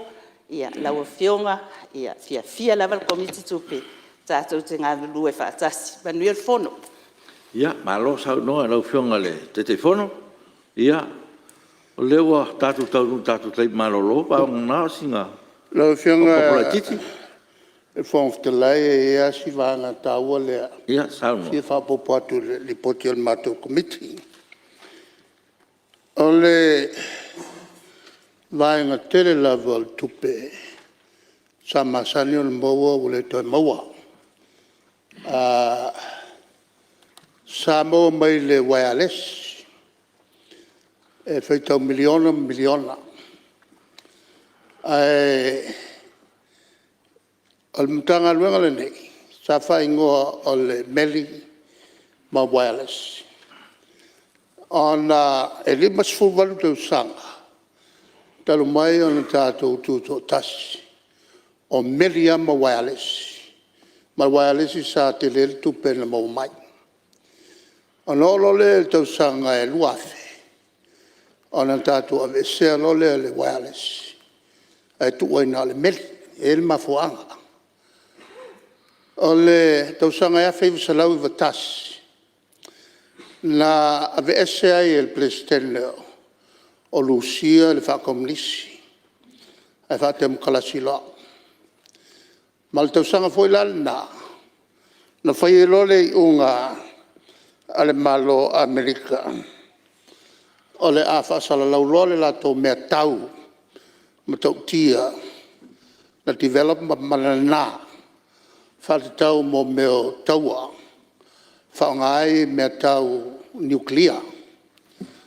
O le a pengal na lato whatuina whalililo o le internet. O le sota inga i te vavavea na o le malo Amerika na lato developinga. Sa i lalo le te inga tangata ingo i a surf. Le whaingo ai le a fo i a le surf the internet. O le tausanga e a whaibu sa lau i walima. Na whato a whono ai le PATA Conference, Pacific Air Travel Association. I Auckland, na wai uma minsta. Ma apia i loa i a surf na te whala. Whalau i loa le mea tau matautia lea po le methodology. O le internet na o tōsu wafe i a tangata na whaongai na le tausanga lea. Ma whautua i lole lalolangi atoa i a lato developing o le internet. Le lasa o whasala lawina i tutonu o le palemele lei. E le tausanga e awhi salau i vono. O le a whatino le tātou watina e lea. Nam tua whaingotāna whatino. O na tau o na ese le sui le tūla whono. E vai e se ai le ia sota inga wireless mai le falemeli. Le lan fatino ai tausanga i luafe. Ma fatua i lo tātou sa motel. E mamata i lo ma whau fale mai i lo titi sao. E a whapefo e ma le Vodafone. Lela ua sao nei le alo tātou. I whisota inga te vave ia. Lela umafuai ona le toi maua tupiti tele I le meli. Ona uvavai ese le wireless. Ai o le whaafitai. Ona le tau mawhainga le au whainga luenga. Le ae tu mawai pēr ma ngai pē lunga. Ona e le mawhai an tau fia ia meli whi avea I lunga valene. O le sosoni atu le la, o le te le background. E tau le sila fia fo il mauta le nei. Alo, waftai. Ia, leo tātou tonu tātou taimi malolo. Ia, tu so le lafo, ia tātou toi whenua I le tūlai lua. La whaatati ese ngā ruenga le whono au, mōran malolonga, ia toi amtaria le tūlai lua.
O te whasisilatu o to mtaria nei tau manga le whono au whetu la whono. Pa malolo on sa ile pa i o tātou maota. E whatati ese tātou ngā ruenga mon malolonga ua mai atari fwoi tau le whionga le suite te whono. Atasi mana whapoponga, atasi suir komiti o tupe maua mo tupe tongi e mta au sala ngai saunoanga suinga malu.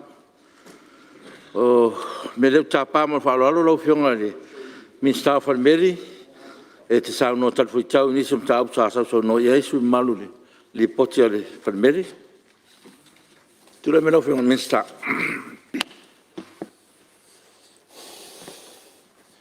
Haftai lau whionga le whonga whono.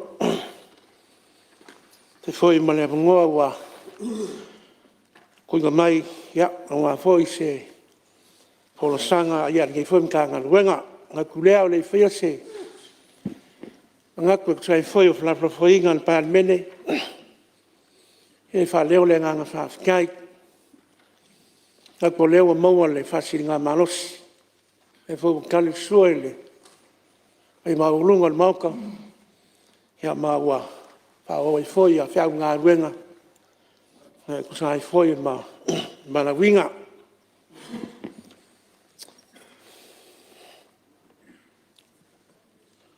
okay le mapu wa Jerusalem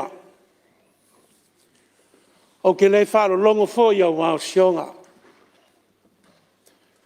al fasili po ma foi sia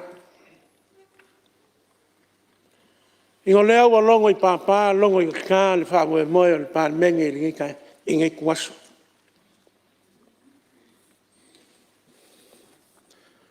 O le foi wa e whau sungat whar kākou kai au. E le viinga mar kaulanga sikia I le kua. Mai mga ku foi e a wai whankasi foi mar ngei usunga whono. Ngai a kōngi munguwha le nganga. E kauso I ngai le tongausu al parmeni.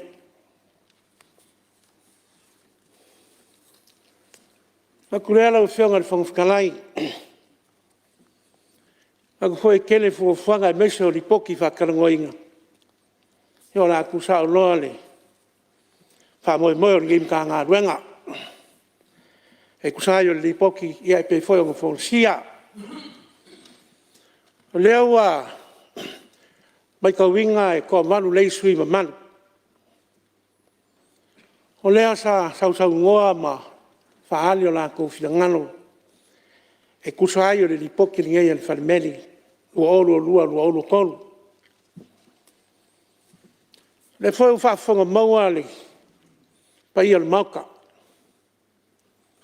Kusa ai o le saungoanga maka ngofie. Au saungoanga foi malama lama. E pei foi o ngā whikai kunga iai le whionga I le te whono. Lea foi wa whaupopo le sikasi o sui o le komiti. Le whionga le kikai o le kungai. Whapula ngisi o maenga. Mai o le makau iai mi kulanga o whenaflau whoinga. Ia wale ia se maenga. Ele I o iai le kali le whionga le te whono. Mau ki ngak whoi ua mangingo. Mau ua malama lama whoi mauka. Mai mori le tanga whaafkai sui sa whaalio lako whingangalo.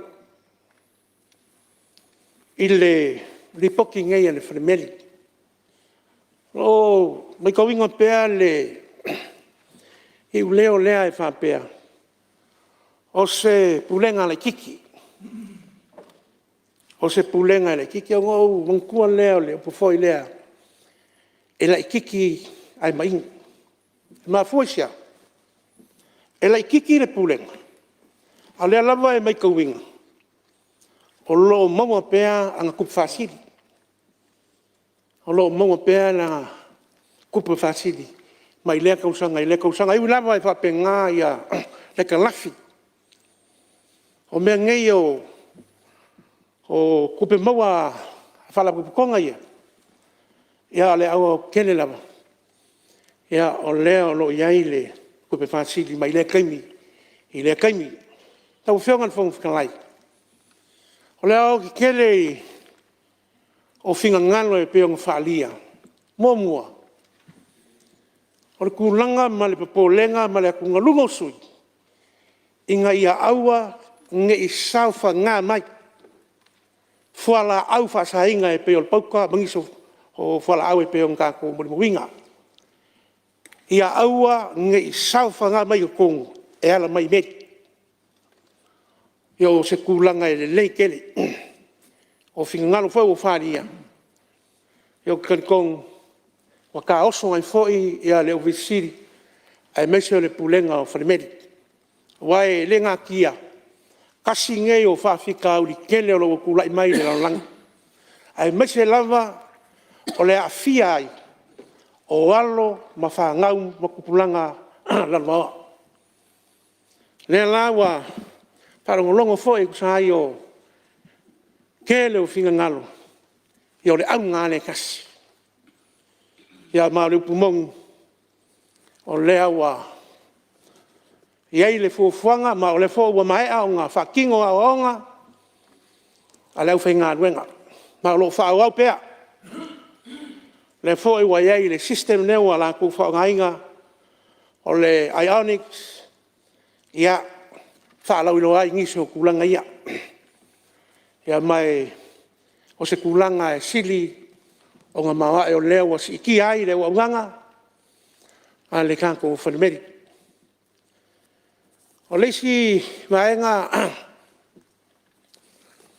lau whionga le whangwhikanlai he ingisi o sui mamalu. Leo lo sausau ngoa ma o lo lako whakau inga kulanga o whanemeri. Ai mesia lava le whanemeri leo lo li mokele sa ngā whai. E whainga ia ngā wasa mai pe foi o ngā maua i sauanga sui mamanu. Ia le kaupaki man ka wasa mai e pia ngei pe kai. O le o nganga ngei loa whawau pe le mokene sa ngā whai. I o whai lea ma sosoang. Whaingo fia i foi le mamanu o le kākua kungu. E o lo whape ngā o ngā whio mpapa au. E le mokene sa ngā whai. O ngisi maenga e lau whangafukanlai e ki fai loa foi le manuale pa menga me se foi fa fonga mai an ka ku e ngisio kulanga ma fa moe moenga wa usia ai me se lava le kun ka inga lea o fainga fa nga po ngei o lewa ka ku kirkong pe foi nga so ngoa ia le ki se foi sui mamanu e fa nga o meri pauka o leo lo nga lue va lunga ai le Mtanga ruenga, pulenga o le whanemeri. Male, pulenga o kiuke e whapea fo i le quarantine. Ma o le masinga yungi le kusanga luai le luaulu wha. Lewa mai ai o ngā install o whapinga le scanner i le whanemeri. O kulanga lama i lunga o kekele, ia, inga ia manu puipuia ma maukingoa. O lo saunga le Musa moa i kulanga o meli e au inga mai whafo. Ia mao le kalififia lea kako mauka. E o leo o ngā rurue ngei. Ia mao a iei lama na le soka inga. Ia mao losi o lo ngā rurue ngei le official whanemeli. O le vaenga leo le K9. E whapea fo i le vaenga leo quarantine. Mai lem whai. Lau whionga whangwhikalai. E lema whai o ngā kuinga aku se meri. I se anga le meri. Pe a le whaamari e inga uma vaenga ia. Mo le mamalu le kungu. Se ilonga lama ia ua maea. Sa iri ringa uma la ofisa. O ngā ka whai lenga release se meri. Leisi maenga lau whionga whangwhikalai mo le silifia. Le whai ua mai o ngā whaapinga ia kako security cameras. Ia o lesi le mai ngai sosong kele. Sosong kele. Ia i le makai kuinga. Ia mai sosong kele foi. Ia i le pulenga. Me se foi lau whenga ruenga. Ia le makai kuinga pea. Ia o kulanga ia e pea o ngai ai. Au ngisi o kulanga uma. Ia o leo ke lenga ngā. Pei foi o ngā karangoa. Wha leo lava le ngā whaafikai. Ia i lako uma sa sau ngoa. Kusai foi o le ngei po o nga kaua kele. O nga kaua le ngei o nga puipuinga. Langa ngei o po ia pei foi o silfia. E o kele vave foi le ta mai fa o po ngei. Ma o le sile au mana. Me le fa le kwenga fa kele sui uma sa sau ngoa. E ma o le fa ma winga uma. Le nga ko fa ma winga lo fisiri. Ya ngis foi o la venga wen. Ya o sili ya o mangingo ya fa mama le fa le nga fa ke le fa ki foi nga fa kai sui me mal foi sa fa mu mai ya ile kula me foi ma ko fi minska ya alo la gonga lava le ma fa ma los ya fa piko nga fa se fa ke le fianga il telefono e me se foi o le malu ma lungo il comiti il lau ko nga wen sa ko fi kai kunga ia le fai ngofie langa ke olo puipuinga ia male manu sa mo ya ole ala ngai fa le ngai pa ke ya ilo ko makala e mese yo fo kuanga ia ma ki mai foi wa fa lia ke ka o so ngai foi le fa mo ngai aso sai foi le pepale ngai pulenga ya lo fiong fong kalai ya ele fai nga lo sa ma ko kala Kau foi ngā whawhi o kumalo. Ia i maa whonki. Ia i o ngā kupu mbonga e. Ia se o nama waire, nana maoro kumalo. Hui leo le. Pei foi le. Au whi ngā ruenga kofi le kua, so se whakakikulanga. Ia lo whaka o mangu makakalo i le kua. Ia o wase manguia. Ia. Lau sunga le. Kama whakong, lau sunga foi, le te tifono, komito, lau toeina. E miso ka kukulenga. Ia, ma le paia, lau whinga ruenga, so se whakaulanga i fia. Nā lau kakaro. Ia lawa wa. Kau lau kapuinga. Lau kou whangongo mangu le kua. Ia leo wa kōr ma kumpaan pala. Pionga te mai kai pāni mia, ma le mano. Ya, me foi fa que va e lavo de vai ma le a cocoa. Ya, o le lavo mo le manos. Ya, o la ko campo inga. Me so la ko kalonga ile kua. Inga ya e mo fai va. Ya me le lo fiong fo kalai. E mo ngi kele ko so fo. Pe yo ta ko ko me foi par men. Ya fa si la ve so ku malo. Yo le va e kasi sa mo ngi fo. A malo, sa no e lo fiong le. Minsta. Whaftai o lewa, tal fui tau ho inisio tau salanga al pa il mota, ia atonu lewa manino whafonga al pa il mota, tu sa ho inisio tau o salanga i whina ngalo whalia, mea malo whaftai i lau fionga le minsta. O te tapala o fionga le sute te fono mo le lafo. Au fionga fonfetalai o te whaatū le lafo, ina ia whaamaonia le fono o ali po te nei komiti, e pe ona i loiloina pe papalmene lua felua tolu lua felu sufano mera selau limas fulu la forema falon falua el sui si umu ia papea le sui o le fanga fa le sela ia su te mai tai o ali pata i tupai lalo e papea sui o ana lofi numero tolu siri pela fa maunia lafo o e fina ngaro e sa no male yoe au ese le ai o manu malo le yoe tu le melo fiong al minsta mo le lafo le tal el malo la fiong el fong talai o te fatu le lafo na ia fa maunia le pono au tal il malo i fautuanga komito tupe tupe tong alua fiong al minsta o si se manga minsta onga minsta fatuanga sili pola fa maunia lafo e fina ngalo e sa no male yoe au ese le ai ua manu malo le yoe. Au fionga fonftalai. Tu lai mai lau fionga pani. Paftai o le ua mai ale filafilafo inga i lunga le tatou mata upu lea i le lipoti faltausanga al whanemiri o Samoa mo le tausanga whaatupe lua filua tot. Whaamaunia lafo taitaifono o komiti. Ia whapea fo Italia le malo, e pe ona saunoa ia le whionga le Leaning Star. Ai wo manatu e au pea ona a watu se mata upu na o maita wina le whalafulafua inga i le tatou le poti lea. I le tūlanga e ali mai ai inisio saunoanga. O atangia mai ai, o whainga whaapisi nisi, a sui o na mauta nei. E taulawa ina o whaamanatu atu i le mamalu o le palimeni.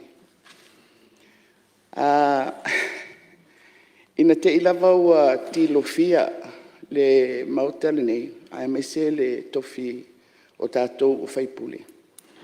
E whapea o tātou o mai tonu o le palimeni le nei. E whai eini a tātou whaamatalanga. E una ia aini mana onga, whaapitoa o tātou ini a tātou whainga whaapisinisi. Te manatu lau whionga i whangwhitalai. E le tala whiangai lea mo le tausinga o le mamalu o le whono le nei. Ai maise o le tautonga a tātou. I le tātou o mai e whaile ngā duenga o le tautua mo le atunu lau tele.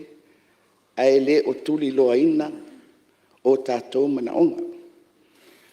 E nā paulu nā le mea o sa o nufu lava ma o mawhau peta unu whai atu e sa upu. Awa o le wha leonga le au mai. Mō tātou wha maumaunga. E whapea.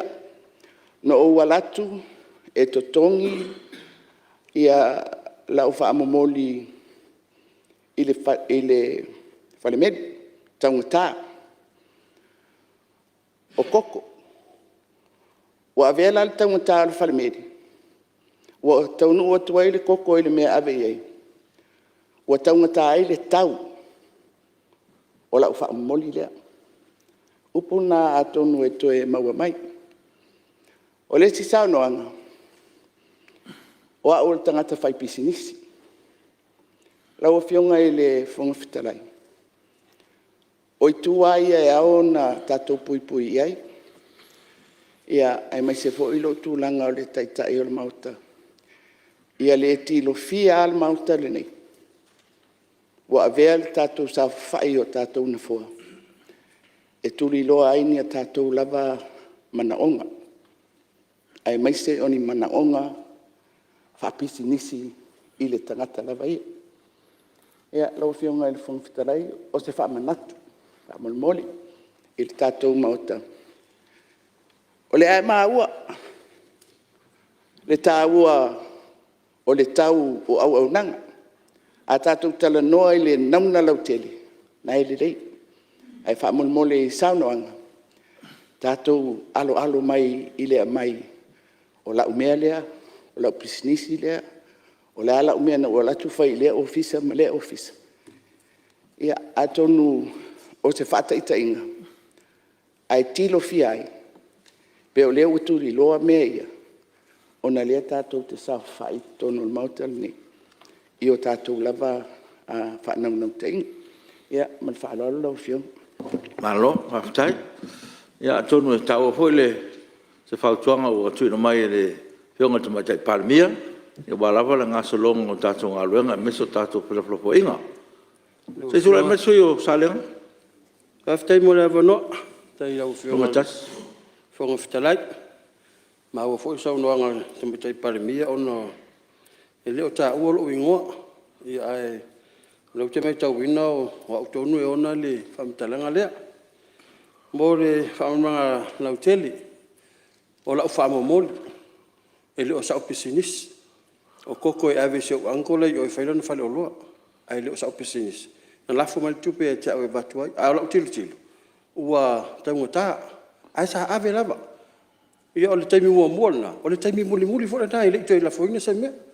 A le whaawawina. E leo whaia se pisinisi whaapea. E o mai taimi nei. A mla o mini whaamaumau. E leo yesa o pisinisi o whaile taimi nei. La wa whionga whonga talai. Na ia vea se tua inga whapea o whaise pisinisi. O se whaamanatu. Mas whaamaiti. Ina ia maua na maketi. Voi lea ia o le ini med. Ia tasi lea waunanga whaawawa le. Whale med. Ai whaamuri atu i saunoanga. E lo yesi pisinisi a sui mat. Waftai. Ia, situ lai mai lo pionga. Lawa pionga al fong fitalai. On me tonu alia. O te li ta uai le sua fol fai puli. Ona o leo te tala no atu tulanga lau teli. Ai a fa pela va o leo wa sa no mai ina ia fa mala mama. Di se me a fai nai. A le upu ia. No wala tu e batu lau fa moti. A batu i o wata muta. Ia. Pe o ia.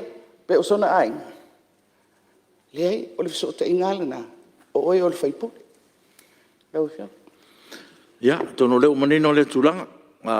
Le vaua kai lor fina ngalo o le palmia ia palau i tele ia ono le anga i lumo tato fila flofo inga ta ua me uma ia le fau sa no manino lo fionga sui malu ia malo a fa tai me si le ua manino i tulanga ia ma fa manino foi ia tulanga o pisinisi pe na ta ua fa manino i tono palmene ia malo fa tai le ua ta ua le ia se me le ta ua nga ma me uma mo tato uma ia fai fa manatu foi mo tato fila flofo inga ia me se foi tato tiute fa sus fono fa fai pule ia ono lo ia i lava tulanga e ono ai nai tato wala wina mo tato tiute ia e fa tai o le wa nga fa manatu mo fa nga solongo tato nga wenga tato o mai li poti lima in ne yaso pe por palmene lo toru lo fa no me toru sulu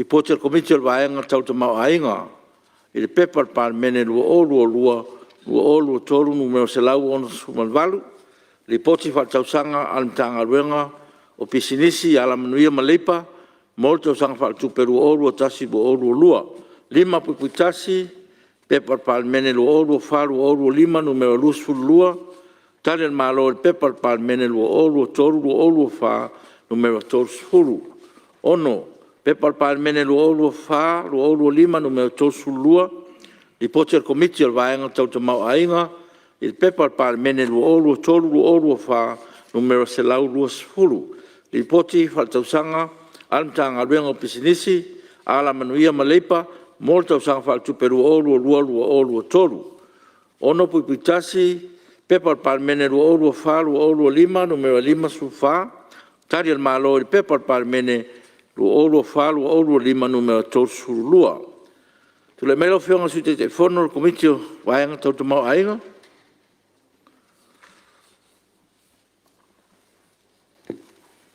te lau fionga e fionga le fauta lai te fatu le lafo ina i fautangia il fono auli po te lua al comitio vaenga tau te mau ainga o lo tu ina tu eisa i linga fautuanga mai una fono la folena Falua el suyo fasaleanga a numero lua o fale alili numero lua ia fa pefo ia ano maa numero tasi ia ma le pata i tupa ilunga siri pola fa ma ni la fo e fina ngalo e sa no mane yoe au ese le ai ua manu malo le yoe o tapalo fiona al ministero business ala manuia malepa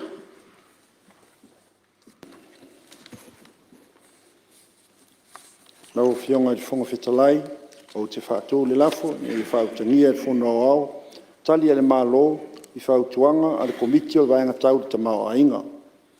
Palua, minister whātoanga, minister o sisi o manga, siri para whamaunia lafo e whirangalu e sau nomane i oe.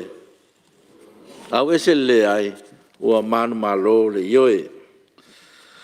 Ia, o lea ua mai whautangia i fono au li poti al komiti, e lua e fa pe Italia tato al malo e fa tuanga al committee ia la no nei mostasio sus fono e fisa no tato li poti voi lungo la fono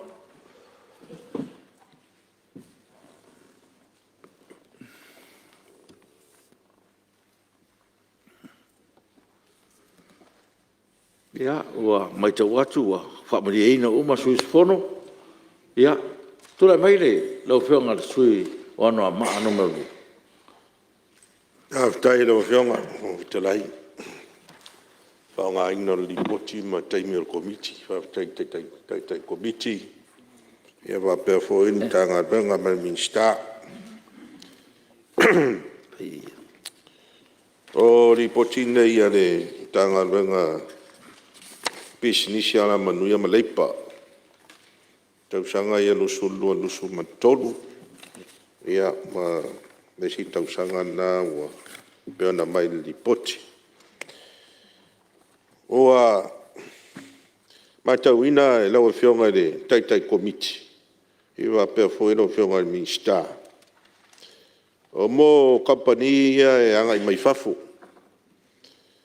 Mo foreign investment enterprises. Mo company ia e anga i mai fatula to pisinisi samo nei. O company ia e oro mai whaingarenga la ko tupe ma fatu foi ia fale tele au pisinisi nei au isi mau supermarketi ia pe ona mai tauina. Mai sia tangata nuu mai Asia.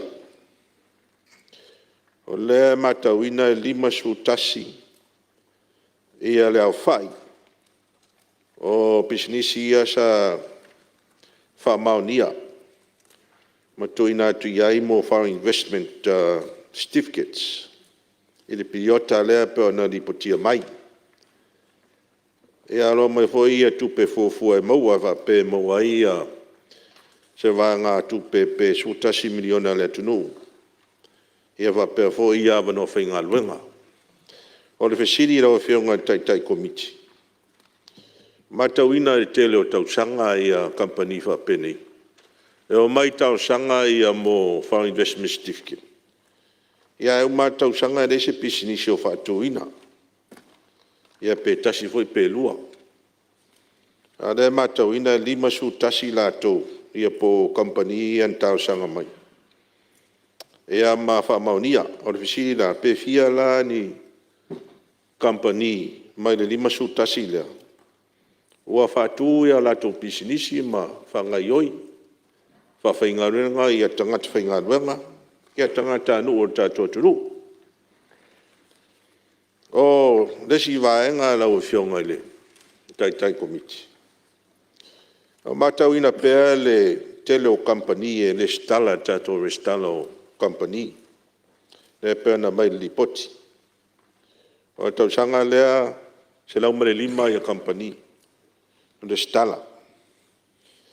Ae lo matauina le tele o company le stala ina. Ea ele o whaangaioia po whainga na tō business.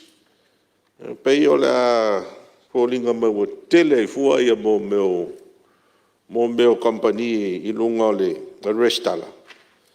Ea e lung company wha peo o whainga na tō business i peo nana restala e noa ala i o tangata e le tō ngia annual returns.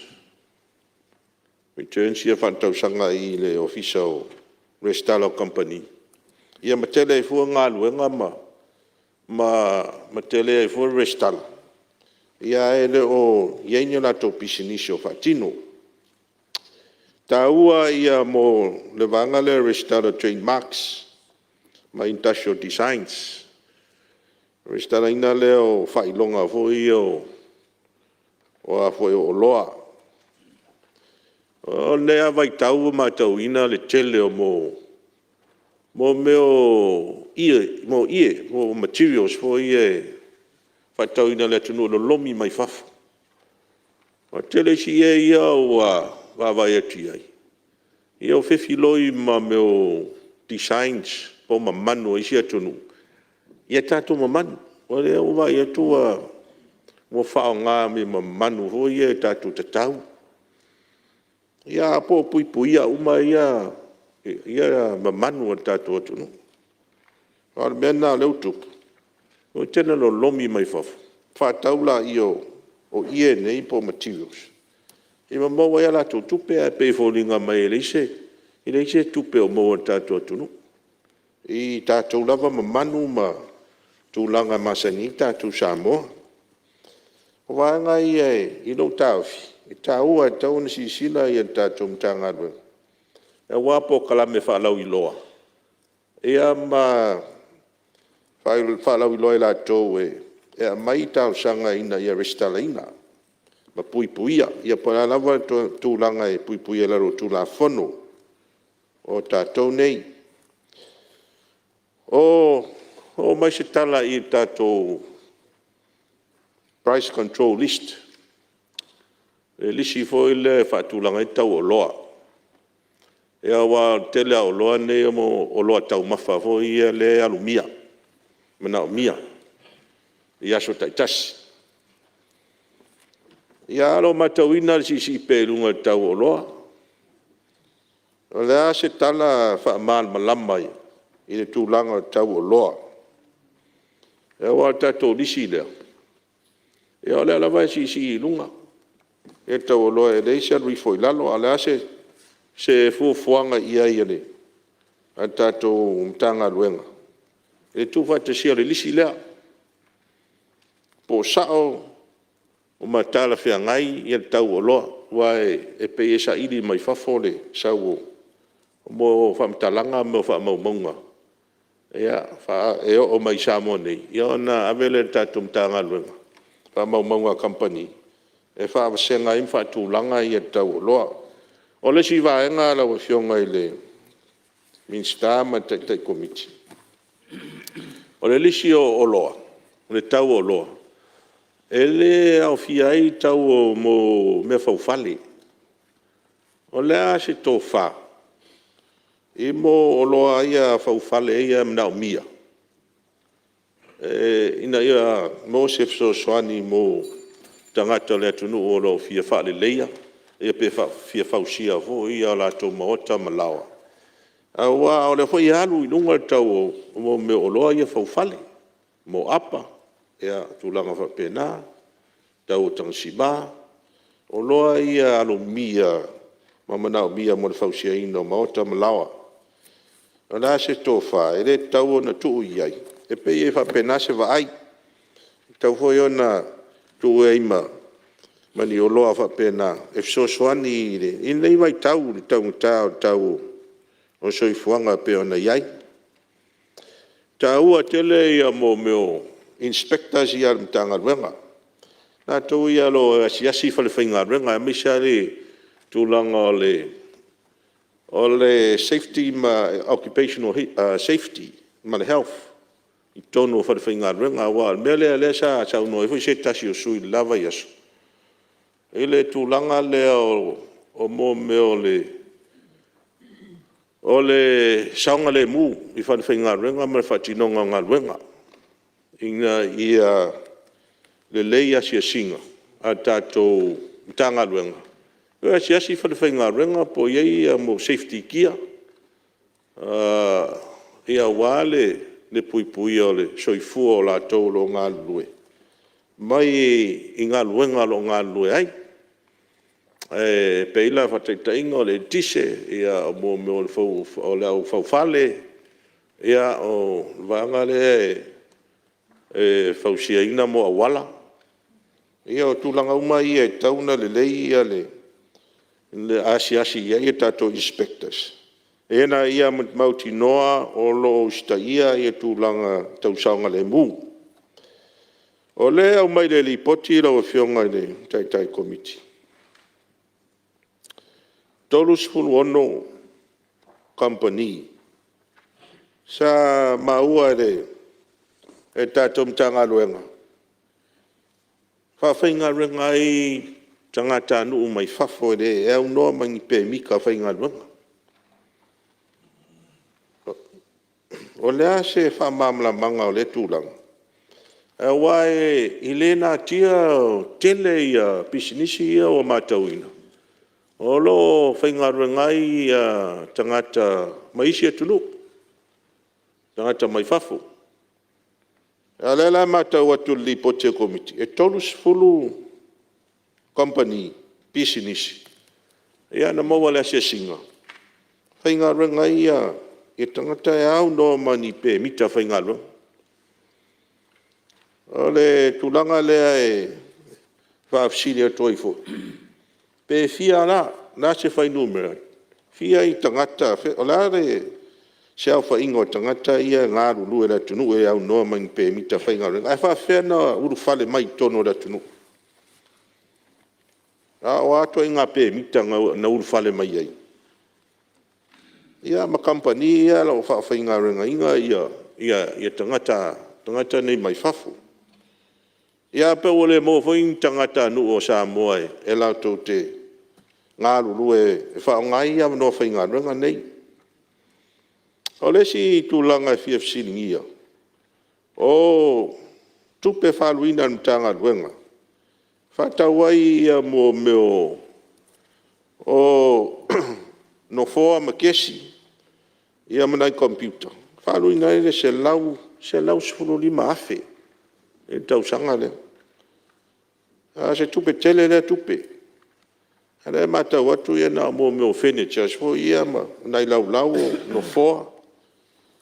O lea se whamaningonga o lea tūlanga. E le tele o le tupe ua whaaluina i le. I lea fo i whaataunga o pēna iai. O le si me fia o iai se tautalanga na o fionga o whongvitalai. O wā tātou mtanga luenga lea i etu la whono le iai le reserve ma le restricted list. O to inga pisinisi na o tātou tangata nuu mwhai o na whai ap ia i to inga pisinisi ia. Whateita inga o mō meo whareoloa ia retail shops. Ia mō meo kompania po pisinisi rental cars. Ale mai tau ina te lo pisinisi ia mō meo whareoloa ia whaetau i oloa. Tele ia o e whai e tangata anu mai whafo. O la tūlanga o e tato reserve list. Ma tangata nei. E wa tele ia o mō meo whaneoloa ia e le natia o le asi sila ia te supermarket ia. O supermarket ia tangata mai whafo ia e te lea o lato mai asia. A po la se tūlanga po te tala le ia le tapu lea o le ale tūlanga o iai. E peo vaenga ia lau fionga whongwhitalai. Ia maresi mta upungu muti. O le tātou tūla whono hoi lele o le Citizenship by Investment Program. Tūla whono lea na whātou ina pena pāsia le pēa lua whesuma le fitu. Ia e whātou sinai la tau o mai e whātou ia mō whalenga o si o loa ma pisinisi tele sa mō. Mō inga luenga manu iai misi tia tamau ai.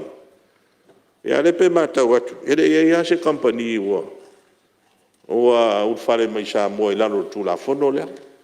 Po lea se tūlanga o iai. E tau toi whaisi teu ngā tūla whono ina ia ma whai ai o na whaonga workable. E tūla whono lea pēwha pēa e le o ma whai o na whaonga nei tai. Ia o na ni tūlanga le whaopunga tūla whono pē whaintai fo ina urwhare mai ni company i sa mō nei. Ia lau whionga whongwhitalai. Mea tūlawa ia Pisiri mna ia manat, tu sai mneri poti e whaftai mulunga luenga, whaftai tai komiti, mai le whionga mista. Alo, tau noa, sui malu, ana maan me lua, ia mo whinangara whaalia po e tusole, li poti o tātou komiti, o per mauta. Tūlai mai sui o whaasale anga numero 5. Ia, le wale toi whaalongo lus. O rei whaftai lau whionga i le whongwhitalai, ia. A whilo at fo lai tō le mota. O manatu o lea pa velose manatu fo nei sui il tau o tu la fono. Pe fo na saunoa ia le sui tai fo nei tu. Ile tu langa lava leo tele o tatou company fo ia mo meo foreign investors ia me mai fafo. Tele o foreign company nei e mai tau pēa o lea wa restaure tono o tatu utos. O e watu ele tu alalo fo e lea i lau whionga le minsta ma le tanga anuanga. Ono le tāua i o le tūla whono nei a le whaafsida lo sui. O lea se tūlanga fo o mo mea o tupe foi e tau na ese capital company nei e a lea voi se limiti. ina ia mawhai e ona restara I tono tatou tunu. Wa le tele fo I o company nei. E ala fo no mai nei, o le te leo la fonga. E sa tipi e la tō fo tunu o lo te oia la tō tupe. A tahu o tele. E tahu o tele a wae, tasilea vai ngā tupe le lei mo si o tatou tunu, wae tele fo ia tatou te mo vai. E pau alo si vai ngā fo le lea lei no fia manino malmalama e le fionga te te fono fo mal komite a ngan lipo.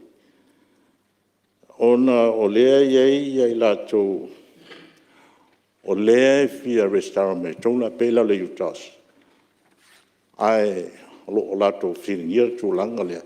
Po lea se te lea se li miti, se capture le mawhai ai o na le stala.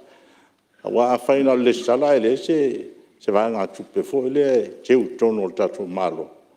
Ia pēla volana sauno e suta e ta. A le tāu o tō langa lea la o whionga le ministaya. E le ngata fo e le tele fo o e fai mai mo inga ngā haru whana.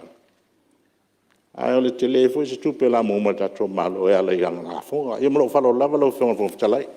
Nā lo, mawhitai, so malo whaasale ang no lima, ia molo sa ho dato depoti.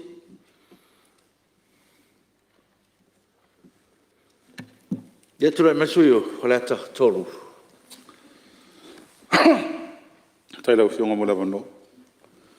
Ta ua tele ia I poti nei tuna mai. E lua li poti. Fitu fautuanga o lesi li poti. E lima fautuanga o lesi li poti. I mtanga luenga lava nei. Ese umalava ia fautuanga ia o mai. E ta ua tele la ngā luenga al komiti. Ona e lau tele ia ngā luenga al mtanga luenga nei. Ai maise lava I le vava ia o le tau o le soifuanga. Tangata whai ngā ruenga, pisinisi lai sene. O mea ia, o mea patino ala ne le whai ngā paanga ma le private sector. A le lei o na coordinate, ngā lue whaatasi ele mā lo ma le private sector. O na whai ngofia e lea, o na wha ngā ioi, ngā ruenga whaatino I tono le tunu.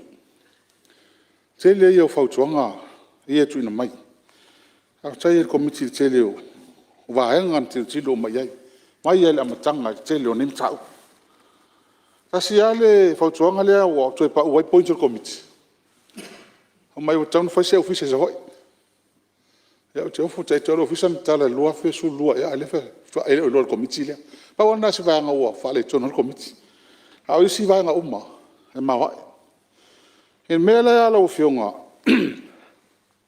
tau o soifuanga. Lea e whautuanga, whautuanga mua le li poti le lua whelu o lolo tolo.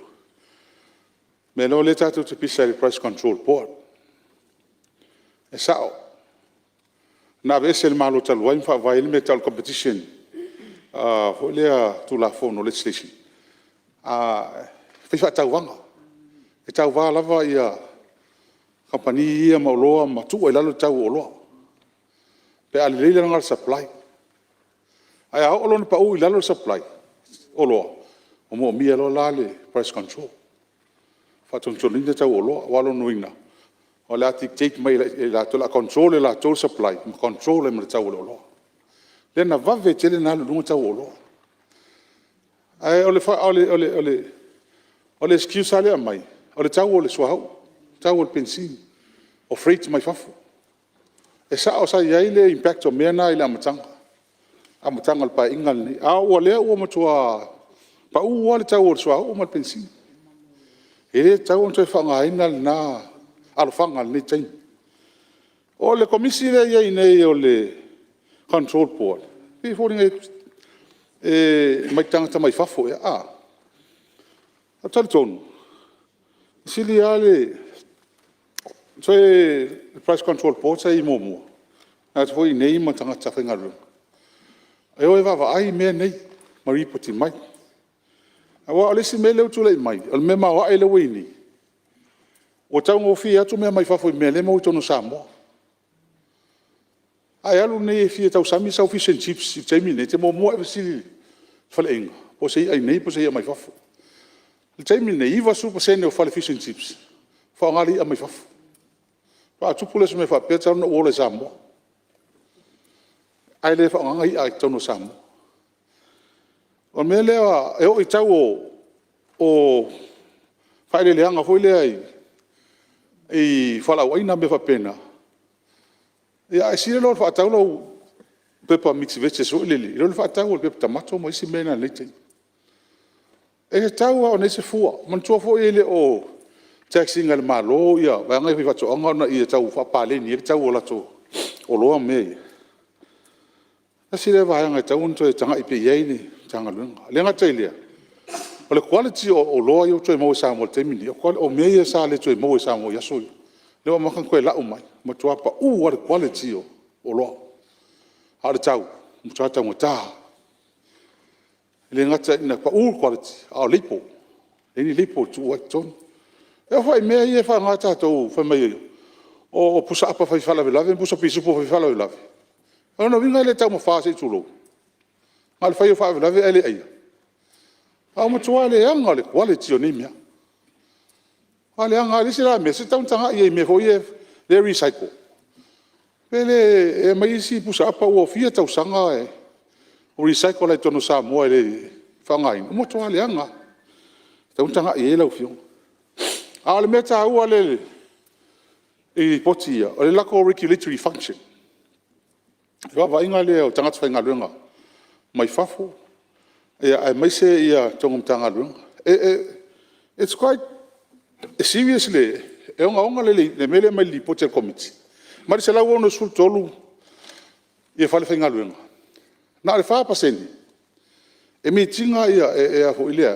le stand le o le occupation health and safety o le mele o le health and safety o le mele pito ai lunga i va inga tu nu i fa fo fa te ino ngalwenga a le va tu nei na le fa paseni a fa paseni o se la ono tolu lo nga le ongo compagnie ongo fi a fu ai o le almesa ai ole sa do sur pasenge sa do sur pasenge tau sanga lu mat ai o mer tau sanga le o pa o mai fa pasenge o fisili la a foi ole ma o le alu se sing o ala ngalu nga ye foi vanga siasi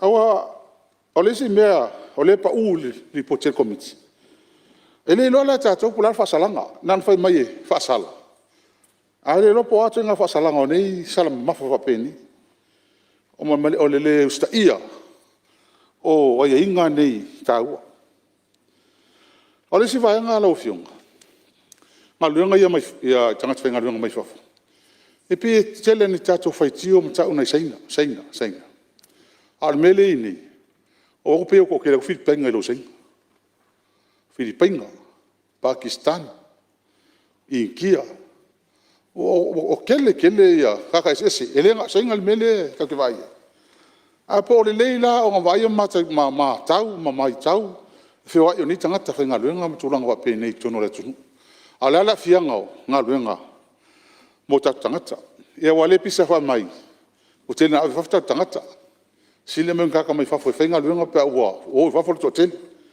ala tal ton e tele tanga ta to ye i so tanga ye i vai nga i mo fatina nga luenga ni o le mele o le citizenship through by investment ya sa o le fosa ta o mai fo talu ai so tanga to review le ia le tu la fono le ona o mai le so le ya se siwa o le mele ta to fight te ta to fight te we wa fo atu fo ilalo ia le tau de tupe ma tu ilalo ia ainga na fo linga le fata nga passport le me a tatia le Paul mele review o tau sanga e wa i sanga te ne le usiksi ale mas ko penga me mo ka ko a pete tanga i nai fai business ni a mai la ko kupe fa nga yo i le ka development bank o me fa pena ai to i lo la to sisi pe so va fa pena ta ona tanga i ta to malo ale va ngale ole Me le business license fa mo le lau fiu. Se o tele ana I a vese ho ta tou. Wala fai business ke le o ye inga matuna wa pena. A fai o le o man fatino na vai tau. E se ala vai to e tamu fai e fu ile ia wa tau sanga o mai provide I me financial statements. Ia me masani na. Ia au isi me o pepo fanua. Ma le tele o me lave e mo mi. Ia pe mana ia to e tanga ia pe. Ia le lo ko malu se to tula no le supalmia. Ia va tai la vola fo fo talai o lewa mai tau watu o le whaadua le ana sau noa le sui mamaru I tūlanga o le sene pisnisi. O le sene pisnisi o lo nei matanga luenga o tiutema tupe maua. O le matanga luenga leo lo iei le ripoti ia o le matanga luenga o pisnisi ma la manuia o la tole ile FIC ia pole permita le grant. Ni mwhaena whaatino pisnisi ia tangata mai whafo. I tu tono o tatu tunu. Ale me fi fa mamma la ofionga. Ya, tu la mai sui malu le mau mai le ngalo. Ofionga le manino ai fatuanga. Ah, esa au ia. Esa au ia. Ala e so ta inga business license mo ole msio. Te le ia so ta inga. Ale nga yo mai o, ele a tope pai. Ah, e fa mo la o. A wala kele nga longa o, or kele requirements e va ku ile. Le customs, le official, ministerial sa none. Pe ya o ia le confuse ni mem te nga no. Mo fa la. Ai mena la fionga le fonfu talai. Le mai lo fionga su palme. Le e manino ala o la talan faiatu. E le mafaida minoi le matou matanga luenga le tūlanga o le sene business. Pe a le mai a mai le matanga luenga le o le MCO. Musalo se teimina watu foi leo se whamatalanga whalau I tele. Ia e taulama na whailo te whapena lau fionga le sudu matu. E le e yeli so tainga. Ai le mafai o na minoi le matou matanga luenga. Se longo o mai a mai le tāpenanga le MCO. Whaftai. Ia, tō leo mau mai sui malu. Ale fina wina le vaenga lo fiong. Ana manino ai. Ile vaenga tolu o fautuanga na mai. O le ala nei fai tau a o mai fai sele. Li potia fai tau mai tua tau num. E le aise me mis. Ana manino ai ala fai na ale fina wina le tupa o le mea. O le tato ngalwen. Pe on tanu na matanga. Fa fai ngofie ia. Ia whinga inga mo nei tatanga ta fai business. A fai na fai se swinga. Ona ia maua mai ia tangata fai mai fafu. Ia, e ana I business ne tātou tatu whiola e ao lai ai. Le alava ia I le so. Ia ava vai business foi ia kaka I 5 kausanga. Le ka 10 kausanga. E le 11 kaukua. Ia tūlanga lana. Awa o mea nei lau whionga. Sa oi fo ile. Ia, mea nei o ia mautu ia pepa. E se whai ngō whio. Fuanga malonga luenga. Pe a tuli anga kampangi o lai maua le kongi la ko la fonga. O company e sai ngo fia na fai fa soan malo so soan malo I company ka sanga mai wa mau al company mau malang la fonga la kon ka sanga o ina fu ai company o le so soan ngal lu man malo ye wi le lo fiu ya amana tu e tu na tu e so soan ye ta to ai ka fai o tuai ia I me foi le ole mai ka mai ki foi ia ole a foi ia ka mai ki a ongai Politik, le fai la ko apprentice. Ia, e taun fa wau pe ia vaenga, ta ua teli. Ia alamtanga luenga lea fai la. E tele mano no ia tiuche ale. Amtanga luenga nei fa malo tuai. Ia fai nga luenga, ni pule amas foi Mr. Sayai. Ia amas foi le Mr. Sulai mai nei. Ia, o mamana. O I voice company fo le wa I hardware. Ele o fa longo ka ko fa ngo ala o fa hardware gi. O company fo ia mai sai. A company ngi o ya ko kele ho I. Ko ke kele ya le wo fi mai tono samo. Ia tu langal. Ole tatu teita ho list time le business. Ia o foi tu wala tango fieta o lo. Ia tau so fo. Ia palen ia tūlanga o mea uma. Ia mal whaalo lava whaftai. Alo, whaftai. Sui malu o la tolu, ia tu so fo le pautuanga ia manisi fo tau mo le tatu li poti. Ia, tu lai mea lau fionga si te fono, mai tua. Wow. Ma e sa no. O ia, tu lai mea su sa fata tu mutasi au le. Le asa, si umi ti tiratu. Ia. Tu lai mai. Nau fionga le, fongfitalai, ia. Tu lai foi e whaelise mana tuile. Lili poti ua tau ai ne numole, mōta pan mini. Mo mōna vele, whamaro mal whaftai mtanga luengau. Ngā lua ile tau mwhainga o rātou tiu te tau ave o wale, manui au le tanga luenga, e mesi o tātou mālo. Ia ai tau whaise manato nei, ai tū mālo, le poti ua tau to nei. Leo te mai tau atu e mei o tau o loa, tau o loa ma ngata i loa, e tau angai sau tala mei o e tele wa whanonglong so fo i fontanga talo, e sa whane fo i nisi manatu. Mei o lau whaipam pensini. Lātou i e whaia lātou pamu wapea. Tele aina whaitio ele kampani o loa watua ia le pensini le ia lātou a pamu. Ona ele o iei se fua le o le wafo ina ngālu lua whatasi le asosi le au whaipamu. Ia ma ave tusia nga ile company le watua ia le pensini ma me fa pena. Ina ia I loa le e fo e o lo o ia ia me yopa. Ia manino le ia le tau wai o mai tongi. Ai o la to mautino le. Le tele ava pe sfate taingo se sfurua felita o le pensini. Ia ona watu leo mai te tongi ai, watu ila tō loli e whiawhia I nei. Ia e ni mo le whasila au le, fo le tō te sisila fo e fua mai lunga o tangi, lunga o tangi. E le tali tonu ai le asosi le, e lau whalongolongo le lato mauna watu. Tau ana I hoi se mita I tua o le teimi le lato e whaalu ai ia le pensini le ia lato huitan. E mauti noa le o sao a lato. Ia o te masale o mai al temine. E le whaati noa na fuafuanga. E la lo taita tatununga le fionga le minsta ma le tūranga. Se sila toa I whai ai. Se sila toa I whai wai telefte na inga ai. Ia me hoena o te ro isi tangata sala tō whai ai. Ia me o pamu pe o tau wha mamulu. O malo siare ngau me ho pena. Ia ele la tō hui lea whai tionga ni mātou whanongolongo atu iai. Lona lua mo tangata whaingaluenga. Tangata whaingaluenga lea. O la ua utilo I tuwa le mātou tūmano.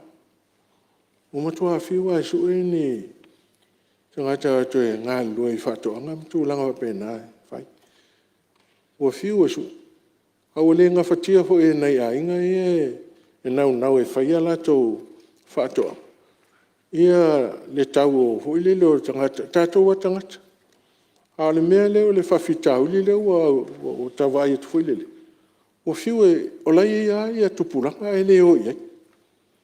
E leo iai e ngā lulu e fo I ngā lulu ia whapea o whatoa. E te whiu o le whawhitau li nā leo te vai iai. A lai ia tupuranga. Ia ma vai foi isi business e fiu foi so ia na tu tanga tfengalu ala ia tu pulanga ole ai si le te le tu pulanga o le poe tal tolo la no fu la wala ma vai il telefoni me va pena au fiu e tau ana ui me yo ngalo nga va pe e le na e tau ia no te italia manatu a fai fa tu ai el te ma ingol tatu tu ai le sila to ai el tato malo. Tau tala wa noai. Nai tangata hui o mai whiwhainga luenga I tono tato. Tono tato malo. Ngā luenga whapen. Ai le toi nā tia. Ai sila isi. Inga I o tato. E te lato po se fiti lau whainga lai. Lai tau sitama mai ma. I tono ai. Ma hoi sa whiu e soe. E fiu e so ni tangata mai e ngata hui aso inisi o mai tu vai ia la yo tato matua mtanga so e o altongi wo al tongi fase lau ta lai vai aso. E nan ta se vai aso so wo musu ho. La ule fai tau il tato maro. Ele a matanto te tilo i. Tau tala tala wa noai. A wai foi mo falelo. A tato wai foi na. Nai tangata ye mai fafo ngare. E se fa maun. Le anga foi lai sa we tasi al mele mana o mia ia o fa mauni. Mo lan tupe. Ya, awal fa mo mele anga i mai. E le o sisila toa ia tato malo le il sulango me yo tangata fa ngare. Wa le a foi o fa peo o le o to wa no o tato tangata i fa. Me o lai la to sa tonga me fie ia. E mau e foi la to tupe o ese foi e suinga o tupulanga ma la to fainga lo fainga ia. Ai lo te le mana tu. Se i sila to ai foi e tato malo. Ia olona to lo me ia a nga ia fa apprentice. A nga ia wa pe fa tino to ele tato mtanga nga le MC o lia. E o la to e o tilo lo telo la tu no. Ma me o la ile mana o mia. O mtanga nga la le nga i tua i tutono e misi tono le tato malo ma company. E vai po a matata o tau no na o mia.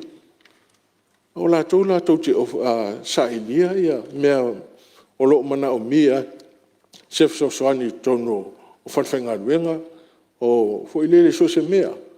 O la tau la e sa ili so tai male tato universite o na ngalo lue fa tasi lea. Pe wa o melene apprentice la e o te lobo pe fitu e am tata la ye. O mai le so tum salo fast food tau sanga tu maua. Ele se to ele ngata tati fa wa tai fa tau sanga fa mele apprentice fa pe ale apprentice. Ai fa popo isi I kose si ele mana o miele umi ona fa tino. Fai o e olmtanga lo ngai sa ili so. Mena le ona to o mai o tangata mai fa fo ia engineer fa pito po a mena o ye ele tata wa mtanga lo ia ina ia lau tele ia le a unga le a fa apprentice ia tatou. O te whaftaima o langolango ina le tanga luenga mele o le si singa le saunga le mu. Tā ua ia. E le team to tele na e masanino vai o atu atoa le itinga mu leo tele uma e MNRE ai. E la to ile o ofiso tupe. O te whena to si singa ia mo le saunga le mu.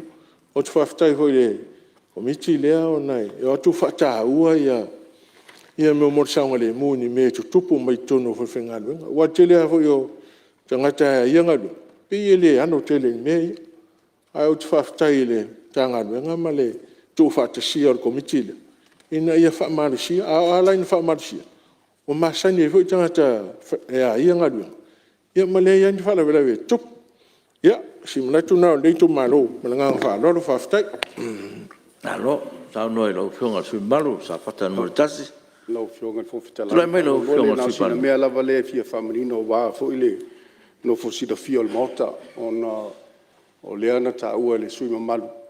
Ia le tūlanga fo ile le o pampensini. Le fa pea ye le fua le la au lea le dipstick le fua ile le a fo ine ile tane le tai leana ta ua e lau fionga. O le matu matanga luenga e ngafa ma le matafa yo ilea o le matanga luenga o le tiute. O la tau e fua inga le tūlanga o le pensini. E fua le import le mai fafo. Ne te ua fiu si beach star o le MC o le. E su e po fia i le la au lea. Le fua le pensini. Ia al nei matanga ruenga o le. O lo ia le fua lea. Ma le avatele. Ia, po o manino le la au lau whenga sui maru. Sa fata no tas. O whionga le whangwhitalai e. Sa lea le whionga e sui panmia. La au lea o le dipstick le whao ngai le company e fuai. Ao tangata ia pension. La tele tali ala au le pe o tu ave le pension i lau whaipa. E mana o mia le tangata ia le pam pension. E vai o sau i whafol pension. Ai sau le mita. E vai le o sau le mita la sau po sa. Wai e ile whaiti onga no whanongolongo. Ia, wa huma nei no fua ia le lori wa umar pension. Pa mai ia wa umar sfulu wafi. Ia, ona whaitulea leo tangata ia le. Whaahalu la toi tu, man lo whaasau la toi tu. Ai, o e ona masau salo le uma mai whawhor pensi. Ai o, toi titi lima ia paelo hoi e tai dos full lika. Ele isau I hafu. O lona wenga. O lai si oti le selau lika pensi, o selau lika na. A tonu o lau profiti na o full wafe lika lena wa. O atina e o pisinisi e maale ale ia pe le nganga e ha mara ma toi lo fio alo aftai ya tonu le wa mani no forsa no nga su malu mo no I fo I fa no no tenga ya tonu tau fo fa fon fon mai il minister mare e fo il tato committee ya tu le mersuyo mai maunga no tas Tai mo le manoi le fionga le fungtalai nei foi tu la le aso fenga I foi nei mo tama lau liwino li putia committee SS mo le nganga faftai nei tu malo le li putia le committee ia misel te fono ma le committee sa nga tamo fainga le nei li putia matango fiewa tu ina mai tona mota mo le foi nganga faftai nei tu malo ile sa avea foi ma minister taluai le nei foi ma tanga luenga e fa apito nga fas fa taile tu lai mai le minister o ye nei nei tanga luenga mo le nga fa tai ile umini manato le nei tu malo a silsile le hotelenga o ye tu alalo po fautuanga al committee ilisi o tau o loa ele o posili le on sa no foi nei si sui le tato price control na yai o inapa sa tautoa ese o tato atunu I le tau ngatal soifuanga pela o le winga le tala ia le tau into e au mai tonu le price control ea ina ia vaai le tau ngatale o iai o le winga le tala ina ia whapipi I luma I fale oloa a te alu atu efe mai ua se lau le pusa moana ta vaai la ia le tūlanga le whaitatoa o fale oloa po atu langa lo iai ina ia Fea ngai ma le tūlanga le le taungatā wa pule ale, wa vea le sioki o loa ma tūlanga I tamau ainga wa le teimile nei taungatā soifuanga. Wa pule ale fai o loa ia na ia tau. A oila le mafatia, e mafatia na i o tātou tangata. Pio le angangana tu alalo ai lau whionga te fono e mes foi tūla e mei lau whionga le minister.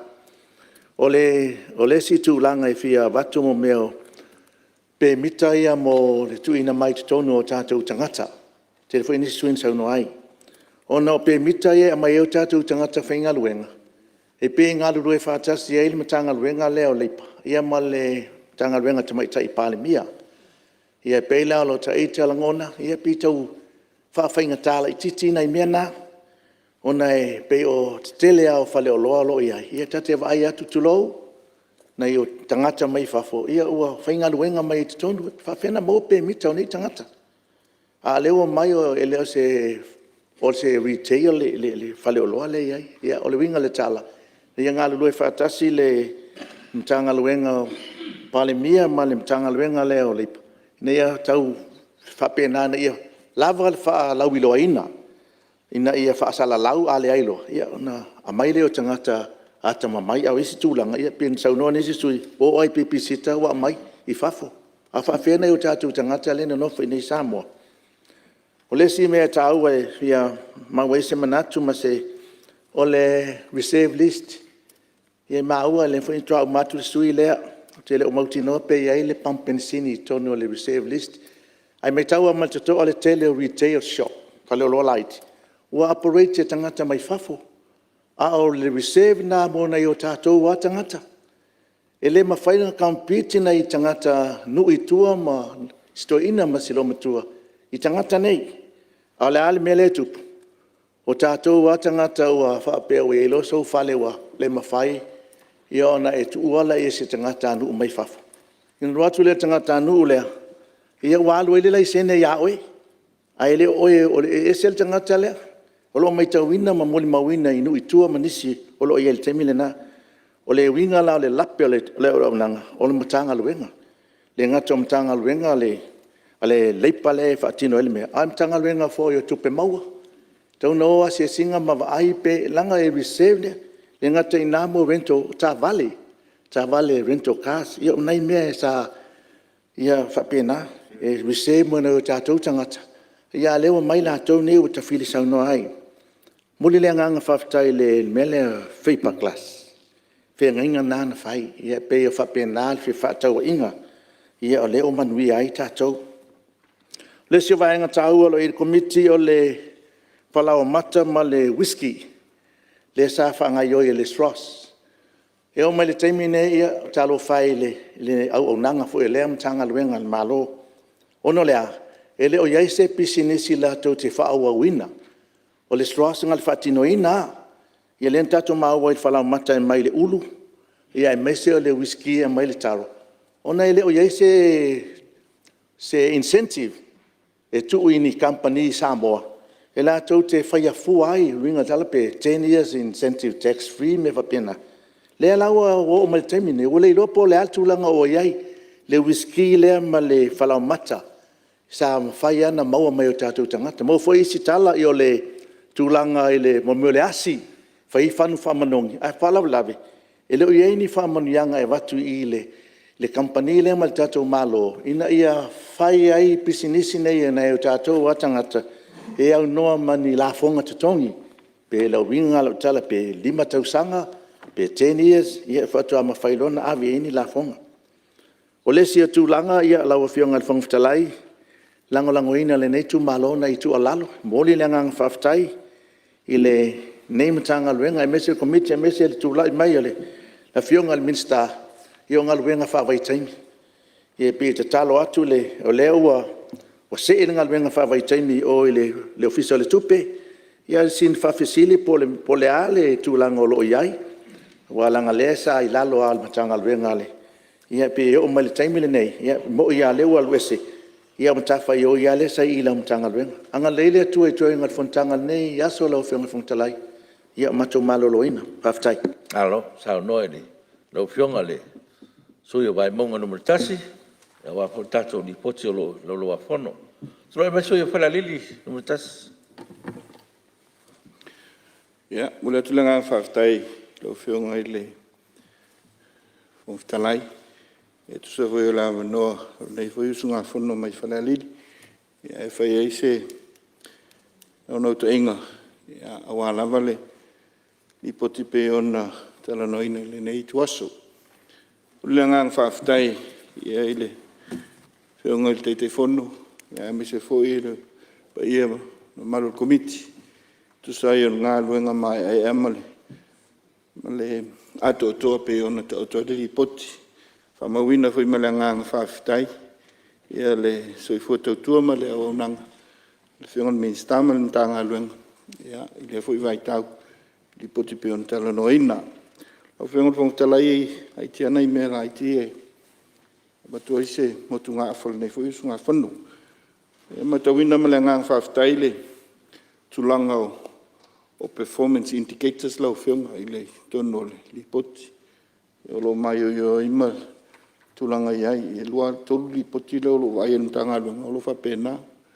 Pe ta i lau whionga, o lo tele na achieve umale tele o targets ma tulanga peon whata oto mai indicators nei. A o le indicator lau tele apen sao no suir motol nei. Tong Charles soi whonga. Rono winga pe se indicator foi le lo whamawina. Ia polo tau whai foi lau telenga.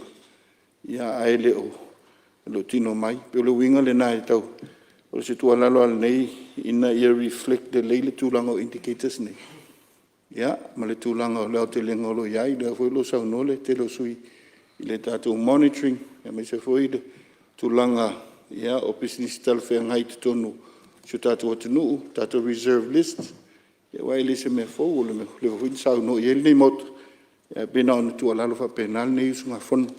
Ina o vaenga uma nei, ngā lulue e uma, e mo le lei au tasi. Pa se lava le atina ino tātou tangata. Lau whionga, ia le naua, tilangona i le winga tau soifong. Sau no fo telo sui, le tūlanga le suinga na iai. Ia se tātou atunu, le ui sau no le tūlanga a le tonu o va. Le transportation, logistics, e o mai ia tele o loa ni, ia lo tua ina, ia lo tau sau no fo inisio sui tūlanga tau no i tātou va. Ia pe ume umane o lo contribute to mai le. o e a fai a fuai ona tong tal so ifong ia le tulanga ele vai no tele mai se foi le tape nanga le ale fenga malo fa tu le tu sa motas tom pa ia tia ela tato lu con market le sa tele ia so wa on foi ma sa tele nei ainga sa fela tu atina e fo mo tu lu mota mai to ino le vai tau se o tu pule vai se foi sa ina ia tina e na vai tau o me to lo meat supplies ia ule mai tau ina foi ule o tupu le na vai ia pe ule o te lenga le o fem salon ole fale o loa o sa fatoanga sa ele sa on malo fatongo fia ime aia mo la manu le vai tau ia o sisi pe o le nunga e fe ai nga i uma me uma ia mo le tau o so i fonga wa e pe on sa no ni so sui e o ai le e fai loka se tulo yo mai fafu yo ai fala au fa o lo fa ngai tau mafa ya pe o lo mai ai fafu e pe le nganga la tele le to ba tu ya o le nga luenga a matanga luenga le ngata matanga luenga le lip alva ai la tele ile tulanga ina ia tau mo fiel so i fa ala le fa ngai na lavo te mau aingo le tu ele tatu ile mal tatu local industry o fionga no mai se le se langon nei foreign investments ya la fionga le a wai langon nei tulanga visa tulanga va pena sa no foi ni so suyo motole nei le tulanga o ia le pangatia ia lo foi fa nau ya ono ngalo fa vai tem fa moni lele sa no ai foi ni futie walum te mi so la sa no foi ni suyo motole nei ile tulanga pangatia amatona na yele tulanga pe fasili ngel fa maonio alum fa na wa le tuol tanga e va yanga lu ye pe fa penale tulanga we ilo na we tele a ma fele po ngai o ngalu nga umai ya e anga me la vel taita inga ma le malu le o pulenga tun lenga te soi fo fa lenga ya soi fo pulenga nu ye wale li taita ino fa na ina ia po fe anga il soi fo alfa maonia mbiai o le sila vai ngai e ainga ngai tulanga te tala ni so lo fai ngalwen o visa ia no le sila tu le ngata wode o to walo mata to fa na fa o lo ia fo tulanga fa pena e fo le skill level of film ainga fo le tulanga wa onga e pia le o fa pena la vana na ile tu pangatia o tato le pa force lo film fo talai ia pe o isia vai ngai to la lo fa ngamalo ina ile sila lo tele le atina ele o lo man to ele lo fengele ele fengele i au ia ve ma min star fo no au na o to ele la unga fata post si fo suisa to el moto wala vile to au tango fa tau le la unga fata po sa la unga ele sui malu to no parliament foreign investors umai tau na fitu su 5% o lato return fa ngai to no le tunu nei to fa ngai so certina e se to nei to lo lopo i se tu langa fa pe a o fina ngalo le tama sa ia pe al pa ingolo na iva lo na valo sa ele sui malu le lo tau ya na lang fo ele fai pulo le nei tu malo ele se nga ya tu lomo ya va nele pe yo le tu malo le tulanga le fitu su 5% o le return ale foreign investors e tau ono to fa alu to o samu mo le atina ino le tunu me le na ono to ba to fa penai ye ntanga yo le nganga ina ya tina e tato local industry ya e fa to il fa malos ye le interferon mista ya male pa yo ntanga lueng tawala tu committee bla fengote oftalai o melele tulanga reserve list atono le nganga il reserve list ole tina e tato local industry ele business pita ya o vai foi le ngata ya e own le local tangata le business owner ia ua ese le tagata operating lona uiga silasila foi le tulafono le tulaga lena le gata e tauna own le business license I operate foi le tagata local rather than now le own le business license ia e mafai ona tatala le avanoe e operate ai so se tagata lona uiga ina ia mautū vaega ia ala i le tatou reserve list ia o tele suiga e o mai tele faafitau ai tatou te suisui magaʻi luma i le agaga ia o le alofa ai nei o tatou tagata ma o le tatou tamaoaiga laufeoga ona o mai le litu tāua lava lenei laufeoga tatou occupational health and safety ua leva tausaga o iai le isu le mae tele foi iso i fo tupulaga talavou ia ua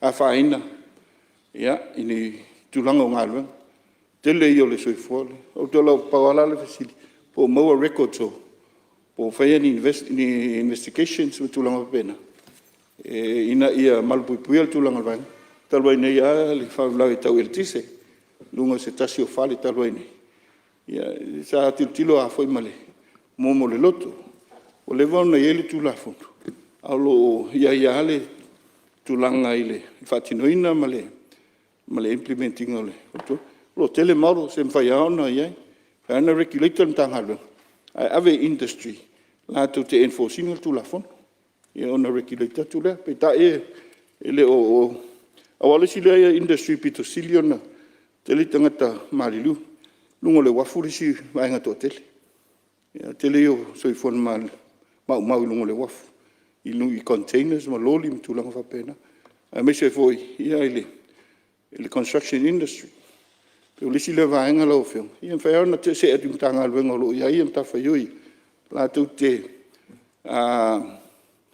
vaaia ma administer tulaga lena ae regulator le matagaluega ina ia faafaigofie a o se tualalo lena ia e sosoni atu ai ia ma le itumulimuli le laufeoga ia tate vaia ma le alofa le matagaluega tele suiga tele le atinaʻi o le atunuu ae maise foi le tamaoaiga tele io le sesega o le atinaʻi fasu tausaga tauai ma lenei aso ia o loo tufaatasi ai laloʻi le leipa ia ma le industry ia ma manufacturing ma tulaga lona aotelega ia pe le leitu lena ia leitu taimi foi tusilasila i ai o le sa vaega tāua o lo iai laloʻi le ai aloo o function tuma le ai aloo ia i tonu o industry taitasi lona uiga ia peie e aiga le tulaga o le leipa ia ma le tulaga o le atinaʻina o le tomai ma le skill ma le vouma ia o lava ina avea ma tagata matua ia pe o le tulaga lena mafai ona silasila i ai o se taumafaiga lea nei tumālō le alili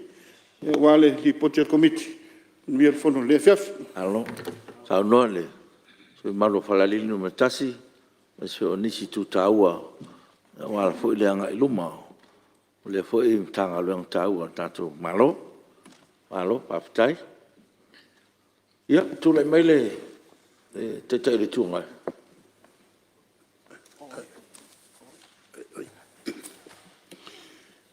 Lo fianga ele fong talai tula at foi faali se manatu pupu el tato lipot o te manatu telea e finangalo faalia e awal ese e te ai le tato te mauainga e pe ona ngafa foi ma tanga luenga le msil o manatua ai le te mi fa to a tutto te sei sa mo ma pasi ai se tu la fono e la fi selo no lima e tu ina tuai fa matu o tuai ni so swani o la fonga e le tutongia fa pe foi matiute o fa matu il temile la o le mawa e o tato mafo fonga o le langa mai le ano atu nui fafo o business i fafo e whaongala tu se le nei ona of Sosani o tātou tu inatu. E le se mea whai pēnā na tupu. Au te manatua iai le se vanganana i mea laitia. Iai le company tele ana sau. Na matua whai iai le tula fono whapitoa. O le ala tō whaia se hotel. E tolu salau poto. 4 salau miliona o le a whausi ai. O le tula fono na whai whapitoa o na ele lava tātou incentives whaata o to atu. Lea langa eri ai a ele lai tau mesina. Eli. O mātou sa ia i teimi na ele mo moe. E whiala i le pō. I le tele mo meo talo sanga au mai le mea. Sa wā pasi, o mai fō. Le se hotel na whaia. Ngau ano le business. Nga kakia ia o le motu le la. Ana le sau nei ia le Papua New Guinea. Wheilai. Ma mai fōi sia na ia tualalo. Na avele ia i o le tātou ultimatum. La kua so e fast food. Whai e ke le mwhaia ngā whakingo le hotel. La kuuro ingoa. E ako ia ke oile lua awhi marakasi. Tangata whai business pe pelo ua mai Samoa nei.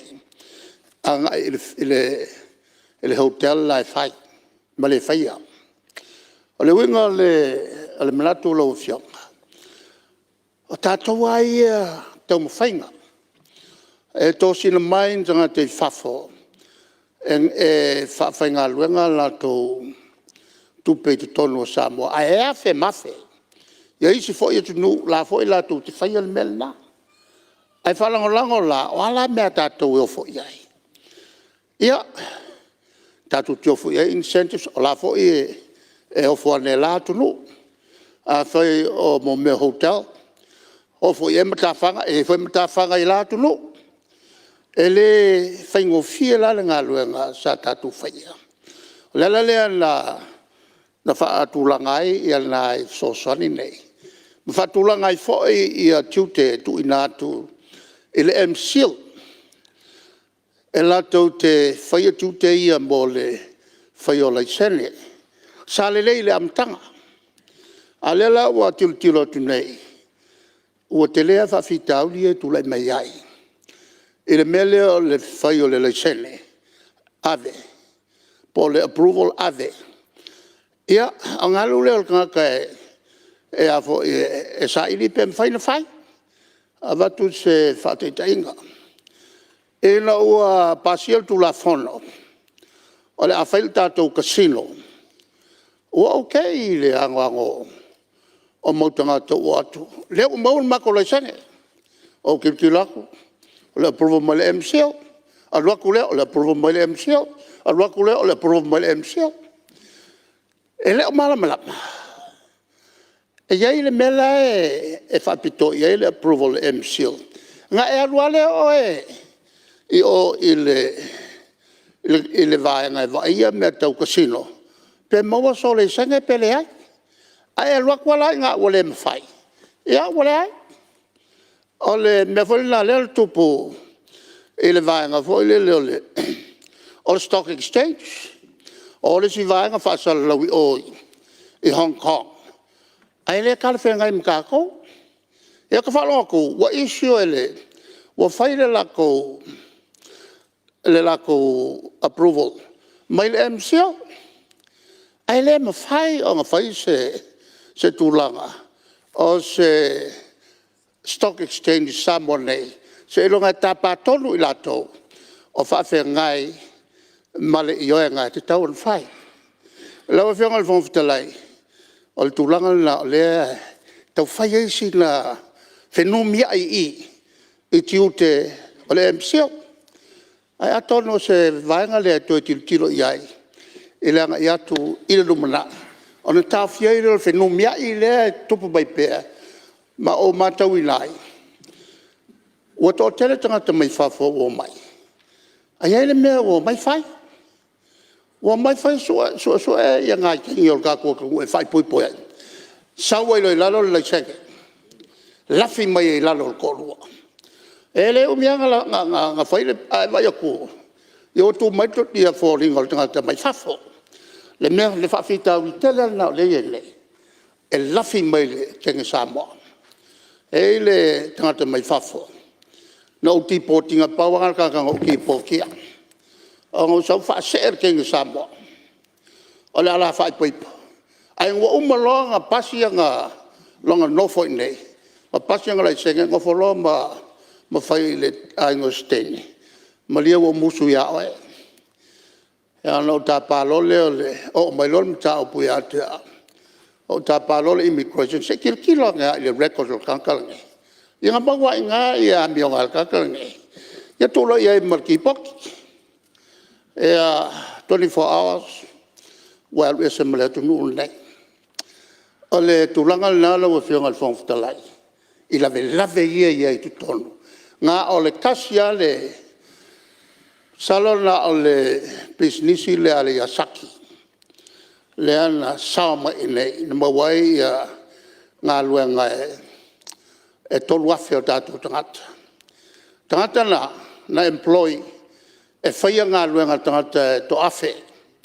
Whai tangata tolu afe. Ona e le lava le lato poto masani. Na lava lol poto masani. On toi foi mai are le tolu afe ele afe. Se yo lava in leto competitive tato on wanga e lunga tau le tutongi o tangata. Ia on tapena foi leo lato meo e fafo. On ule tala whengai le tūlanga o iai le structure kako kongi. O le lava le lato tupe mama. E lau whionga whonfta lai e tele anai tūlanga whapea. Whaingatai e whengai mai tātou. E le teimi nei, e te tau on la malosi.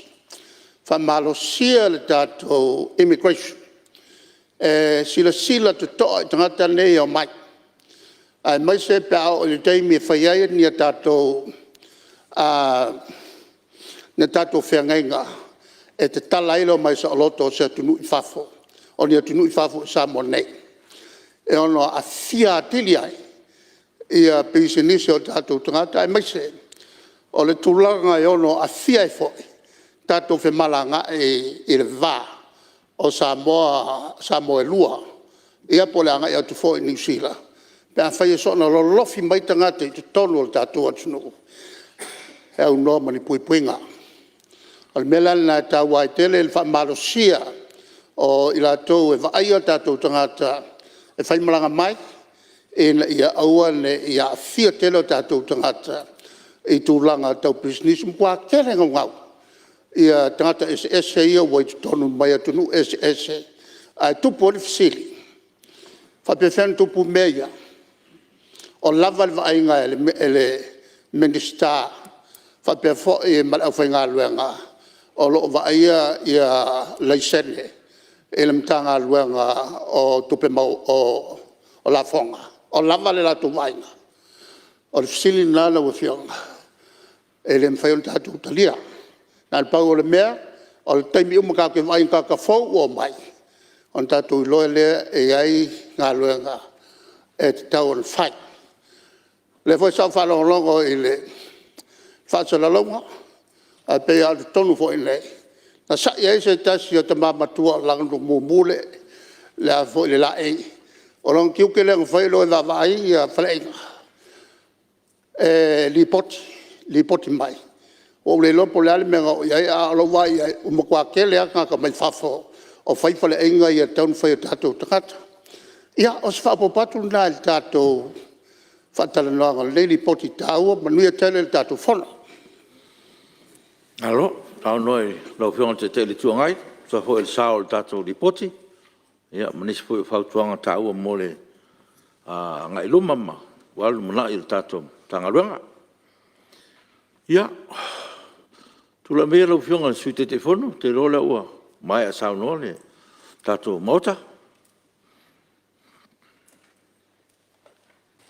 Ia, whapte atu i lau whionga le. o fitalai o le ni potine ia tanga luanga nei pe ona pa fonga ia fa ela tala lea o le tanga luanga nei e matua te le ma mafalana ana nga luanga fai a fa fonga lai manatu ien fali nei ia e matua i loa i nale me lau tele o nga luanga tanga luanga nei lau tau fai e au i li atu nai finangalo na fadia le o fadi sa ole ele te tu ngai nisi o fa fitau di le e fe ngai nei le ala intu le mai tu la ngai ai sa nga to valu la tona o to fitu la to sa nga la to finangalo ma fa di fo la to ma tu ile li potina i to sanga lua an matanga luanga nei o laipa sa silingi e sui mamalu ia pe o manatua ia whaari isi toi whaari fo e nisi ia o la atam whai hatali atua e tūlanga e hao te lenga iai me o foreign investment o ilea tau company mai whafule sau noa e whapedi masutasi ia approvals na issue on matanga luanga company mai whapua mai establish nei ia o le approve ai ave ia pe on sau no le ia lava ia mo me standard se tau ona meet tangata nei o mai ia ona approve la ia le pele approve a fai la vai ele meet ia requirements ale tanga luanga ia le ve ia ai ami ia ona approve la ave le certificate ia no role su le me fai business ma fatto il business o se nu po se vai nga o pia ole fa pitau le tu le mai mai o no le ile mtanga luenga o le customs nai mai ai le business license le me ia le nga se me approve i sa fai lang business ai o fa e mai il business license fa ti no lang business o te la isi vanga ia e pe ona silingia e to te le ia ave le pro lo pe to telefone o tu mai la to ia a to tu le tanga lo nga su e tu le melen tu mai la tu el business ia o le se ele isi business e amata o fai fo ia o to tapun o fa fitau ia falta ngata fo ele we are dealing with people here and o mai tau fa pela to e fengo fie la ola lo pisi malu ia fe tu e fa fangta fo ia ona mawailo tu langa le ala isu atu ia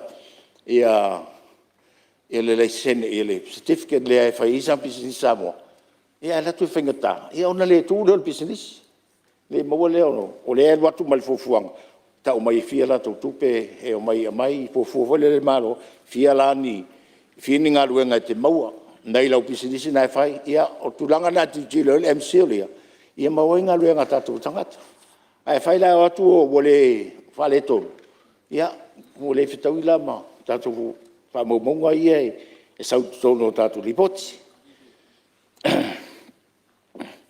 ole ai hoina sau no ile isi sui ia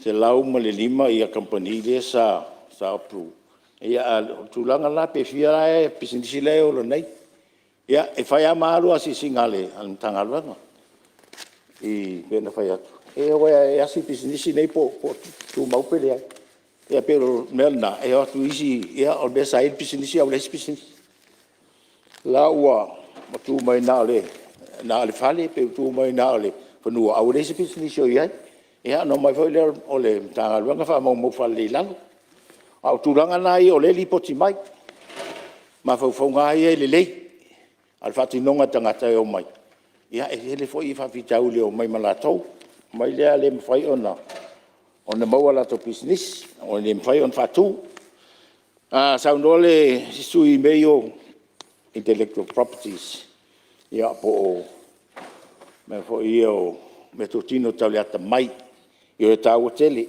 o menei sa lo te mi I le misi o samatu mau ai ofi ai sa mo tonu o le fala pitonga nei ele la pitonga le me fai ona le stala o tatou intellectual properties I tonu le la te vai atu le o te le atu pe tatou mtanga lengo mau mai I le stalanga mai o company ma tata mai fafo I le men nei le AI trademarks or industrial designs or geographical indications mai sia mea ole me te tau ona fai se fai tatou property intellectual properties nei te tau ona le stala e tangata e ona mea ia tau ona le stala o isi a tatou mea wa tuai wa lus wa kopi mai e tangata ona tau te lei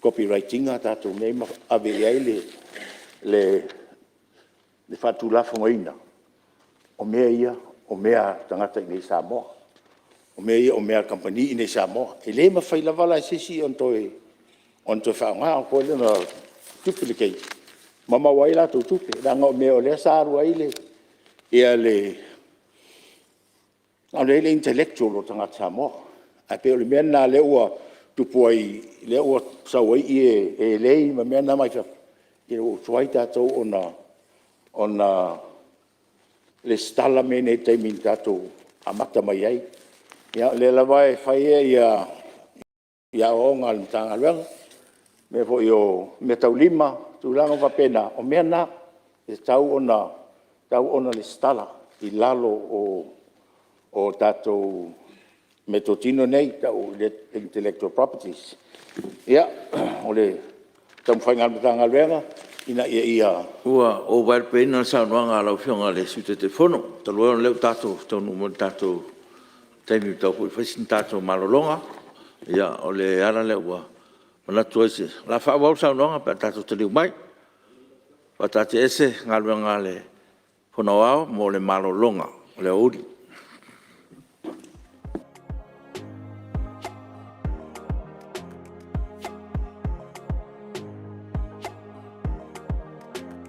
Atua mtaria nei tau manga al fono au fai tu la fono.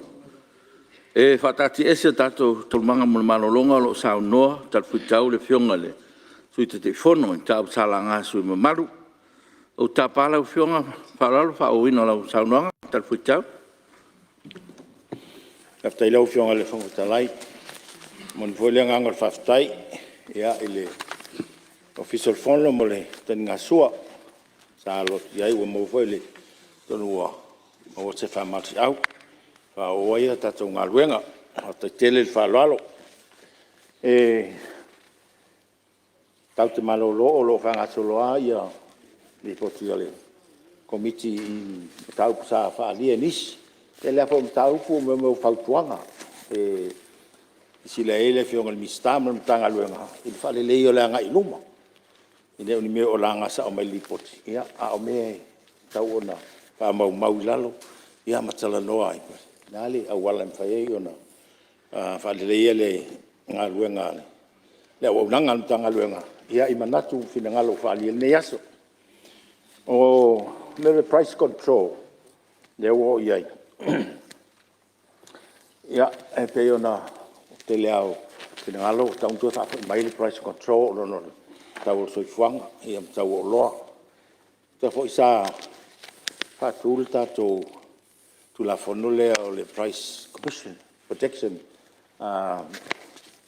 commission le ia I la to ia sila I mo meo competition o le tato tu la fono na ave se ai le price control na ave se le board price control board sai ai fai loa fa tau va ia fingo fata unga tongo le tato fingo. So fingo foi le ia e umai fo me nei. The idea was e umai fo ia fata wanga nei. Benefit ale ia le customer, the consumer. Awa le la pa tau va wanga le alu lalo. Ia maulalo ale tau o la tau loa. E peta iane. Ia ele I matuatino mai tulanga lea. Ma le taimila o le State emergency le sai ai. Il time el Covid. In to a mai tonu ia le price control. Sila I mea o ile a tau mafa. O me fa ia so uma. Le lana na to fa tu la mai ai wa ia lava le vai ngolalo tu la fono. Ia me fa ia el komisi le on to introduce mild price control. Ia pe a sila se tu langa o tau to mai ton va fa ile o manino mai ia se fa tau vanga o fai. Ia o mau foi ia fa le loa tu la ho ile o kolut. Ia mau seti ar tau o la to loa. Ia ona mau ile o le mena o le ila se tau mai o ila. Ia o tu wai lunga I. Ia na la sa to au mai tonu price control. O tele o mau to no ala o fe ngal terminate po tu mau rape na le lua e tau sanga na fa yai. Ia le fo to es. Ai ta tu to yo ai la lo le. O le commission le. O le commission le ta e se tamali o se loia sinia lava la lai oi pe pap o Vanuatu se la ni fa e la ve ai la ma sui to lu atu nei le ve ma le regulator pulfato e fainga o la to ngaluenga lea ia pia o le ai lava ia sui na o tato e pena fo ele e lo ia lea e fai ama fai ia vivi fo e po pe tau ona fa o pea ia sui nei ia auto vai atu ia pea na tasi al sui o fa malolo ai atu fo ele si ia sui o tato tonu ton OSH Occupational Health and Safety io e ngona fa no noa le tele na le ai dia mai I to tonu o tanga luenga o tanga luenga mal malo le a fie I tonu e vai ma la vai il tato tonu le mene o safety occupational health and safety mi foi o tai fiu le me tasi altai mi e o ato ese ati singa pa voi lola o ato fai mo me prices foi po ai la sili o ai fai fa linga fai le price skill ono atu le o le lei mai o se vai po lo o uma me ai uma la foi to fa pepe a foi le la dia di mai I asisinga ia den fa dia ai as fa no me vo ai o fe ngal mista ia o le ngaluenga la vale ngaluenga ale mitanga luenga te vai ngale le os ngai si le fia ia to anga ia fai pea lava o me foi io fa salanga io te tau na fai foi le si li poti tu atu le ia le recommendation fai lo fa sala lo madis fa sala ia lato company matanga le ngal malo fai lo ni ai o me le ala fai o le me ala na le o fai le warning ale si sila waru lunga ia tulanga fo ngaluenga waru fo ilunga le danger le la matia so fu to e sa no o el tise a to bia a fale tonu ai la ina ia tulanga na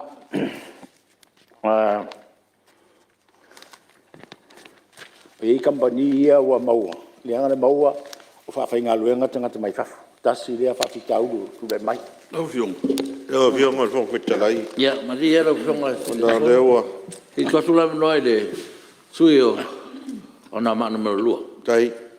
Ele mtau pu le occupational health and safety le sa ta u fo. O le mea e tau e fautoi nai le mtanga renga ia fa tau ma ve fo fa mafa. O mo le screening.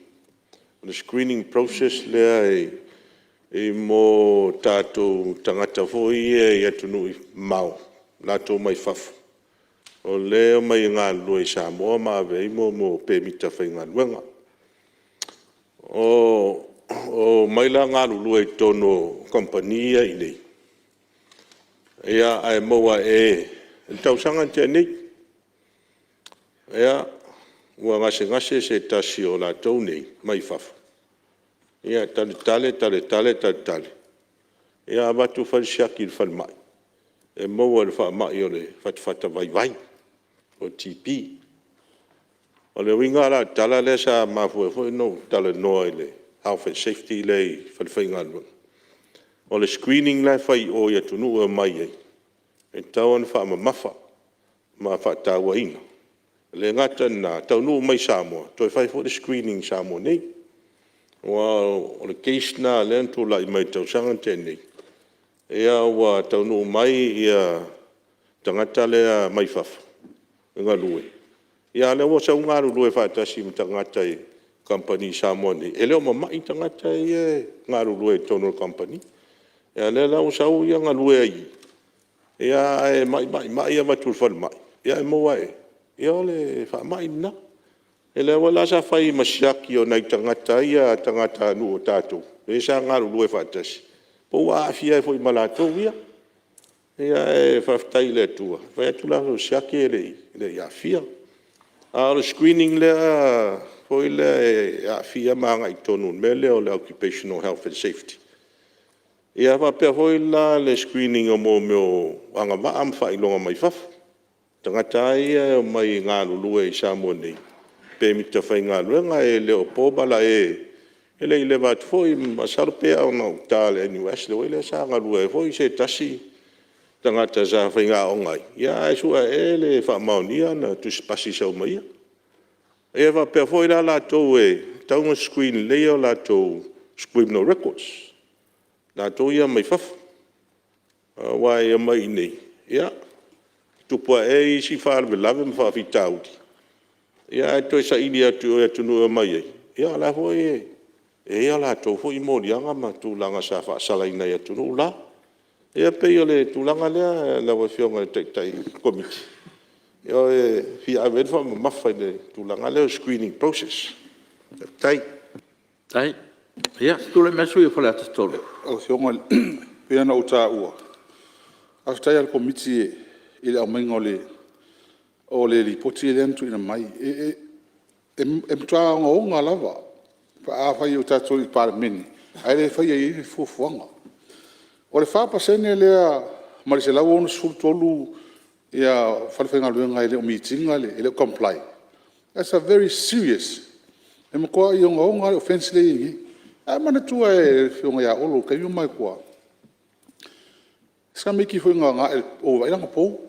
Po pa o mai lu ama ko ki lo wale provide en ka ngal se vai man a wa se va koskos o la ilunga wa fungia vai ele se nem fai pa o mai lu po kwa ki lima sulu mikar po a me la nga le nga ma fo fa ma fai ke mi ma ko nga si le fiere fi ngal muska mo le safety ko ke lo nga ka ye maliu la ki si ya me yo var ka val pa valia ka fa ele o me pisile na ona o le fa mel mitanga lunga ele o lava ka finga lunga le sau i la ko lisio la ko challenges ni le inga ka nga va ai so swangi va nga ale fa mai tale malo o le van set up el malo le health and occupation safety committee a officials le fesa fa le mai ia kenem ka lunga malo le prosidila o le ACC, le health, fesa, fela o ia committee. La se la konga le ngofa. Ia, on fa la.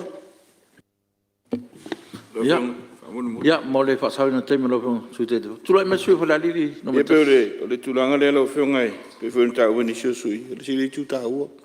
E le tulanga pe o na insa ta ua fwele le la ua. Se fwele te lo soi fua mau hai. Ia.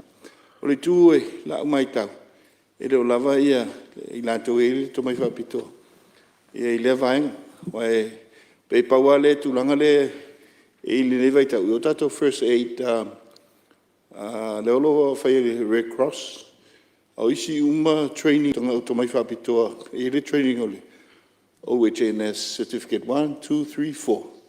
E o i lātou e minister ina ma whatino ina ngā luenga. Tono tā ngā luenga mtulonga pena. Ia e o whelei training teitasi e. Mol whatinongo ngā luenga e masiaki.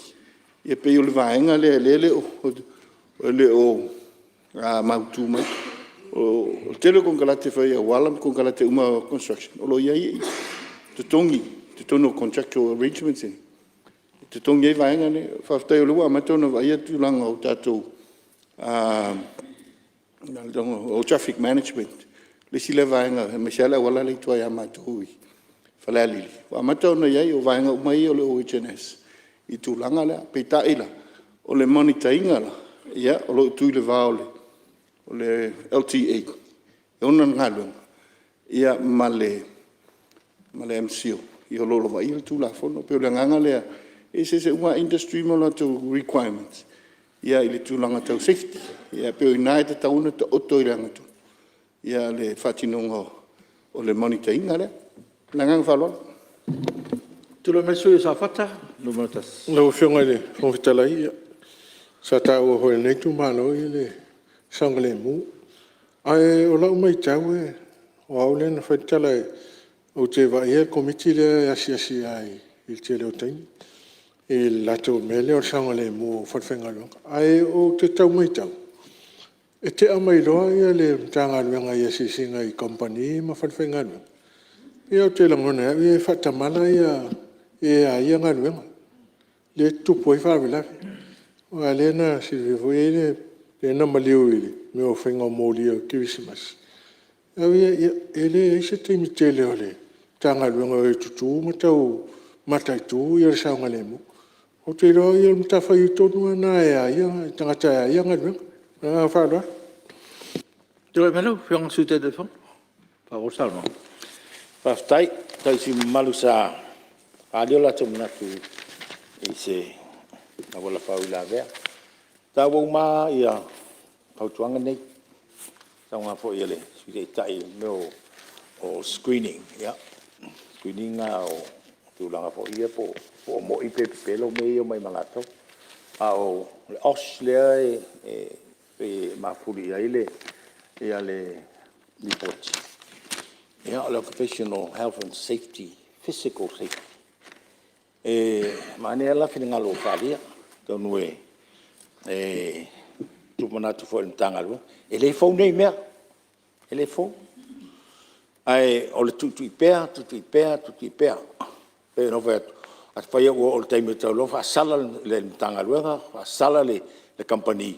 O le mea ngau tan fai. O ai atatu o ia fa pea. Ya, se le ona fa umali umasasi ya, fai fo le wao. E ia le committee le os committee le ia le vanga le fa lo wat. Ia pe o te mea o mai fo le tilo i me o ia safe fai le environment. But o le taimi la ngalu. E atonu o taimi o me fai landu. E to fo al fo mal tangata le o le os officer. O ia lana ruenga aso uma e mauti noa o loo saunga le muru tanga fai ngaluenga ile na floa o tanga lana e fa so ta ia tu matanga luenga le ya mai li poti po a mai le ia le to vaenga longa fia. Yeah, aso uma ala langa lenga na part of a job or his job.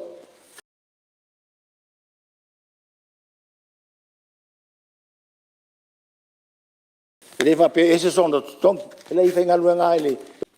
Ya, sa fini tau en tong tate leo o meo o furniture matanga. Luenga. Eno tau tiro tu I. Ya, ne yo eleva pena furniture me ia na fatau. Ele vei fo ima computers ma tulanga va pena. Ia ono le tau me o iai. Ne ia ile tau na pe ona on fali mai. Se la ruolo ia sulima ia. Ia o mena sa fatawai ele na o kesi o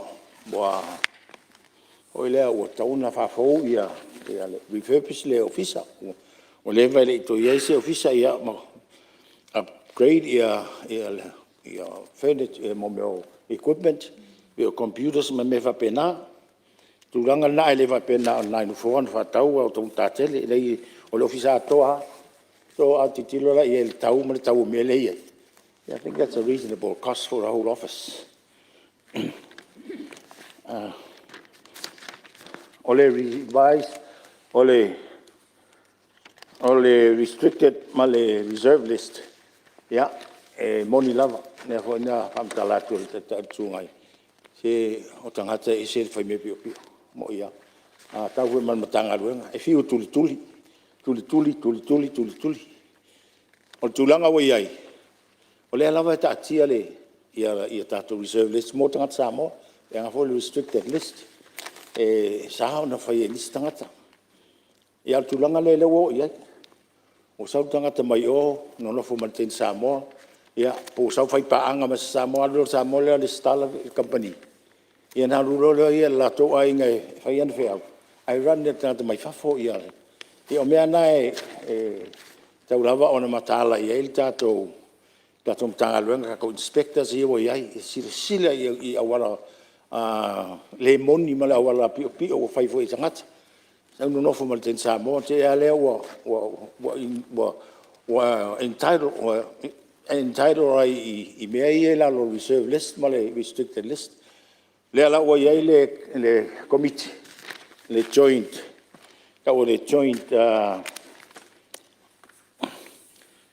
joint action employment o la tona o le ua la tu tita na o le sila i mea uma nei o fa le tonu pe o company nei o mai fai ai le taulia te o le faia ia o le review o tato reserve o tato restricted list me uma lama fa pena le o ia le vaenga lea what they call or the chase joint action for compliance and enforcement va na ia le o fatu le vaenga lea ia o la kutanga luenga la na tilo me uma nei le ia i tangata nei fo ia fai me le o le mai o tangata mai fa fainga luenga ia foreign persons, we have the proper documentation that the way and fafangalwen. I mai sia vai nga umai le we le action group le to no le fa TTI fa fichau lo to le mai. Citizen by investment ya o le mesa fa lu su fitu. E mai tanga to tongi la to tu pe fa o ya de va certain amount. E ma to tongi ia tupe e mai ai na to malato ainga. Te le ala tu sa tam fai vole o mai tangata e pa tu business te tele a fai lava o tangata e lava na tupe o la le tele o tupe nei e mana o mia sau faali ma sau e show langa capital e ma pasese mai le lon ainga tupe e o mai tangata foi le pen le stal the belief was e sau tangata e tele tupe sau fa peta yane ya pe wa vea ia requirements na ia ma me wa put of fai investors nei o talal na o fai tele o requirements e fai ia mo le size of that no ia pe mo foi business e fa wa wai ia tulanga le lauta fia le foi la o lo ilo terminei ia le el tato a scheme le na o le citizen by investment o le something at file investment nei and the model on seni after certain time ya ele work la tulanga na ya cost of living ya atonu ele ase ele o lo na tulanga ele o se me foi patino le MCO tonu o le accumulation of a lot of things tonu mai ai le tau o le tu no mal fatto tau fai ai fenga uma ina ia fai ki tiel tato dependent i tolone ia e pangalea o tato tangata lau ia na oi fatau ia loi ia le saura le oi ia hoi asi i tamuta mo tato uma e de o vapela o le tonu o tanga luenga o le MCO le tupu tu langa na te lea me wai tu lo le o loi tei a mata mai te ili o mai le o lo na matana pe la pu le tau tu o lu ngol o tata ya ai wa tatu fa tau ya o standards of food stuff ta ue tu ia ne petrol stations ia tonu le wa fa mariina le sui o le la au le dipstick ia o mena fa tin tonu il matanga luenga o customs lo e foi la tu tariff e meu pensin i ma pena apprenticeship scheme io le la fa wow le fa wow le situ lang wa pe we le si vai nga e lunga atu lo le mesai ai wo tau si i lunga le level de wa ta o level so ile fa nga yo ye le scheme nei ya atonu o le lava e foi le committee o le apprenticeship committee ia la tuna sila i le needs ale atunu ia mafa foi ai ia o onga nei awa ia mit ia mana onga o company ia malta atunu ia o ia tuna atunu le foi e ngai tanga ia silane e o stemi do ai po ni sto mai wa i to mai na sa fa popo o fa ta sanga taluai na sa ko fa popo ia po to na mi ni simea o le vanga le o le apprentice fo le wo ia ia o le sui le structurally ia o onga o matau tata ua se tasi sui mene o tato ulu matulanga va pena ia o mea le na mia me tawon tato encouraging ia local bodies ia Hawaii ia tata mawainga o lo le whisky la to sa le ia ia wa to no fo ile tanga luanga sa fa ia le source ia e tau fi mo ni tai ne ala wole to yen se whisky ia o le ulu flower ia o lo si la ia ile vanga le ka o le codex si wala to se tinga standards o mo food standards mo tino lo se filta to ulu ma mo le fong tau ba fo ile la tunu ma la la ia tonu e ina e mai fatana ole RC scheme ia na pensi le fia le wai la lole tanga luanga o tupe le fai ngo o le leap o le Labour Export and Employment Program le wa fo el tanga luanga tupe terminate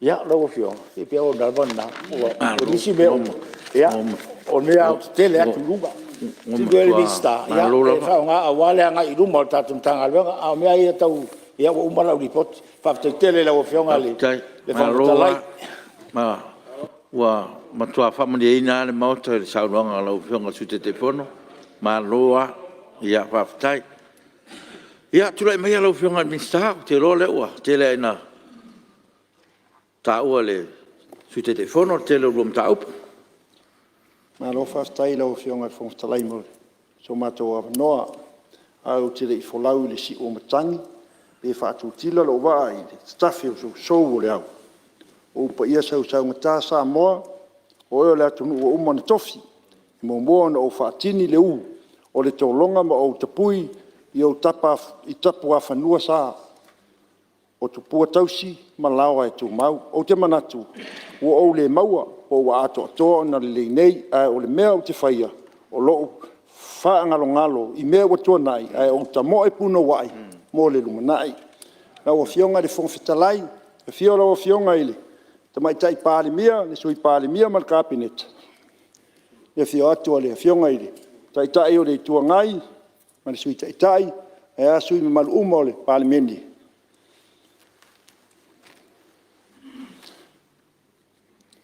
lau tō whai lo tusi o le fono, a thio wha ulunga mtanga luenga, ma wha lapu tonga tu mo oti, wha tulou, wha fonga tāpua i tai o, so se ka le sia i whata whai taulanga, i samo nei mātonu e mamao, lau tāpua inga, i ta māma tina mātutua o lo whai ar whaiva o tatalom wha no manu o wā se manuia o lau pālimeni, ma Samoa.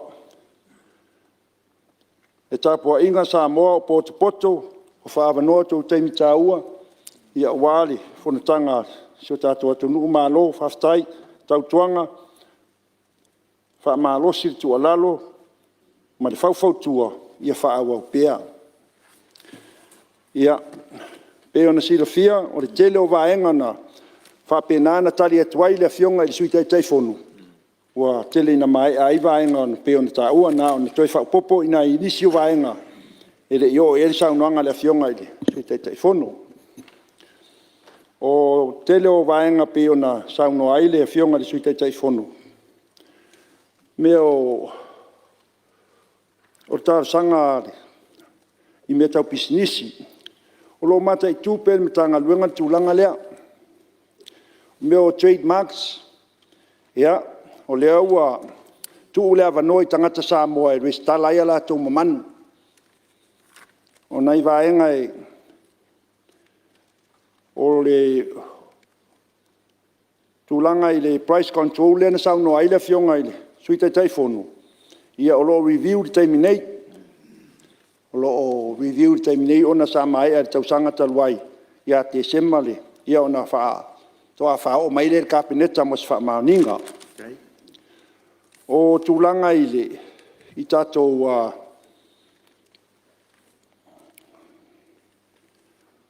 o le silsila i le mei o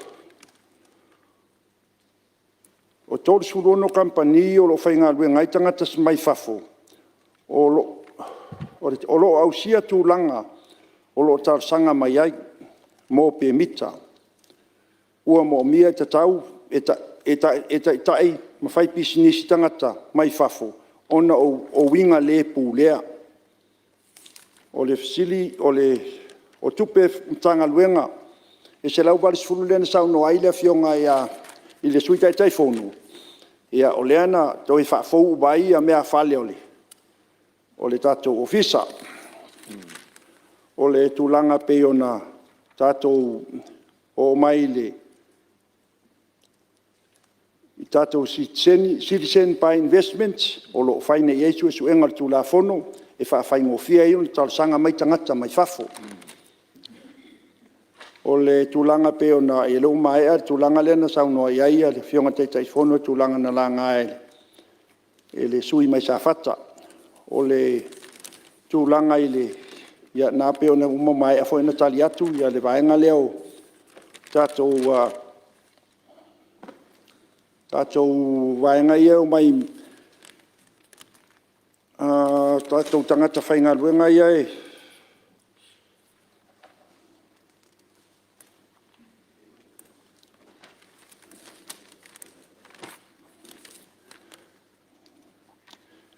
ia o tātou tūlanga i tātou tueitia le ela o tau ave i le pokalame lea. O lea ufa popo, o pokalame lea o apprenticeship, si trades, o lea ua iwa ia tueitia wa iai. O lea o toe ono, a lea ua iwa, lalo o pokalame. O tau o loa pe ona, ia o lea la atau mwhai e whaatau nuwa e nga uma pe ona, au mai e tāl sanga vai maungatasi. Pe a mai au na whaatino, na whaapenana awatu pe whai loa pe ona, tār sanga mai ai. O tātou, o mawhoina watu saunoanga le fionga se, tai whono i tūlanga o tātou whisky male. Pau ao lea, e le o iai ni investors, o ele o iai ni incentives mo pisinisi sa moa, e fai pisinisi mai, wha mawina, ele swas, i le matanga luengo whaatoanga mwhainga whaiva, ia tā sanga pe ona tu ina mai. O le tele o ilisi waenga pe ona whapenana fsiringia, o lo whapenana, o wha mawina e tātou ofisa, o le tele o whautuanga, ia o le whapena foi ona tilo iai, e mo le anga i luma ma se le lei o le tātou mtanga luenga. Ma le whautuanga mulumuli le fionga i taitai o le tuangai, ma lo whaafitai, e o te iloa le saunanga le ala o fionga, ia o le tūlanga lea i le tātou tau mesina O lea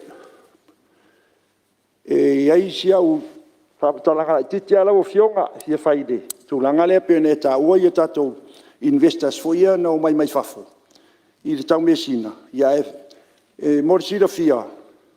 O le tele au lea salo o pa ula fionga tai o le tuangai. O le tele o investors ia na o mai. Sa ia isi ta maa fo i sa whapenana nga lua il ofisa. Sa ia whaatulanga ina. So se investor, so se tonisia fio mai investing la to se le ni nei. E mua fund up se la wa fe luma. Ia na fatal no la ia. O le au fa ia la le tele o company no mai le fa manuia ina. Ia le au fa fo ina na o tai se la wa fe. Na mau tato malo mai tau tua le ta malo ia mai tonu vai ala. Ia o fai langi lan fo launga. Ia ta sinna va enga ni pa ule. Ai na sa te le la fo ile so soani ile. Ta mo fainga so tato. Ati nai.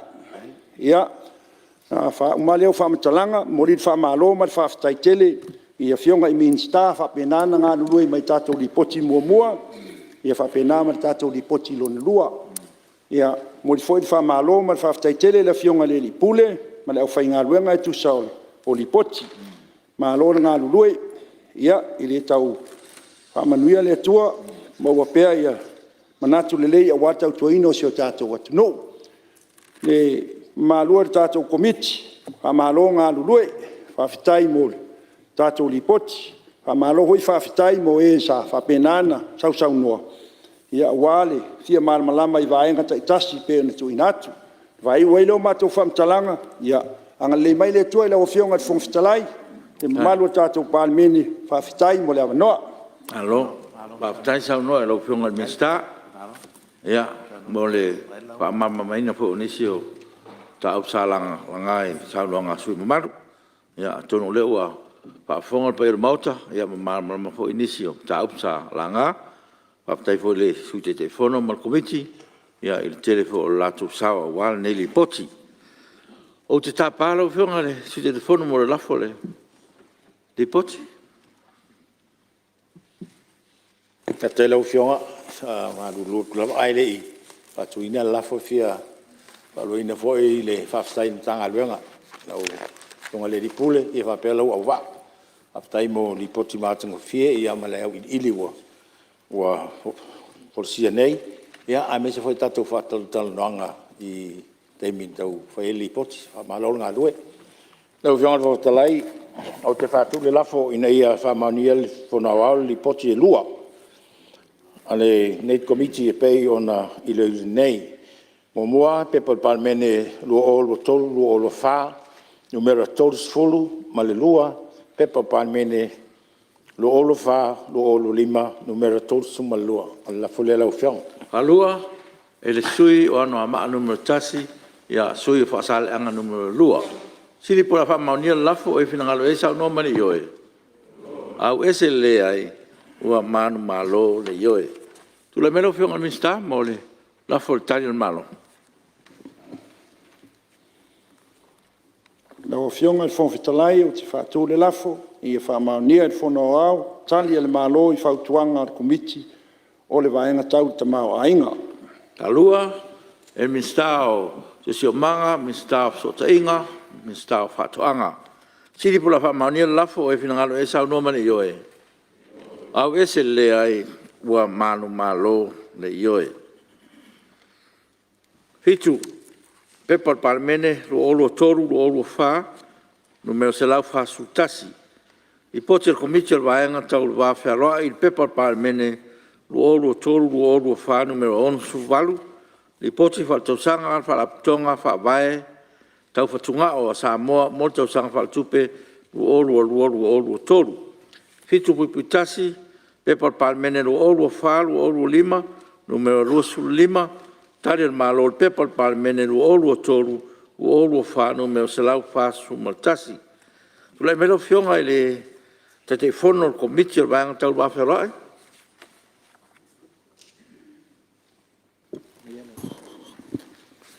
Pastai lo fionga ile fontelai malo lo vale. Afe foi il tato ngaluenga o vole un sai nei mota. Ia mo tura ia tu male whalol tele. Whaatu le lafo. Ina ia whautangia le whono au au. Tu la whono li pote komiti o le vaianga tau le wā wheloa i. Lo tuina atuai masa i ringa. Ia ma whautuanga mai ngā whono. Lafo le lo pianga ma whaola. Palua, el sui o wana maatolu, o i ana alofi tolu, pa pia foi fale alili, numero lua. O i ana alofi numero momua, ma ana alofi numero tolu, pa malulu atu. Siri pa fa maunia lafo, o e fina ngalo e sa noma le ioe. Au ese le ai, ua manu malo le ioe. Tule meiro, pia ngata mai parmia, mone. Lau fionga i le whangwhitalai, o te tūla i atu e sui tūnanga i le fionga i le Minsta, le fionga i Amanasi. O lo to e sea ona onisi o tuatuangia le Marufia, o te tūla i atu e atu le lafo. Ina ia whautangia i le whono au au, tali ale malo i whautuanga a le komiti o le vaenga tau le vā wheanoa. Alua, ele sui parmia, Minsta o tupe. Si pula fa maunia lafo o e fina ngalo e sa noma le ioe. Au ese le ai, ua manu malo le ioe. Ia le ua whautangia e whono au li poti ma le tali le tatu malo, ia la vanone sta se sui fia sa noa le tatu li poti. Ia tulai mai le sui tomaitai o ala tō sifo. Ia, whaftai molo mātou a manoa. Whai fwoi se manato ni usu ngā whono li poti. Ia al whaala pututonga whaawai tau whatunga. O te manatua li poti ia e lua le whaala pututonga nei i le tausanga wa mambai. Sa tele lava tātou manatu. Ia mawhelafo lafo inga sa whaali ai. Ona o le fesili sa tula i pēr o where me whataua. Sa whataua fo i le wholasanga. Ia ai me se fo i lo usui. Ia le whafua loa o soifua o e wā a fia i nei wha mai. Ia a wā ia so lātou. Le whafua loa ine o lātou soifua. A wā le whaatasi i pēr manai o lātou a inga pētai. Ia sa ese ia manatu whaalia. Ia i fo ese manatu tāua sa whaalia. E te tau ana tātou o tonu ai le pongai po lea. O le mea e mafua ai. Wala ona o tā ua ia tūlanga la wa fionga le whonwhitalai. Ona e tā ua whautuanga a le komiti. O le whalapututonga fwoi nei. Sa i lalo le komiti tupe. I le pae inga taluai. E iei fwoi laso o mātou malama angai i tūlanga lea. Ma o mātou whautuanga fwoi aia sa whai. Ai peitai, o lea ua mai tau watu, e le aia ma se tau whai titia. Mai le lua fesfulu lua i le sfulu fitu o ngase sa iei. Ia lewa lua fesfulu lua. Si itia i lunga. A ole a fianga pito i tele le paseni, le mafuai, ono le suka, le fitu sfulu iwa paseni. Awa mai tau fo i li poti whatau sanga. Pol kalame whaalau i loa. Ale tatou whaala pututonga. I le tau mawhai ale tu i titia le whaamai. Ai whai atu i lunga le TV, ma le tio. O le ala leo lo tu lai, lau a fionga ta mai tai pāle mia. O leo te mai tau wina, o whautuanga hanei tausanga uma, ai peitai. E le aise suinga, aise a. E le lava leo whaingalu. O le mea moni alina. O le NKF, te tonu ala tau matawhai o tonga fitia le a whai lewa lua se lau su luanga se ngase ma tolu su whai tua sivi. Ia e alu whaasa ua tolo la tau teimi i le tonga fitinga. Le ala ua mai i al whautuanga. Una i whono wha mai. Le fo wa sautali. E matua lango ina, ma whaatonu ina, whaala pututonga, ma le matanga luenga o soifua malolo ina. Ina ia tu ina le lango. E tu whaatasia i whainga whaavai. O sa utu ua laloa, laua fionga le Minsta, ia ma le kapeneta. Ai ape a whaalu sa tatou tupe. Fai se au whainga luenga patinoa i le awareness o le whawhita audi lea. Focus ala tau leo i tua i whono whaavai e whailenga luenga lea. Awa le se taimi o le whaala potonga lea e whai e o fo so i fua malolo ina. O lai tu utitia le au whainga luenga. E le ai fo iso la tu taimi. E o mai e se i tau mwhai tato mta upu lea wa tala noa ina so. O le fo e le si organization lea e le meti. I tu a inga whaala potonga le na lea e mana o mia e tato. Wha ngā mai mana whaala potonga. E o mai e whaipol kalame i o leo i tua i whono whaavai. E whai awa o ngā ma whaala utele a tua tantonu o leo ngā le whaala potonga nā. La tau te tau mo whai e tā ofi i ale mai suka. A ole i o atu i le no foa. I le no foa o stage 1 a ngā i le stage 4. La tau mo tā whai oi. Ia o sa o whaololo ma au atu le nā. O na wo mai tau wina lava i lo sui. O whautuanga nei tau sanga uma. A o lo si. Tia le woi iwa na o 10 miliona. Ia le tupe a vel tatou whaalapatonga. Ona o lo tatou nau. Ma lo tatou alo lofa. Ia whaafua loa soifua o e wa maua ngase. Ai te tau ona forma i tua. Lea lala a avel fono whaavai. Ai te tau lava o ne yeise au whainga luenga patino. La tau te una ia le mea lea le awareness. Ma tau ma whai e whaatino le tui titia whaamai. E ala i por kalame. Ia o se tua lalo le nā. Ale ni sui uspono na wafionga le fono futarai. Ia mania tato fontanga. Tai, mole. Whaasoa. E wafo le nei whalapatonga tau o le tunu. Ia, lau none statu sui. Ia, turai mai sui tu mai tai o le pata i tupa i lalo. Ia, whaftai lau a fionga mo le awa noa. Ia, mo le whaasau ina o le tatou taimi. Ia, o le a wha alu saulolo se manatu e tu sai fo i male tatou lafu o le male tatou mta o polo tala noa ina. Ia, mo le sila fia. Ia, pe on sau no fo i le fionga le fai pula wa mawai atu nei. I mafua anga o loo whatatele ina ai le whatungao, ma le o le masine whaamale toto.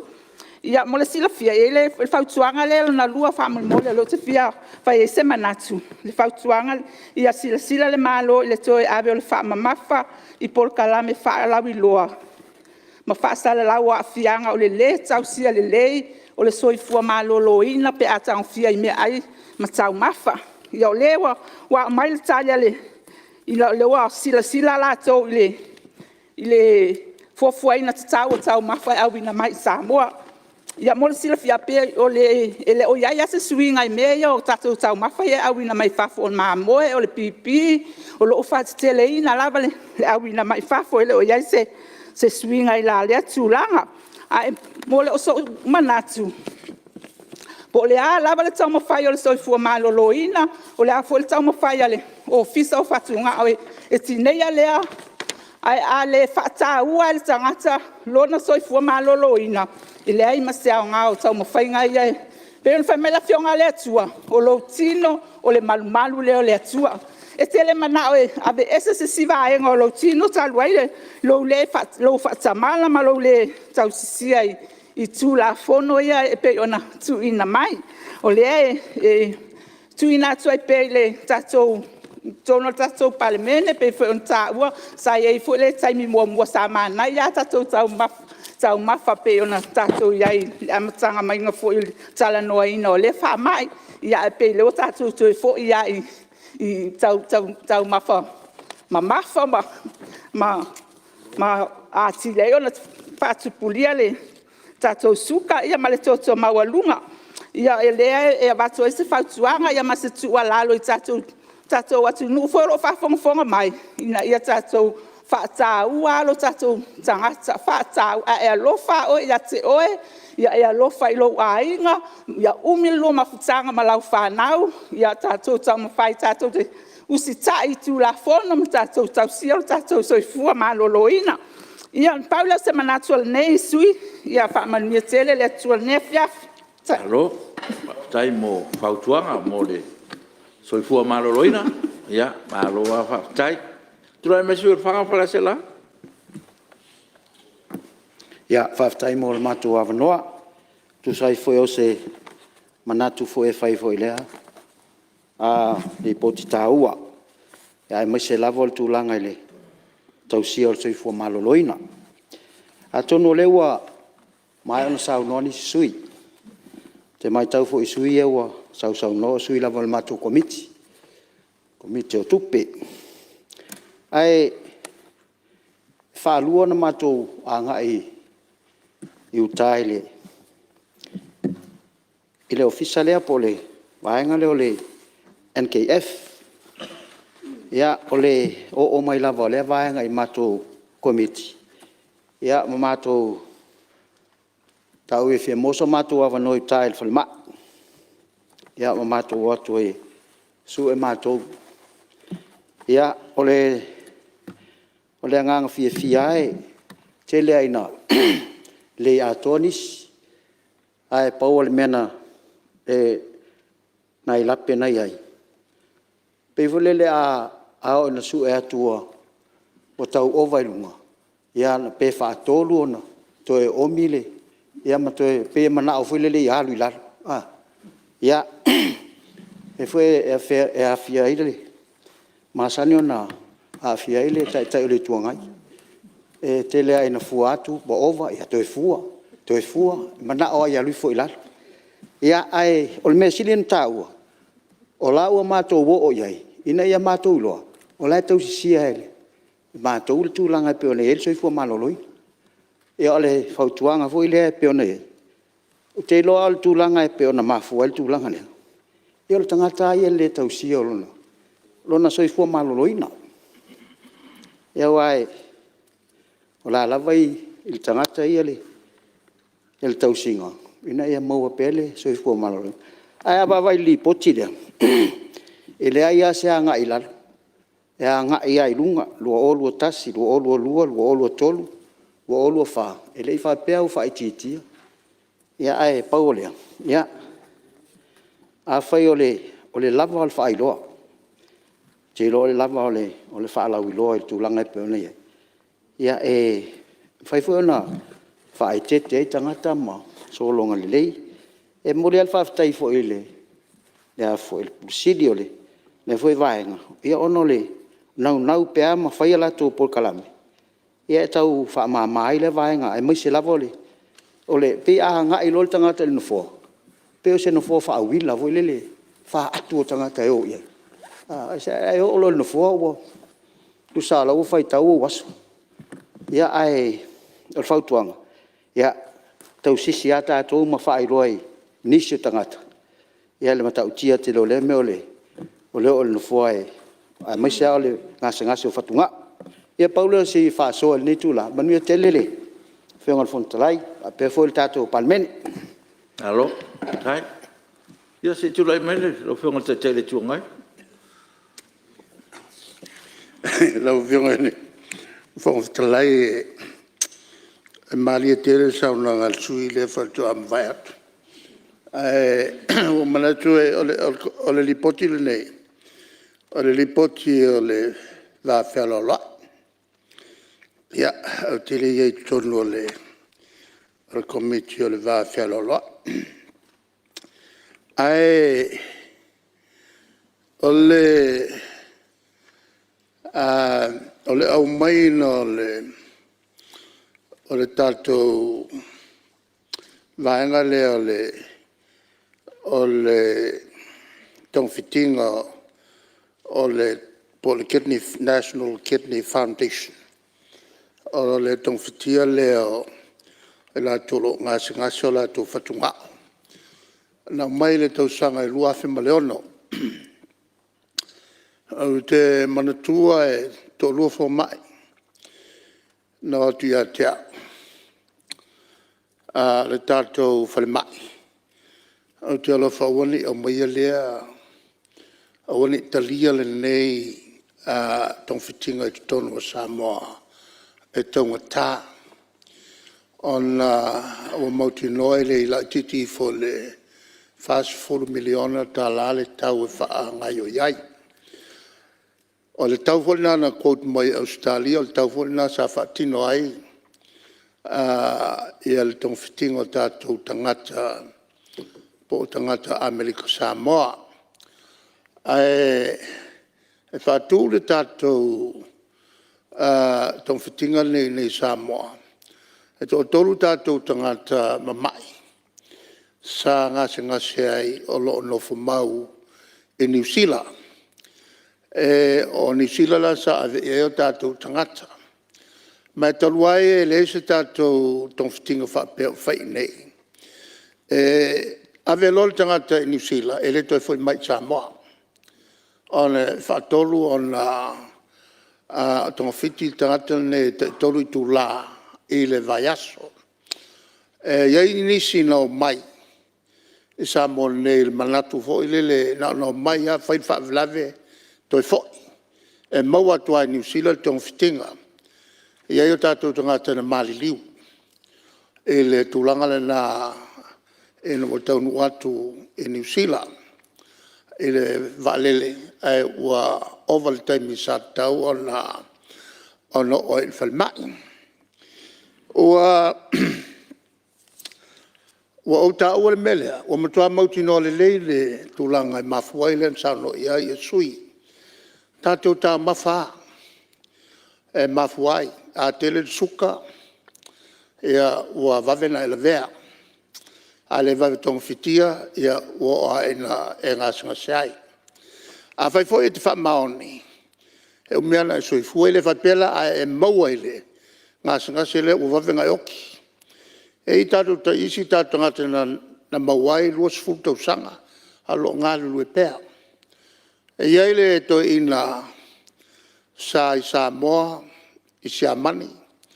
O lona grandfather sa I Samoa. Na tau mai a tea. E iwa su fitu tau sanga. O lona ta maa o tong fiti pēr I tong fitinga leo. O le ngase o whatungao. O lona wenga tau mai I. A whai lava e te whae tete. E mawhai ana umira soifua.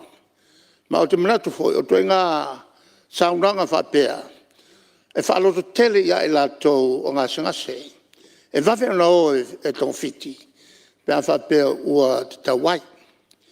O le tūlanga lea o te manatu. E tau o na maramla mai. A wae na ona tātou tala noai. Ai tātou tele o murimuritai ai. E lea son o waluai. Whai lau tau talanga I whale mai. Ai anga I ta mafta tau. Ona taruai o na o ratu o vai me ai. Whai lau tala. O leo te vai atu. E tō tele tātou fo mai ai e nau I le tāwhio whinga o le tau mawha a le te tau. Ai o te tatonu. E umanei le laulaunga tātou woe. E whai le tātou ta mawhtanga. Nā mea ai le te tau, mea ai le te tau. O le a tātou titilo iai. Au te le iloa. Na tuli e iai, lesi whombai a reao e se kekera iai. E vese e lotu le pona iloa. Na avele ku I kual ka avale ku lepa. O te o mai I le matu ofisa. Ai ve meila o ta avale, o keke I ana. Na vatu e whai ele ki le kual ka avale o ki avelo e lau whai ngalwa. Tau tele le mele tātou talano iai. Walua nei ia saunuanga o talano I tau mafta tau. A lal tau mawhale tau mawhai nei o ka okal maanga ia. O le saka kapuwae lo lolo lenga ia kei. O lolo wenga. E tau hon tātou I me tātou talano ai. E le na al fola. E tau hoi o na tātou wolai. E whai mwhatai te inga I le whawhonga mai a Samoa. A o le tulanga ele whatinonga ngā ruenga lea ele li pule o iei nei. Matua whaamaliaina mātou nā sias iai. Ele le lei o lana whaafoina o le whalmai. Wa iai lava lana ia le lātou generator. A pēa la le whalmai. Ai o la le ia masini. A wā o le mea o ia e pepeloa. E a whaina i lātou o la watu i whalmai. O le mela lea, e te tau na whatau tele, tātou uma le ia tong whitinga nei. Mai o te manatua na o la ngai lesia tātou whanatanga. I le teimina ta si ai, ia te tongi le fast, ai le se ia te tongi le o le HRPP, a whaipula le HRPP. E tātou si tanga ia whatau matu nei. Na o whautua i nai, o le vai aso nei, e a matai si tanga ia. Ma o te whautua ina le whale whamatoto. E a maine tau pepa saingi o mai o kongen ka si i kou kokongi. Ma whola tipi ese, le lua se lau tā lai te mi umai whaito, warkele i o kokongi. Ma ave e viso soani, i le tātou whalmai. E le teimina toi mawai matutongi. Maleala. O ki loko. E si akila o ia la o payslip. O la ia le deduction. Wa le vanga kipi mai le luafe male ono. E fai ma o mea lofa ia ile fale matoto. Al mela le se meta au tele ia tato uma tonu le motole nei. Le au mai o le afo yo pepa ia fa matoto fa ta milo ya tato. Ale amata mea ia ta yo kalesia. Ka ke fi wai pe pese ngai mea. Le mfen suia kai kalesia isa uninga fa le lotu fa kalesia. Ia fa pe fo i ma ta yo no. Ka ofi ia lei ta mafa se tato te faia. Ia on to ita e ngase i te tonu o tātou atunu lau whenga le whongatalai. Ia o si o te mai chaura na le tātou mtaupu. Alo. Tāuno. Mo le tātou mtaupu o alonga whono. Ia, whaftai lau Tulai mai le suyo. Whalata na mutas. Tai lau whionga te whongatalai mo lewa loa. Ia, whataro whatu fo i lau whionga. Ia, whape fo i le tai al malo. Whape fo i le mahota. Fono nei, ia, fia fai fusi sao e tu sai fo ma le mta upua. Forsia le nei tu lao le aso. E mo na moli le ngang whaftai le. Komiti fo ia, mes fo te te fono na ato whao mai le. Ia li poti nei uina lava i whamai nei o whatunga. Au tiro iei mo o wawa ai le li poti nei ale komiti. E uinga mta upu nei. E whodinga mai e mātele lava e tūlanga leo o ni polo kalame. Mo le whaititi o le whamai leo le, o le whatunga o ono o atuai i le whamama. Ai au titilo tu fo i lesi tu. Eser te leo se lengi o tupe al malo, malutanga luenga o lo alu e le whatino ino polo kalame nei. Tau sanga lenga te atu nei na whamtu mai fo i e mtanga leonga le taisi furu awhei. I whonu whaavae la tau te sa ili aini poro kalame whai tonu o tu malo. Mo le whai tia lavo le. O le poro kalame nei lepe o na sau ai lunga le whautuanga mua mua lea. E o foi lai i le tūlanga lea o le whamalo sia fo i o le. O le tō inga o whalau ainga. Na ia wha i tia e lava tūlanga leo le. O le wha mai lea. Ai awa ai e taimin nei. E leo wha i tia tangata o lo maua le wha mai lea. O le whatunga o male. Maungo o atua i le wha maa. E le ngata i e mātutua. Ai le mea leo i aipe o vai atua sao le alu o tupulanga. Le wa fia le wha mai lea. Lo malatu ila ia le se malatu. O le fisile tu lai mai. Mafua isa. A oi foi mafua. Ia, e mafua tangata ia le toanga e tau silong soi fu maloloi. O le lona lua. E mafua ia tātou nei. Tātou nei o tai o malo. O le malo. Ele e isi taimi ona o mafua ino o fai atu tai o ka kongi o kai le mafua. O ke mangkuanga le ia le kausanga ren kia ge foi saka ko kalango ai foi kulanga le o me kau mafa. Len ka ko kalango ai ka ko wa o foi si kulo wa le sikai au ngai mo me pa ma mo ia la mai. Ka sil nga ka mafa le la mai. Pa foi sia ka ko ngai le se fa kuanga ia la ko ngai o la mai ia le o loangi e ka ofi o le ai au mai. Nga le maua i o se lengia a le au fai oloa ma le au fai pisingisi. A le mama i e kako. Ma le kele o isi mea ai mea kau mawhalo lolo ia e au mai e. O le hae le aia se pei e fōringa fōnga le ngā kako kalangoa i kongon mauka ngai ngā ia wha leo. Ai le aia ma se kongo fiki o fai e ngā ia kao fia i oloa ngai au mai. I kongo o kako akungu. Le maa fuai o ngā wha kele le wha mai lea. O le koko mawalunga ma le suka. Wa o mea i o wha mai e mafua mai lava o me kau mafa. Pe o kulanga ngā rewa kalangoa kuai fuanga re i te kulanga e pe o ngā ia le kele o le wha mai ni e kaimi. O ngā mafua mea o mengi o me kau mafa. Ia, wa ki kira ku iai, sau whakai ka ingai. A kako wa ai iai o ka whanmai, whanmale o ke sia o wa ai se sainga o whanma. Mafua se ananga i pokore sainga. Kau mawhai me ai, kau mawhai, kau selong sui fo maloloi. Ai aru lau mai me ai ia, ma me ai e ngai ma i e kako. Ai mau wai anga kupi.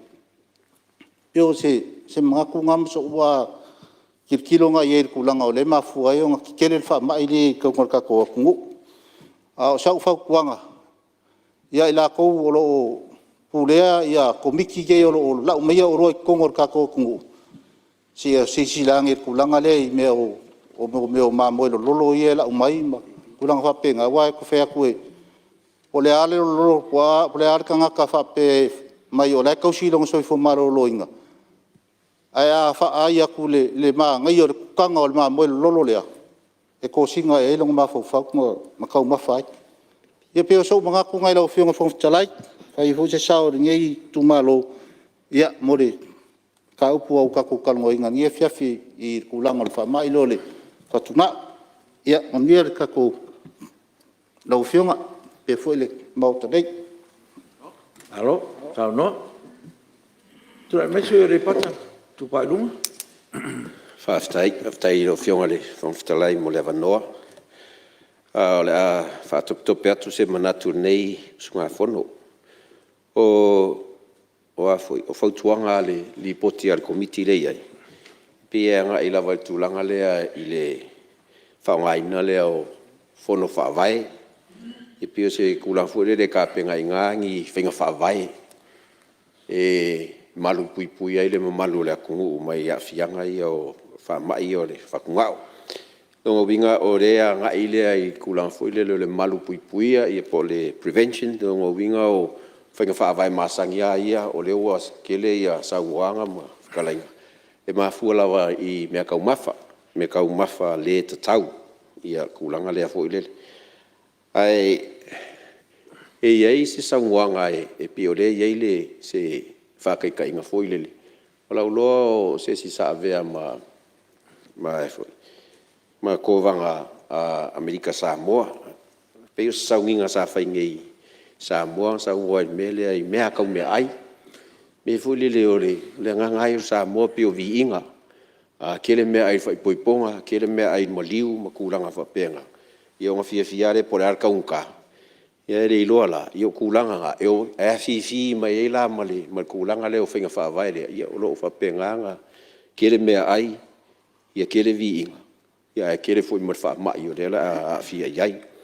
Pe ia se kulanga lea e vavai kuai, rongo winga o whenga whaavai mai fongo whaavai. E se mga kupi mai whaalau kere me se ko miki ki ngā kuma maua pi ko kere aku vai ngā lo fongo whaavai.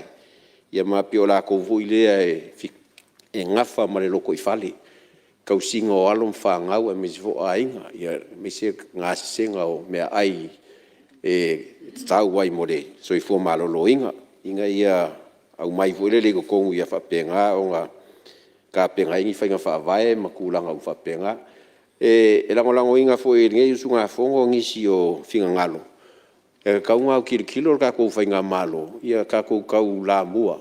Kau solo mua ile. Kulanga le o re awur koe au maia.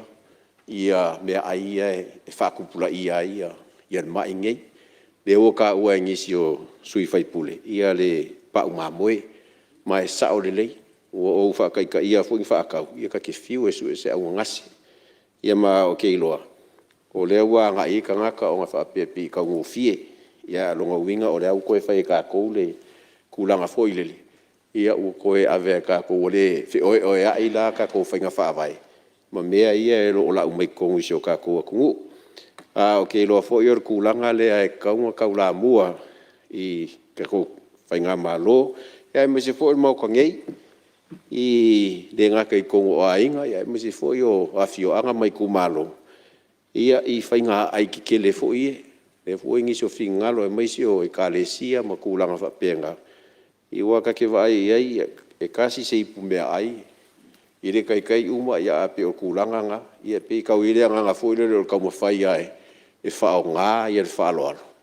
Ia e reilo. Ia o lae ingi maadi e mai ai. Kulanga ia o awhianga ia. Ma o lea la ua ere whaukuanga lea ko miki. Ia ma o ke langolango inga ma whaukua inga. Ia e kaunga ke le se sa o rea ko miki tu mao tina o pe o la ko rea pikola au. Ia me se lava kulanga kau singa ore. So i fua malo lo inga i kongo a inga. Ia wa a malu pui pui a mai yalom whangau ma kongo a inga. Ia ke lo la whapenga nga whalau kele a kui nguu. Ia me se ore i ku malo ma le malu le a nguu. O le si whaukuanga lea i kako whalau i loa. Ia o ke iloa o le mea masangi a lea o lo kam whai fo i ka komkanga luenga so i fo malo lo inga.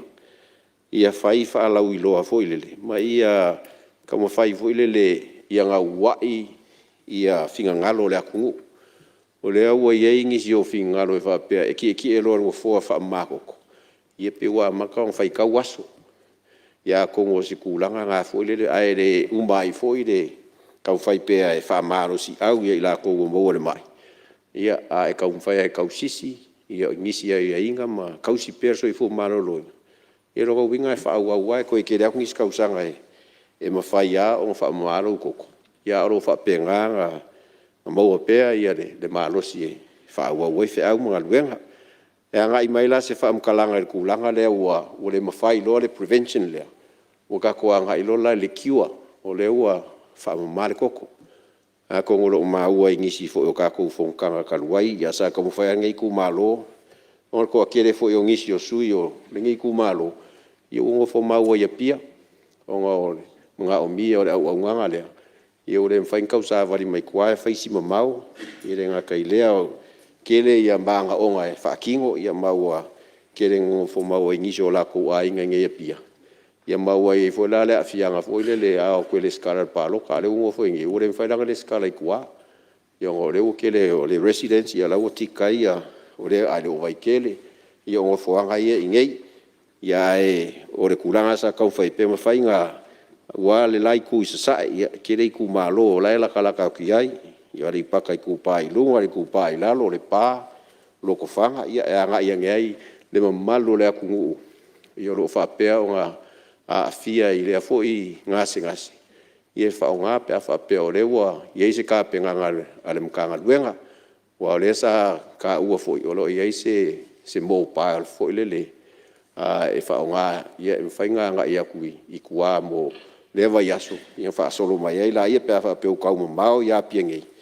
Ia ngai mai ei le malu sio kako wa kungu, ia olo alalam papa au, ia i le kafa o kako moku nge upolu, ia o ngai kulanga ngā ore, pe kau whea kwaise leo re ngei usu ngā whongo mangu ia kele, ia e whawkai fu komiki le lako di poki, ia maise o le pulenga mo ka ngaluenga o lo ngafa ia mo le ka ko fa mai le fa nga ni nga fa tai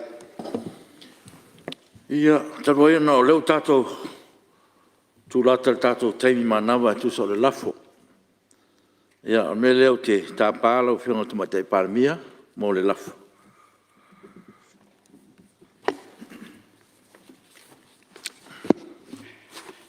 Whaftai e lau fionga i le whongwhitalai, ma ua mai tauina, ua toe 5 minute o na au lia leo le afo 5. Ma len pasi ai le tātou lafo e whaamutai a ngā duenga o lo whaangaso nei.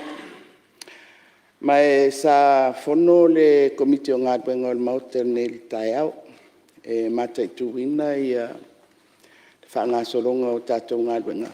Ma o le tele o ngā luenga. Ia, le awo tau silisila whaafonga ua mwhai ona whaanga solo. Ai peita i le whaatulanga ina fo i o taimi. Ia, ma apanunga mai o vaenga ese o le mauta. O le ena i eise manatu. A tātou aulia mai loa le taimi lea. O na whailoa lea o le lafo. Mai o lea la awo o atu iai. E talia umaloa ia li potia komiti. Ma talia le malo e pei ona whaamawina ia tātou pepa o ngā luenga. O le anganga. Ia o le tele o tātou li poti ia ua whaisina matua. Ma ua whaangasolo fo i le whaatinonga o ngā luenga. E mta ngā luenga mpūlenga ese. Ma o lea e fia tuli loa ia le tūlanga o le o mai o li poti i le taimi tāle whea ngai ai maise le ilo ina e le mauta le nei e tua i le ngaluenga tele a tai fono ma komiti o le parlemene mai o le manatu le nā i lau fionga i le whangawhitalai le mamalu fo'i o le tātou parlemene o le meta wai le pasia e tātou, o le potia komiti e totoe, matali ale malo, e whaamaumawina, i whaamaumaunga ale parlemene, mai mwhai lava ona tātou toe fo i ai, pēa mō mia. O lea la, o te tūra i atu ai man whaaloalo, ina whaautangia, ma whaamaonia umali poti, a komiti wha parlemene, Whaatasi matali al malo, sa whaatulanga moa tātou ilo i longa, e pei ona whaamawina i le pepa o ngā luenga. Kalua e le fionga i minsta tupe whapea le fionga i minsta o ngā luenga teli. Siri pola whaamaunia le lafo, o e whina ngalo e sao no mani ioe. Au ese le ai, ua manu malo le ioe. Ia, o le ua whaamaunia le lafo, ma ua mai e fo i mā tātou ngā luenga. Sa whaatulanga. Ua whaafonga manino le pai o le parlemene le nganga o le lafo, na sa unua iai le tumatai parlemia, ia ua mo mia fo le tangwhia le tātou mauta o li poti au pito la tamai. Ina ia mwhai o na ilo ina, ma talno ina ngā luenga o tausanga whaal tupe au pito la tamai, ma whaatinonga o lo whaanga solo le malo i le taiminei. Ia me leo te pautua ina ia fionga te fono, ma sus fono o tātou komiti wha parlemene, na ia lolofa ma awere wha mua i le ilo ina o tātou li poti la tamai o wha se atu mo le ilo ina ma wawe li poti mai mo le talno ina le parlemene. Ia, e veia ne awa noa e wha leo aise wha aftai e whongtalai i le pai e usunga whono uma o tātou parlemene. Ka maroro usfono nei aso e wha pia fo i nei lua vai aso. Wha aftai mo sa unwanga sa soa au tātou ngā ruenga. O le whaatinonga leo le tātou mtawhaioi mātai tū le wāna no whai ma le purenga whaatonu. Ia, mā lo whaafitai, tātou lava o auna lea ngā, tu louna ngana, a ia whai ma vi inga o le tua, ni ngā luenga o le lei o no tātou whai. O a fwoi ni whaatiata mai sa PCL tātou ngā luenga nei lua vai aso, ia ta otoia i nei, i o tātou maua le whaamangaloai. Nea fwos whare tonu, o le whongtalai te inga o tātou taurumanga, ia alofangia ma whaamangalo, whaatai atu tapo inga whaulunga mtanga ruenga, la tonto ma o te tato malo, ia malo on sai, whaatai mo le au unanga lango lo whaau au pea, mo le pale mene ma le tato malo, whaamanuia le tuai whaiva mtiute, ua tofia ai mo le tautu eino o le atunu. Sa moa ma lau whaafonga tapo e mai, iau tafa e fia, e mo moli atu le whaatai tele al pale mene, ma lo tapo ai whaatai te talo, whaiei ona maua le sosoani mo lau pale mene, ma tau te talo pea, ina ia tu mau pea le lofa, ma le whaamanuianga le atua isi o tātou atunou. Au nanga e se uma o lo tautua i le ao ma le pō, mo le tautua ina whontanga le pale mene, e mo mori atu le whaatai, ia ngā le leile atua, whaamanuia i tofi ma tiute ua wala au ina ai. Ua whaamaunia le lafo, ma le taunu unga fo le nao le tātou ngā ruenga, mo le nei masina. Tātou te rei tol pō, te tausanga atu le suisfono mo analofi mo lua, lau sunga le awao sosoan sinia, te sao nia tātou te talo e whai uel tātou fono.